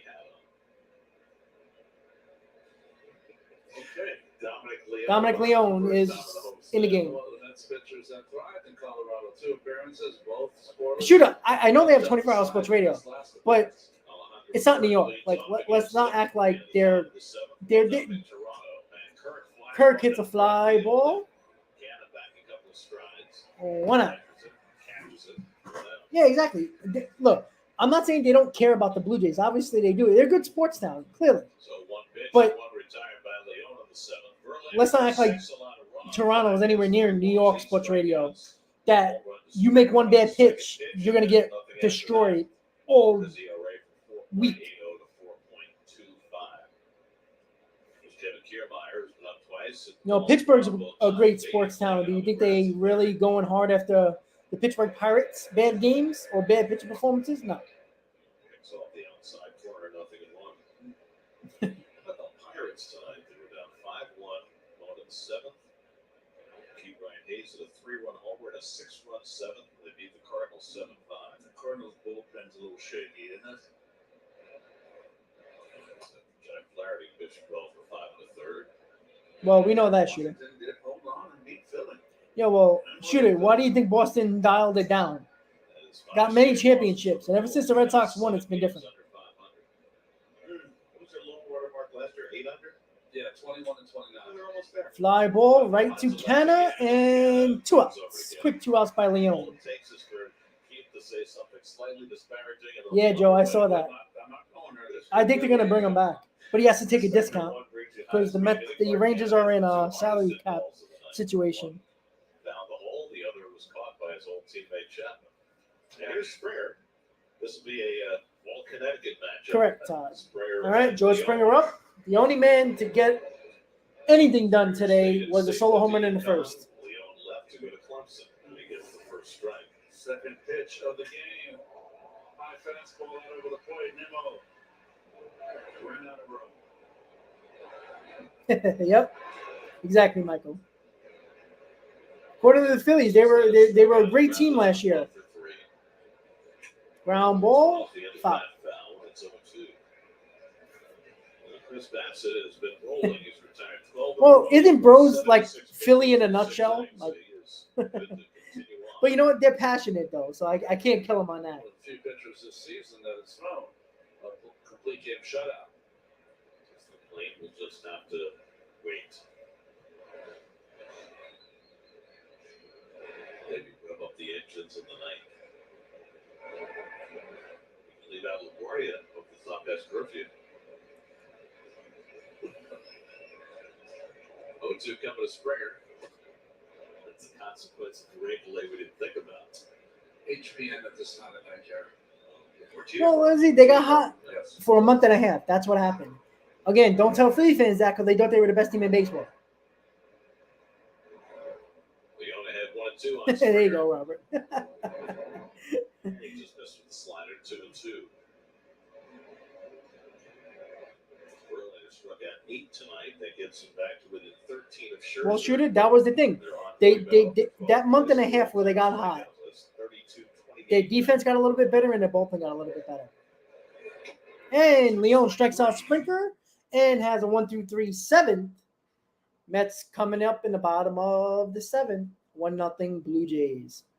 And again, that was the whole that was the whole thing. And why, again, you listen, I did a couple of World Series streams, and Philly fans were all over the stream talking about, they were always a really good team, great team. They just struggled yet. I'm sorry, no great team is going to be terrible for 5 months out of the year. You had a month and a half. That was it. Anybody can do that. You got hot at the right time. That was it. That doesn't mean you're a great team. That means you got hot at the right time. Your defense got a little bit better and your bullpen started to pitch better. But they lost the World Series because the things that they were terrible in the regular season came right back to haunt them in the World Series. Bad defense, bullpen didn't show up, and the one thing they actually did well last year was hit home runs. That stopped in the World Series in the last couple of games. That's why. Yeah, Robert, but you know what? It wasn't even about that because their offense was scoring runs. Their pitching was terrible. Again, I was in Philadelphia with the 7 line in the middle of August. Philly fans were walking out of the ballpark saying, I can't believe this team's spending all this money and they're not even going to make the playoffs. They were walking out the building, and there was more Mets fans than Philly fans by the 7th inning when the Mets were beating them up. I'm sorry. So let's not act like they were believers because they weren't. Correct, Jay, 100%. And that's what I said. The 2015 Mets were never a great team. They had they had more hot months than the Phillies did. After Cespedes came, since from August on, the Mets were the hottest team in baseball.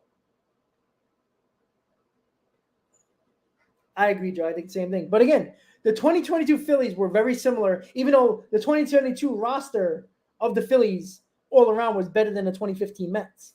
All right, Pete Alonso leading off, 1-0. Bassett. Sorry, Blue Jays. And Bassett still in the game. He takes outside for ball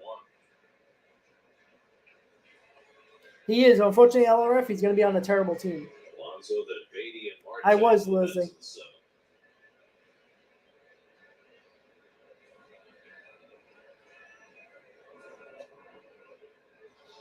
For a strike, 1-1. Watch when he goes to the pitch count.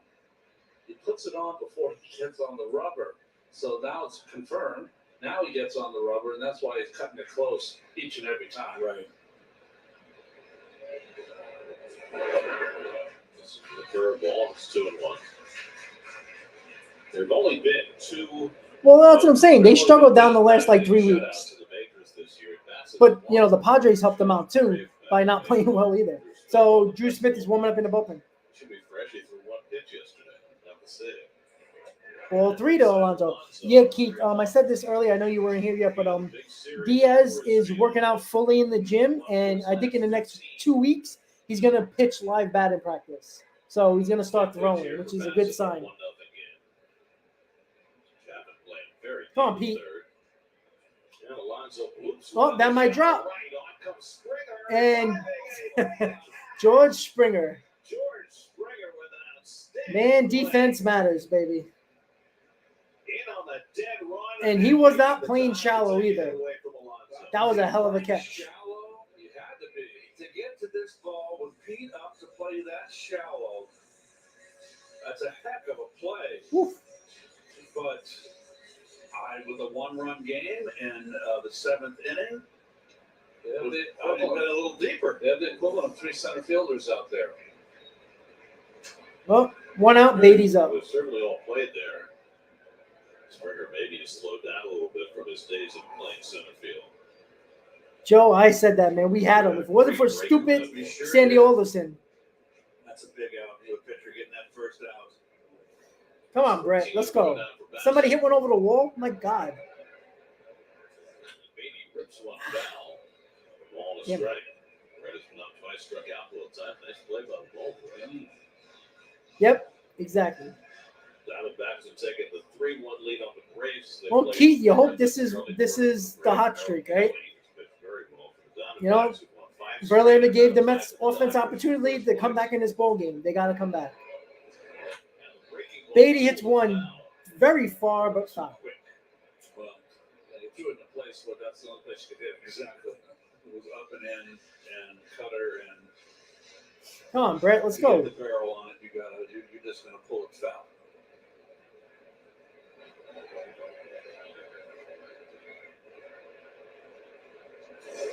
Round ball right to the second baseman. 2 outs. Another 2 out. So Bassett keeps rolling along. That's 14 straight he's set down. The last Mets base runner was Francisco Alvarez, who reached on Guerrero's error in the 3rd.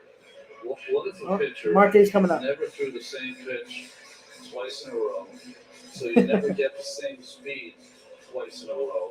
Well, Joe, they won last year in June. He's got a nice repertoire of pitches and great command.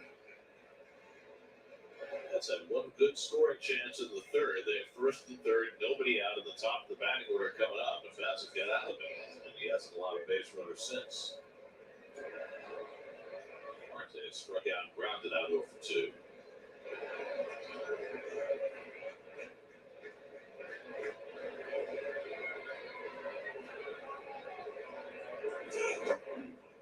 Bassett is trying to create a great memory for himself and his.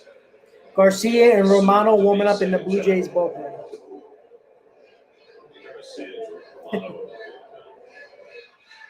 Come on, Starlight.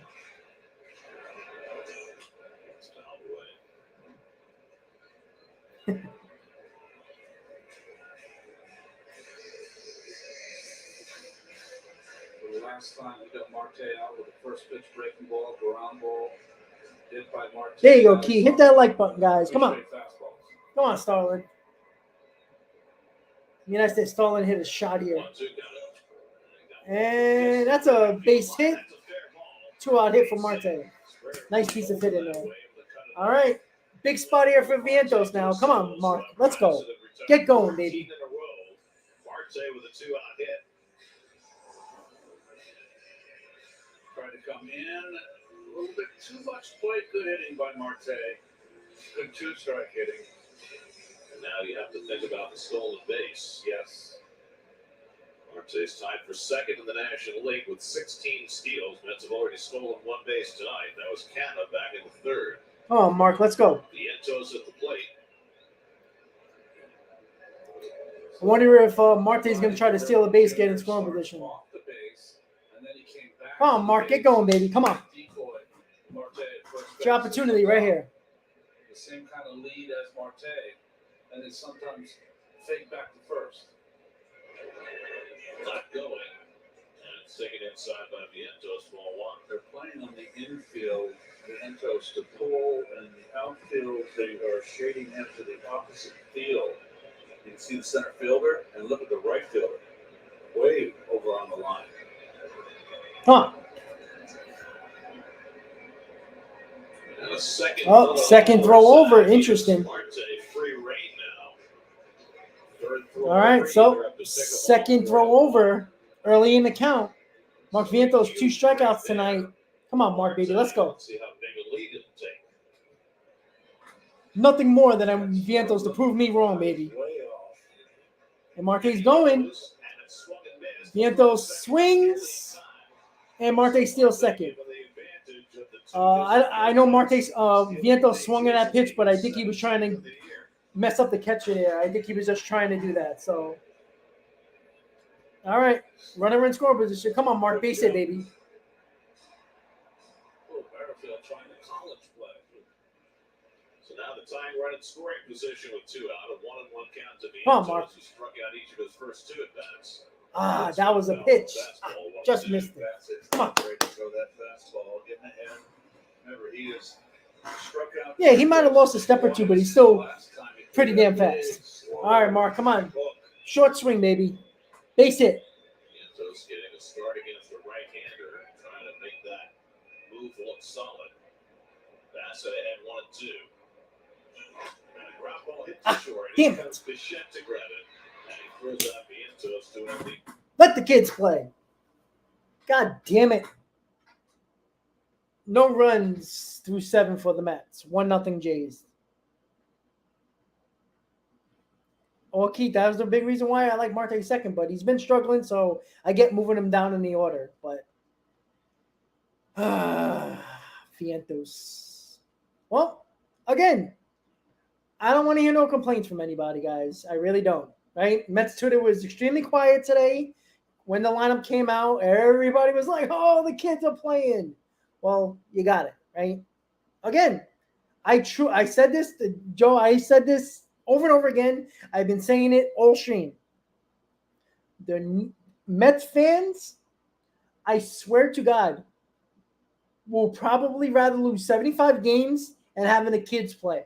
I truly believe that. The way they act when the lineup comes out. Again, the same Mets fans that they don't want Canada to play and be a 4th outfielder. All of a sudden, hey, look, Canada, hot. Oh, right? Leslie, I understand that, but you also have to win ball games, and he's not helping this team right now. I'm sorry. Again, I'm not saying Vogelback or Pham are better options, but Vientos isn't working right now either. So I know the Mets are between a rock and a hard place with that. But again, this is why I talk about quality at-bats. That wasn't a terrible at-bat by Vientos. That was a better at-bat, right? You know, he didn't try to swing for the fences. You know, he had a level swing. You know, he put a shorter swing on a 2-strike pitch, which he should do. So that wasn't a terrible at-bat. But let's be honest. His at-bats have not been good over the last 2-3 weeks. Sorry.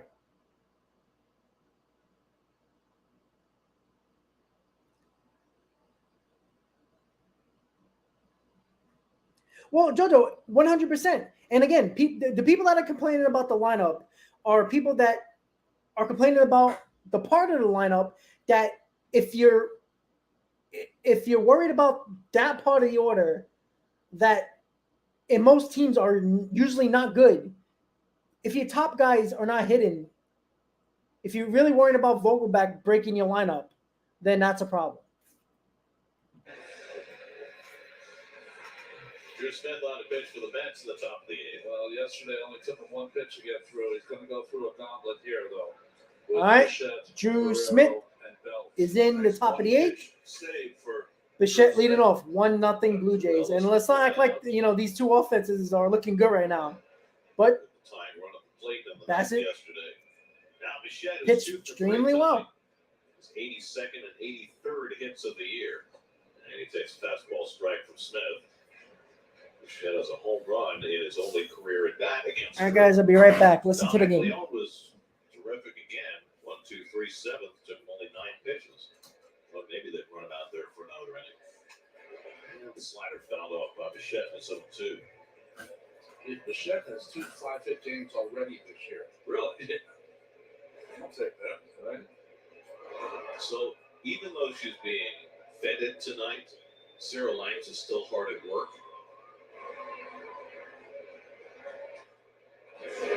Would you expect anything less? No, I wouldn't. So Sarah came up with this. The 117 pitches for Verlander is the most for a pitcher 40 or older since Ari Dickey in 2017, and the most for a non-knuckleballer 40 or more since Bartolo Colon in 2014.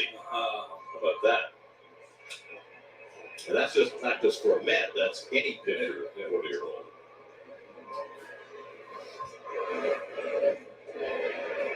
It's Dickey who does that with the Jays, right? 2017.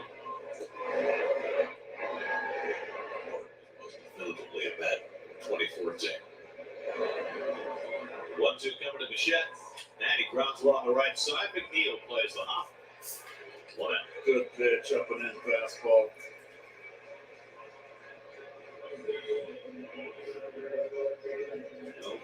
Talked about it at the outset. The Blue Jays have paid the penalty for being in that incredibly tough AL East, but when they go out of division, they've been incredibly successful. All right, guys. Historically, not very successful in Flushing. They are 2 and 14 on time. Well, Leslie, he's not. That was the first time he hit the ball hard in a while. He's been striking out at the same pace he's been doing in the minor leagues. And that is a base hit by Guerrero, 1-out hit for the Blue Jays. So Vladimir Guerrero is on base for the second time. Well, high slider, but right with it.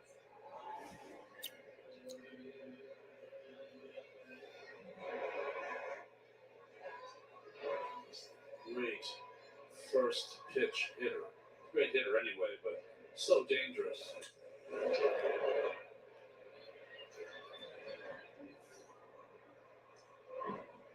Brandon Belt, who walked twice and struck out against Ground ball should be a double play. Could be 2. McNeil to Lindor, back to first. Got him. Double play. Another nice turn by the infield. 4-6-3 on the double. 4-6-3 double play. Mets get out of it. And the Mets are coming up in the bottom of the 8th. So, can't blame the pitching tonight, guys. That's for sure. Again, nobody's getting it done today. So, you can blame everybody in this lineup. But again, maybe it's really not the lineup. So, well, Michael, it's not wasted until the Mets lose the game, right? Right? Your starter gives you 1 run, 6 innings. You should win that ball game. Yeah, he's been, Drew Smith has his moments, that's for sure. So, you know what? No, again, nobody's getting it done today. Like I said, the Mets have first and third, nobody out. Nimmo, Francis, Lindor, and McNeil, and they didn't get the job done. But listen, quality starts like Verlander gave you gives the offense a chance to come back in a ball game, even when they're struggling. All you need is a bloop and a blast, and you're leading the ball game, right? one big swing in the bat, it's a tie game. So, that's the thing with quality starts. It still gives an offense that's struggling today a chance to win a ball game still. So the Mets will have Canna, Alvarez, Nimmo, 8-9-1. So let's see if the Metropolitans can do it. And if you're tuning in, we're 4 hours deep into this live stream. Why is that? Because the game started at 8:40 because of rain. The Braves are playing Arizona, so they probably just started about a half hour ago, along with the Yankees and the Dodgers as well. So that would be nice. Again, the Mets have been doing very well with comeback wins, especially at home. It only takes a bloop and a blast here. But Chris Bassett does what Chris Bassett has, done during the season. He didn't throw a lot of breaking balls for strikes, but the fastball was, he fooled every batter. And you've seen a lot of that with Bassett last year with the Mets. All right, Canna up. Bassett still in the ball game. 1-0 Toronto. So Mike Canna hit a shot down the third baseline, but Chapman caught it. But this is the guy you want up today, considering he's the hottest batter in the lineup. Ooh, thank you, Leslie. That's a good sign. Oh, and the Braves haven't been playing well the whole month of May. They haven't been playing well. Come on, Mark. Can Mark got another home run in him? Tie this ball game up 2-0. Bassett's given up 11 home runs this year. And it takes fastball for a strike, and it's 2-1.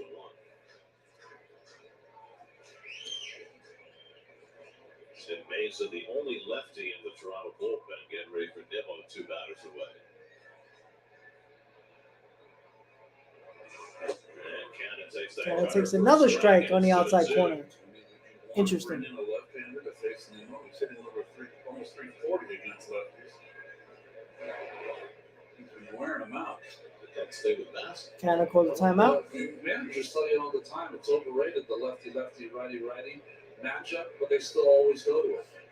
Yeah, Leslie, that's possible. 97 pitches for Bassett. He's thrown as many as 109 in the game this year. Really? Jesus Christ. That was quick. Didn't Severino pitch today? Canna ground ball foul. He waited until there was about a half a second left on the pitch clock that time. He tried to freeze him. That's what he did. Good job by Canada to hang in on that at bat. That slow hook of Bassett is such a weapon. He must have Mark, let's go. Spin rate, because that thing breaks. Again, the 2-2. Another curve. Oh. Get out of play. Foul ball. That was a hanger Canna missed. That was a hanging breakable right there.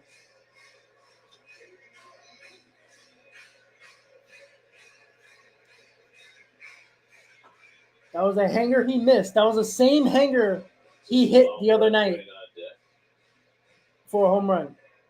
Very similar pitch. Got under that. Come on, Mark. Ready to go. 7th pitch of the back to Canna. Ground ball up the middle. Right there is the second Wow, the second baseman was really playing up the middle. Jeez, 1 out. They were playing normal positions. That's a base hit up the middle. So 1 out and nobody on. And now Francisco Alvarez. All right, here's Alvarez. Has now retired 16 of the last 17 batters since Alvarez reached on an error in the 3rd. And he flied out in the 5th, 0 for 2. Hitless now in his last 11 bats, trying to snap that string here in the 8th. And he gets a curveball. Alvarez hits one. First pitch swinging, pop up. 2 out. Jesus. There's that slow hook run. Oh.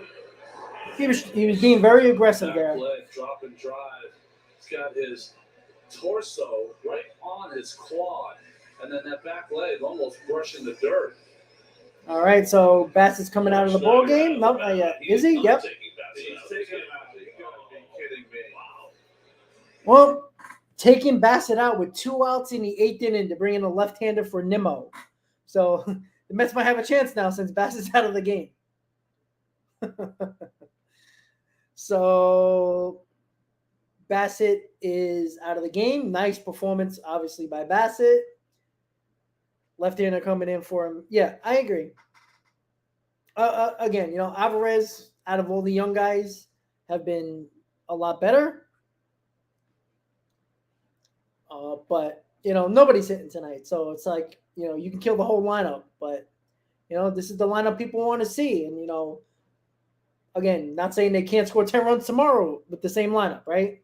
It is baseball, right? It's amazing. The Braves are losing.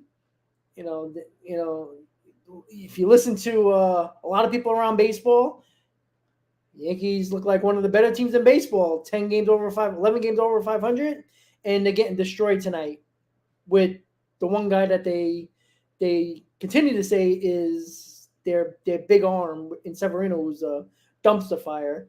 Every big game he ever pitched in, he's a joke. Well, let's hope that the Blue Jays just overmanaged here and took Bassett out of the game. Again, it's not the worst decision in the world considering that you're bringing in a lefty against Nimmo, but Nimmo's been good against lefties. You just hope that Nimmo, gets something over the plate where he can drive. Because, Nimmo, you've seen this year with Nimmo, with 2 outs and nobody on, and you need a run, you're going to see Nimmo swing for the fences here. And then if he gets to 2 strikes, then he'll look to get on base. But Nimmo's also been struggling today. No. I'm saying there is no good performances. That's the point. Big moments when he's pitched in the playoffs or big games for the Yankees, it's been a disaster. All right, so Maiza is in, the lefty, and Nimmo with 2 outs. Look for Nimmo here to swing for the fences. Nimmo is batting .351 with 74 at-bats, average. No home runs. So see if Nimmo looks to go deep here. Fastball for a strike, 0-1. Chris Bassett, 101 pitches in 7 2/3, no runs, 3 hits, no walks, 8 strikeouts. And not rushing to the airport, at least not yet. You the picture comes in for you. You watch it. He wants that in the bench. He wants that Willie.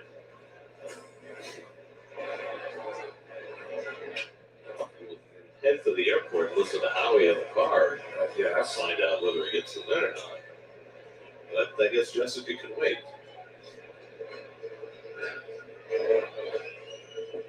Come on, Brandon. And Nimmo swings and misses at the sinker, and it's 2-2. That was a bad swing by Nimmo. When I was strikes on a rare time for Brandon, that would have been 3-1.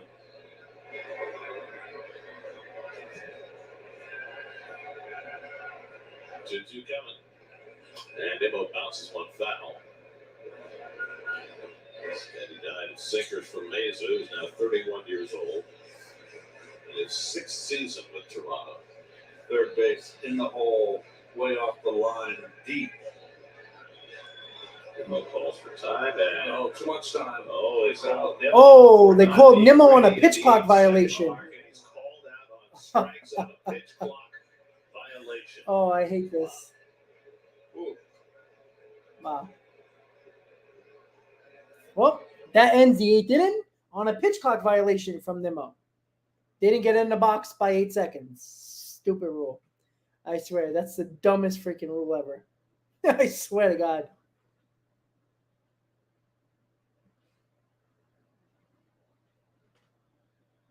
So, Mets do not score in the 8th. And because of that wonderful rule that Rob Manfred put in, the stupid pitch clock violation.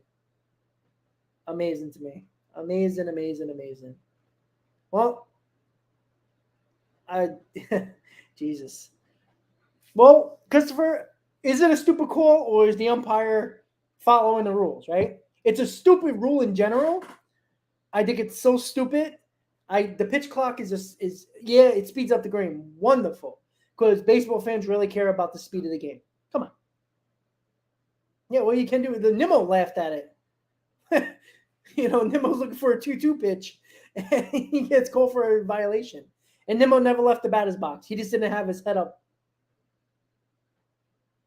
Agree, Collins. Let baseball be baseball. I hate it. Listen, I think the pitch clock, I think it's stupid for a batter should be in a box. I get that. But how about this? How about have no pitch clock? The pitcher gets once that you can keep the throwing over stuff and all that, the disengagements. Let's not have a pitch clock. Why does the batter have to be in? The batter would be at a disadvantage if the pitcher's ready. That's it. Well, Joe, didn't I say that? I said all the Mets minions on Twitter that love this lineup, the Mets will lose 2-1, and then what happens? Right? Who we're blaming today? All right, 9th inning. I'm assuming Drew Smith is going to come back out for the 9th. I guess. Maybe. Possibly. Wow, that's actually a pretty good odds. Mets to win the ball game, plus 750. Ooh. Oh, it looks like Ottavino. Huh, interesting.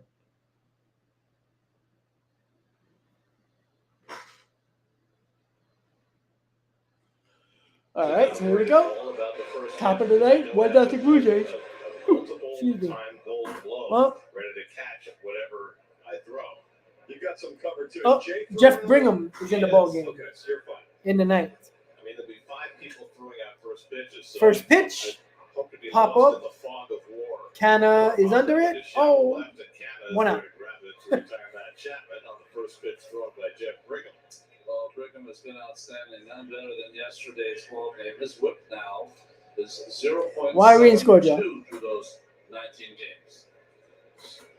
Well, Joe, Ready for play-by-play? not gonna lie, Mets are productive with Vogelback in the lineup, huh? That's all I'm worried about. Keep the first 2 minutes. It's with Merrifield. I mean, you won't even have a regular open tomorrow because, the ceremony. Well, that's right. The broadcast, you're going to be down on the field. Down the field with the jackets on. I have to give something away. Oh, boy. State secrets. Round ball, base hit, pass base. Hit, pass That's base. the second hit of the game. Let's go back to that demo pitch clock violation that ended the bottom of the 8th. You got to be in the box by 8 seconds and ready to hit. And he's not. His head is down. Yep. Clearly, that was a violation. It's the proper call. Thank you very much. Yeah, oh boy. Now you play your whole life, and now the rules have changed. And got caught. We've seen very few of those. Yep. But every once in a while, you get lost. The only question that you can have after that is, did the pitch clock start somehow too early, which would throw your timing off?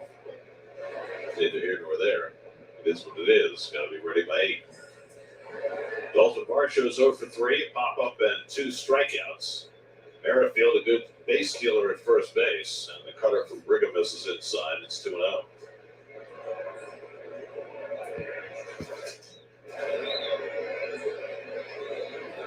Romano, Blue Jays closer. Romano, Blue Jays closer, warming up in the bullpen for the bottom of the 9th. Run, considering Varshaw's been struggling. I don't think I would. Okay. Too many swings and misses. Got it. Merrifield has 15 steals this year. He's only been caught twice. So there's every chance he'll be running sometime during this sequence. Well, Jay, that's right. We've talked about that with the stupid rules. Not going. All 3. And that slider misses down, and it's 3-0. Alejandro Kirk on deck. Coming up tonight on a sports night after the post-game show.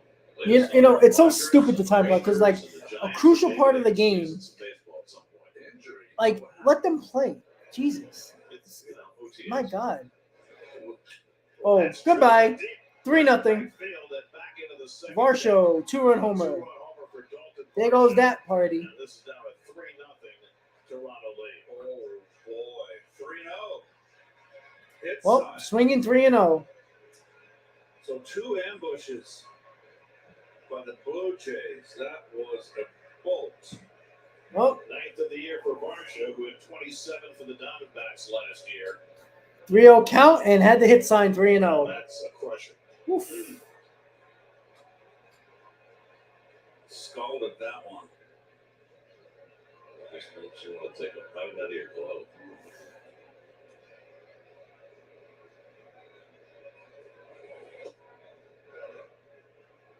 Well, when you don't score runs, you leave yourself exposed. Hurry. He even sounded off the bat. Fifth home run, Jeff Brigham was alive this year.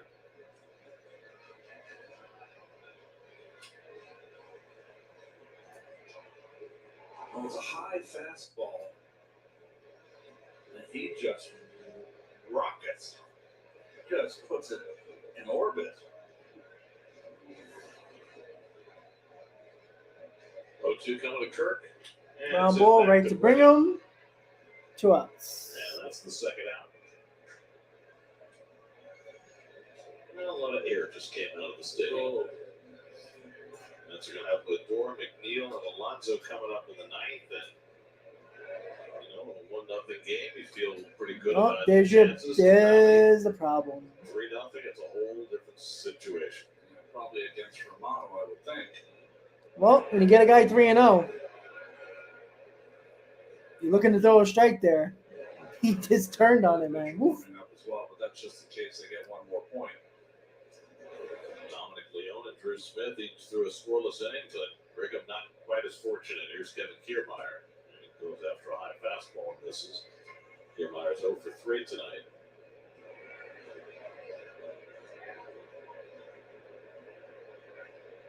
Ooh, JoJo.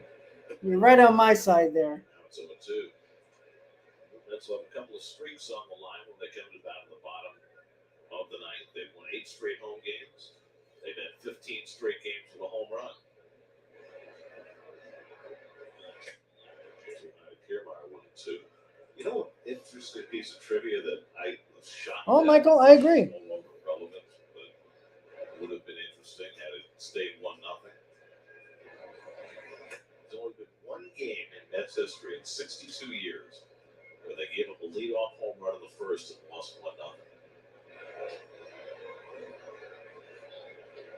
And it came in 1963. Pete Rose homered against Jay Hook. Strike 3, Brigham gets the out, and not before Varsho hits a 3-0 fastball in the Coca-Cola corner to give the Blue Jays a 3-0 lead. Bottom of the ninth, Mets last licks, Lindor, McNeil, Alonso.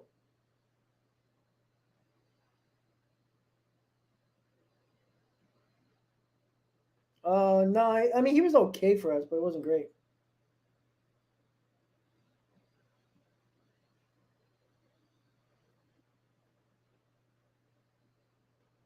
Well, he traded Miguel. Again, what is Miguel Castro going to make or break this bullpen? Like, let's be honest. Like, come on. Like, come on. Like, are we going to talk about the bullpen or are we going to talk about the lack of hitting today with the lineup everybody wanted, right? Let's talk about that. You know, all of a sudden everybody shifts to pitching. Like, let's not shift to pitching when everybody was talking about the lineup for 2 months now. No, Brigham's been out. Besides Ottavino and Robinson, Brigham has been better than Drew Smith and the rest of the people in the bullpen besides Ottavino and Robinson. So, I'm sorry. Let's not forget about the lineup today, guys.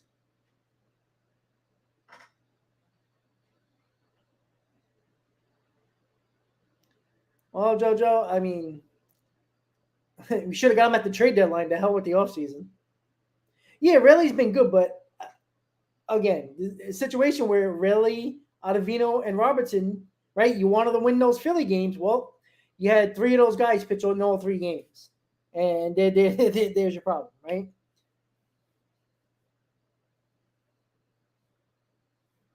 So yeah, let's not trade for Chapman. Like, oh, I've been defending weight once. It was pretty cool. I was at the Omir Santos series. You know, the home run. I went to that one when I went to all the games, but the Gary Sheffield home run over the Monster, Yeah, I was there for all those. Omer Santos hitting it over the monster as well. That was fun. All right, 3-0 Blue Jays. Last licks, Lindor, McNeil, Alonso. See a lot of them. It was. Varsho's 2-run homer, extending the Jays' lead in the ninth. Well, you have 3 hits on the day, and you had opportunities early to take advantage. You did it. Shutout loss of the season.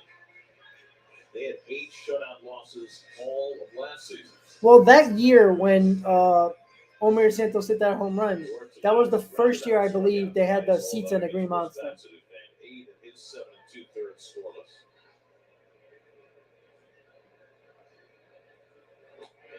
It was, Leslie, a lot, Good job, a ton. The streak was on the line. We mentioned the home winning streak and the home run streak. The unbeaten record for the Mets in games where their starter goes at least 6. Verlander went 6 tonight. That's 16-0. Manager bitching at the umpire here. Nick Lentz, because he didn't call that breaking ball there. It was outside. Well, the reason they're hooting is because they called the last pitch against Kiermaier. Right. Breaking ball outside. Oh. That was outside. You're right, Ron. Yeah. So You're absolutely right.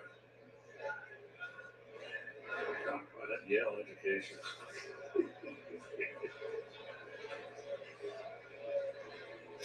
And Lindor lifts on the left. That's pretty well hit. Back goes Warning track power, 1 out. He's there to make the catch. 1 out. Got under that one just enough to stay in the park. 1 out.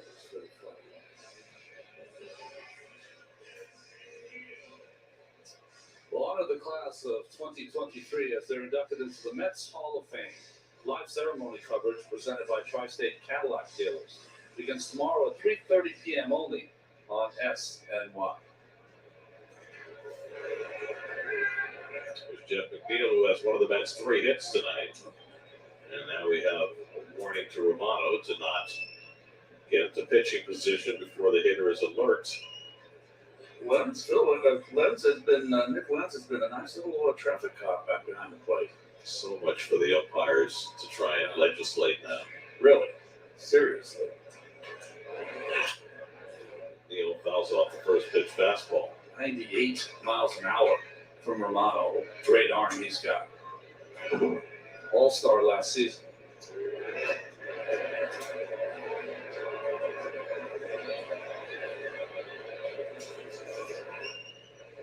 And to boot, he's a native Canadian. Yes. Which makes him a hero in Toronto. Markham. To Father Michael McGivney Catholic Academy. And McNeil pops it up. It's been the MO today for the Mets. Pop-ups. 2 outs. And the Mets are down to their final out. So Romano's retired the first 2. That's about only 4 runners reached base all night. McNeil doubled in the first. Then the Mets had their chance in the third. A single by Canna, who stole second. Alvarez reached on there by Guerrero. First and third, nobody out. Bassett got out of it, and the Mets have really not threatened since. It was Alonso, who was robbed by Springer his last time up. 0 for 3 tonight. And takes the first pitch slider for a strike, 0-1. Yeah, Leslie, I guess you have to say that, right? Got 1 out. A pitch time for violation in the 8th, and now Romano trying to close it out. Try for his 14th save. Ground ball, up the middle, base hit through the hole. Alonso gets a 2-out hit. Mets stay alive, down by 3. Need 1 more base runner for a tying run. Just out of the Jets' reach. Hey, Joe, the Braves don't want to play the A's. So the Mets need 1 more base runner to get the tying run to bat. Brett Beatty has gone 0 for 3 tonight, 2 strikeouts and a ground out.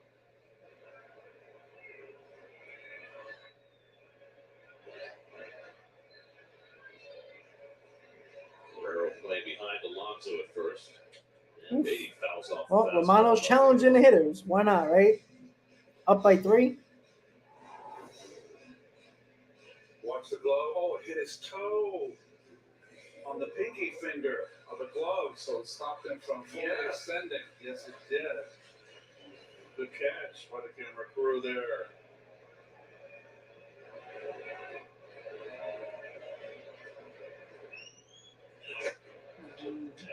0-2 to Beatty. Strike That's two. down to their final strike. He throws a little hard. Yeah, you can hear him grunting up here. This guy's got a good arm. Have to get a little more set at the plate. These hard throws. Good old-fashioned Canadian hardball. 0-2 coming to Beatty. And he goes down Oh. to the strikes on the slam. And I'm so glad the kid strikes out to win the game. And the lineup that everybody wants did absolutely shit today. Congratulations, Met fans. You got what you wanted. And the Mets lose 3-0 to the Toronto Blue Jays. And I can go on Mets Twitter and see anybody complaining about the lineup today, because I guarantee you they won't. So, Mets lose 3-0. Mets had opportunities in the first, in the third, with runners in scoring position, and the Mets do absolutely nothing. Justin Verlander, 6 innings, 1 run, 117 pitches. Good quality, good start. Basically a start that Justin Verlander deserved to win, to be honest with you. Leslie, I do podcasts. It's part of the YouTube channel, but I do a Shea Bridge show with another YouTuber, so you can check that out. It's on the channel as well. If you want to listen to that, you can. So that's the way it is. Play the kids. Let's keep losing. There you go. People got what they wanted, and it smacked them in the face tonight. So, I'm not alienate them. I'm just letting you know that people bitch at lineups that had no reason to bitch about them. The Mets won against the Philadelphia Phillies, and they were still bitching about Vogelback. Why? You won the game. Well, you got the lineup you wanted, you lost. So, again, there'll be no problem about the lineup tonight. Yep, Mets been 8. But that's the weird thing. Just as weird as Lindor's season has been, the Mets season has been weird. The Mets stats haven't been good overall, right? Offensively, defensively, everything's been weird. Pitching, all that stuff. Yet, the Mets are, well, at the moment, going to be 4 games out of first place unless the Braves lose, and it goes back to 3.5. So hopefully the Mets, the Braves lose tonight, and the Mets don't lose no ground, and then we just come back tomorrow. Right? Yeah, Vogelback did his job, right? The 2 games against the Phillies, he walked both times, which, again, he's still a complete garbage player, but well, no, it's not that he's an easy target. He's an easy target because the same hypocritical Met fans that are killing him were the same hypocritical Met fans making him a folk hero when he came to the Mets, because he looks like the everyday man that plays baseball. So they're hypocritical. That's why I get pissed off when people talk about a lineup that is not the biggest problem of this Mets team. And they make it out like it's the worst problem in the world. Today, they didn't hit, right? But this is the lineup for the last 3.5 weeks that scored 6 runs per ball game. And that's what they were doing. So, with that said, guys, the New York Mets lose 3-0 to the Toronto Blue Jays in Game 1. Bassett with a great performance, which probably not shocked a lot of people. And you got to get back up tomorrow. I think Kikuchi pitches tomorrow for the Blue Jays, and you got Tyler McGill, which is not good, but we'll see. Maybe he'll surprise us, right? But the Braves and Phillies lost, so the Mets stay 3.5 back of the Braves. So, unfortunately, the Mets couldn't gain a game, which would have been nice. And as bad as the Mets have been in the month of May, the Braves have been just as bad, if not worse. So, once again, guys, everybody have a great night. Mets lose 3-0 tonight. And the Mets come back tomorrow and hopefully find a way to win a ball game against Tyler McGill, who needs to actually find out if he can actually pitch in Major League Baseball. We shall see. So the Mets will get Kikuchi tomorrow, and we'll see if the Mets can come back and win a ball game and try to take a series here. So with that said, everybody have a great night. As always, Met fans, let's go Mets. And G-Man, I sent it out today, the pin. I apologize. I got everybody now. Everybody's out. So leave it up to the U.S. mail system. So it's out. So with that said, everybody have a great night. Let's go Mets. Let's take one tomorrow, guys. Good night, guys. Have a good night.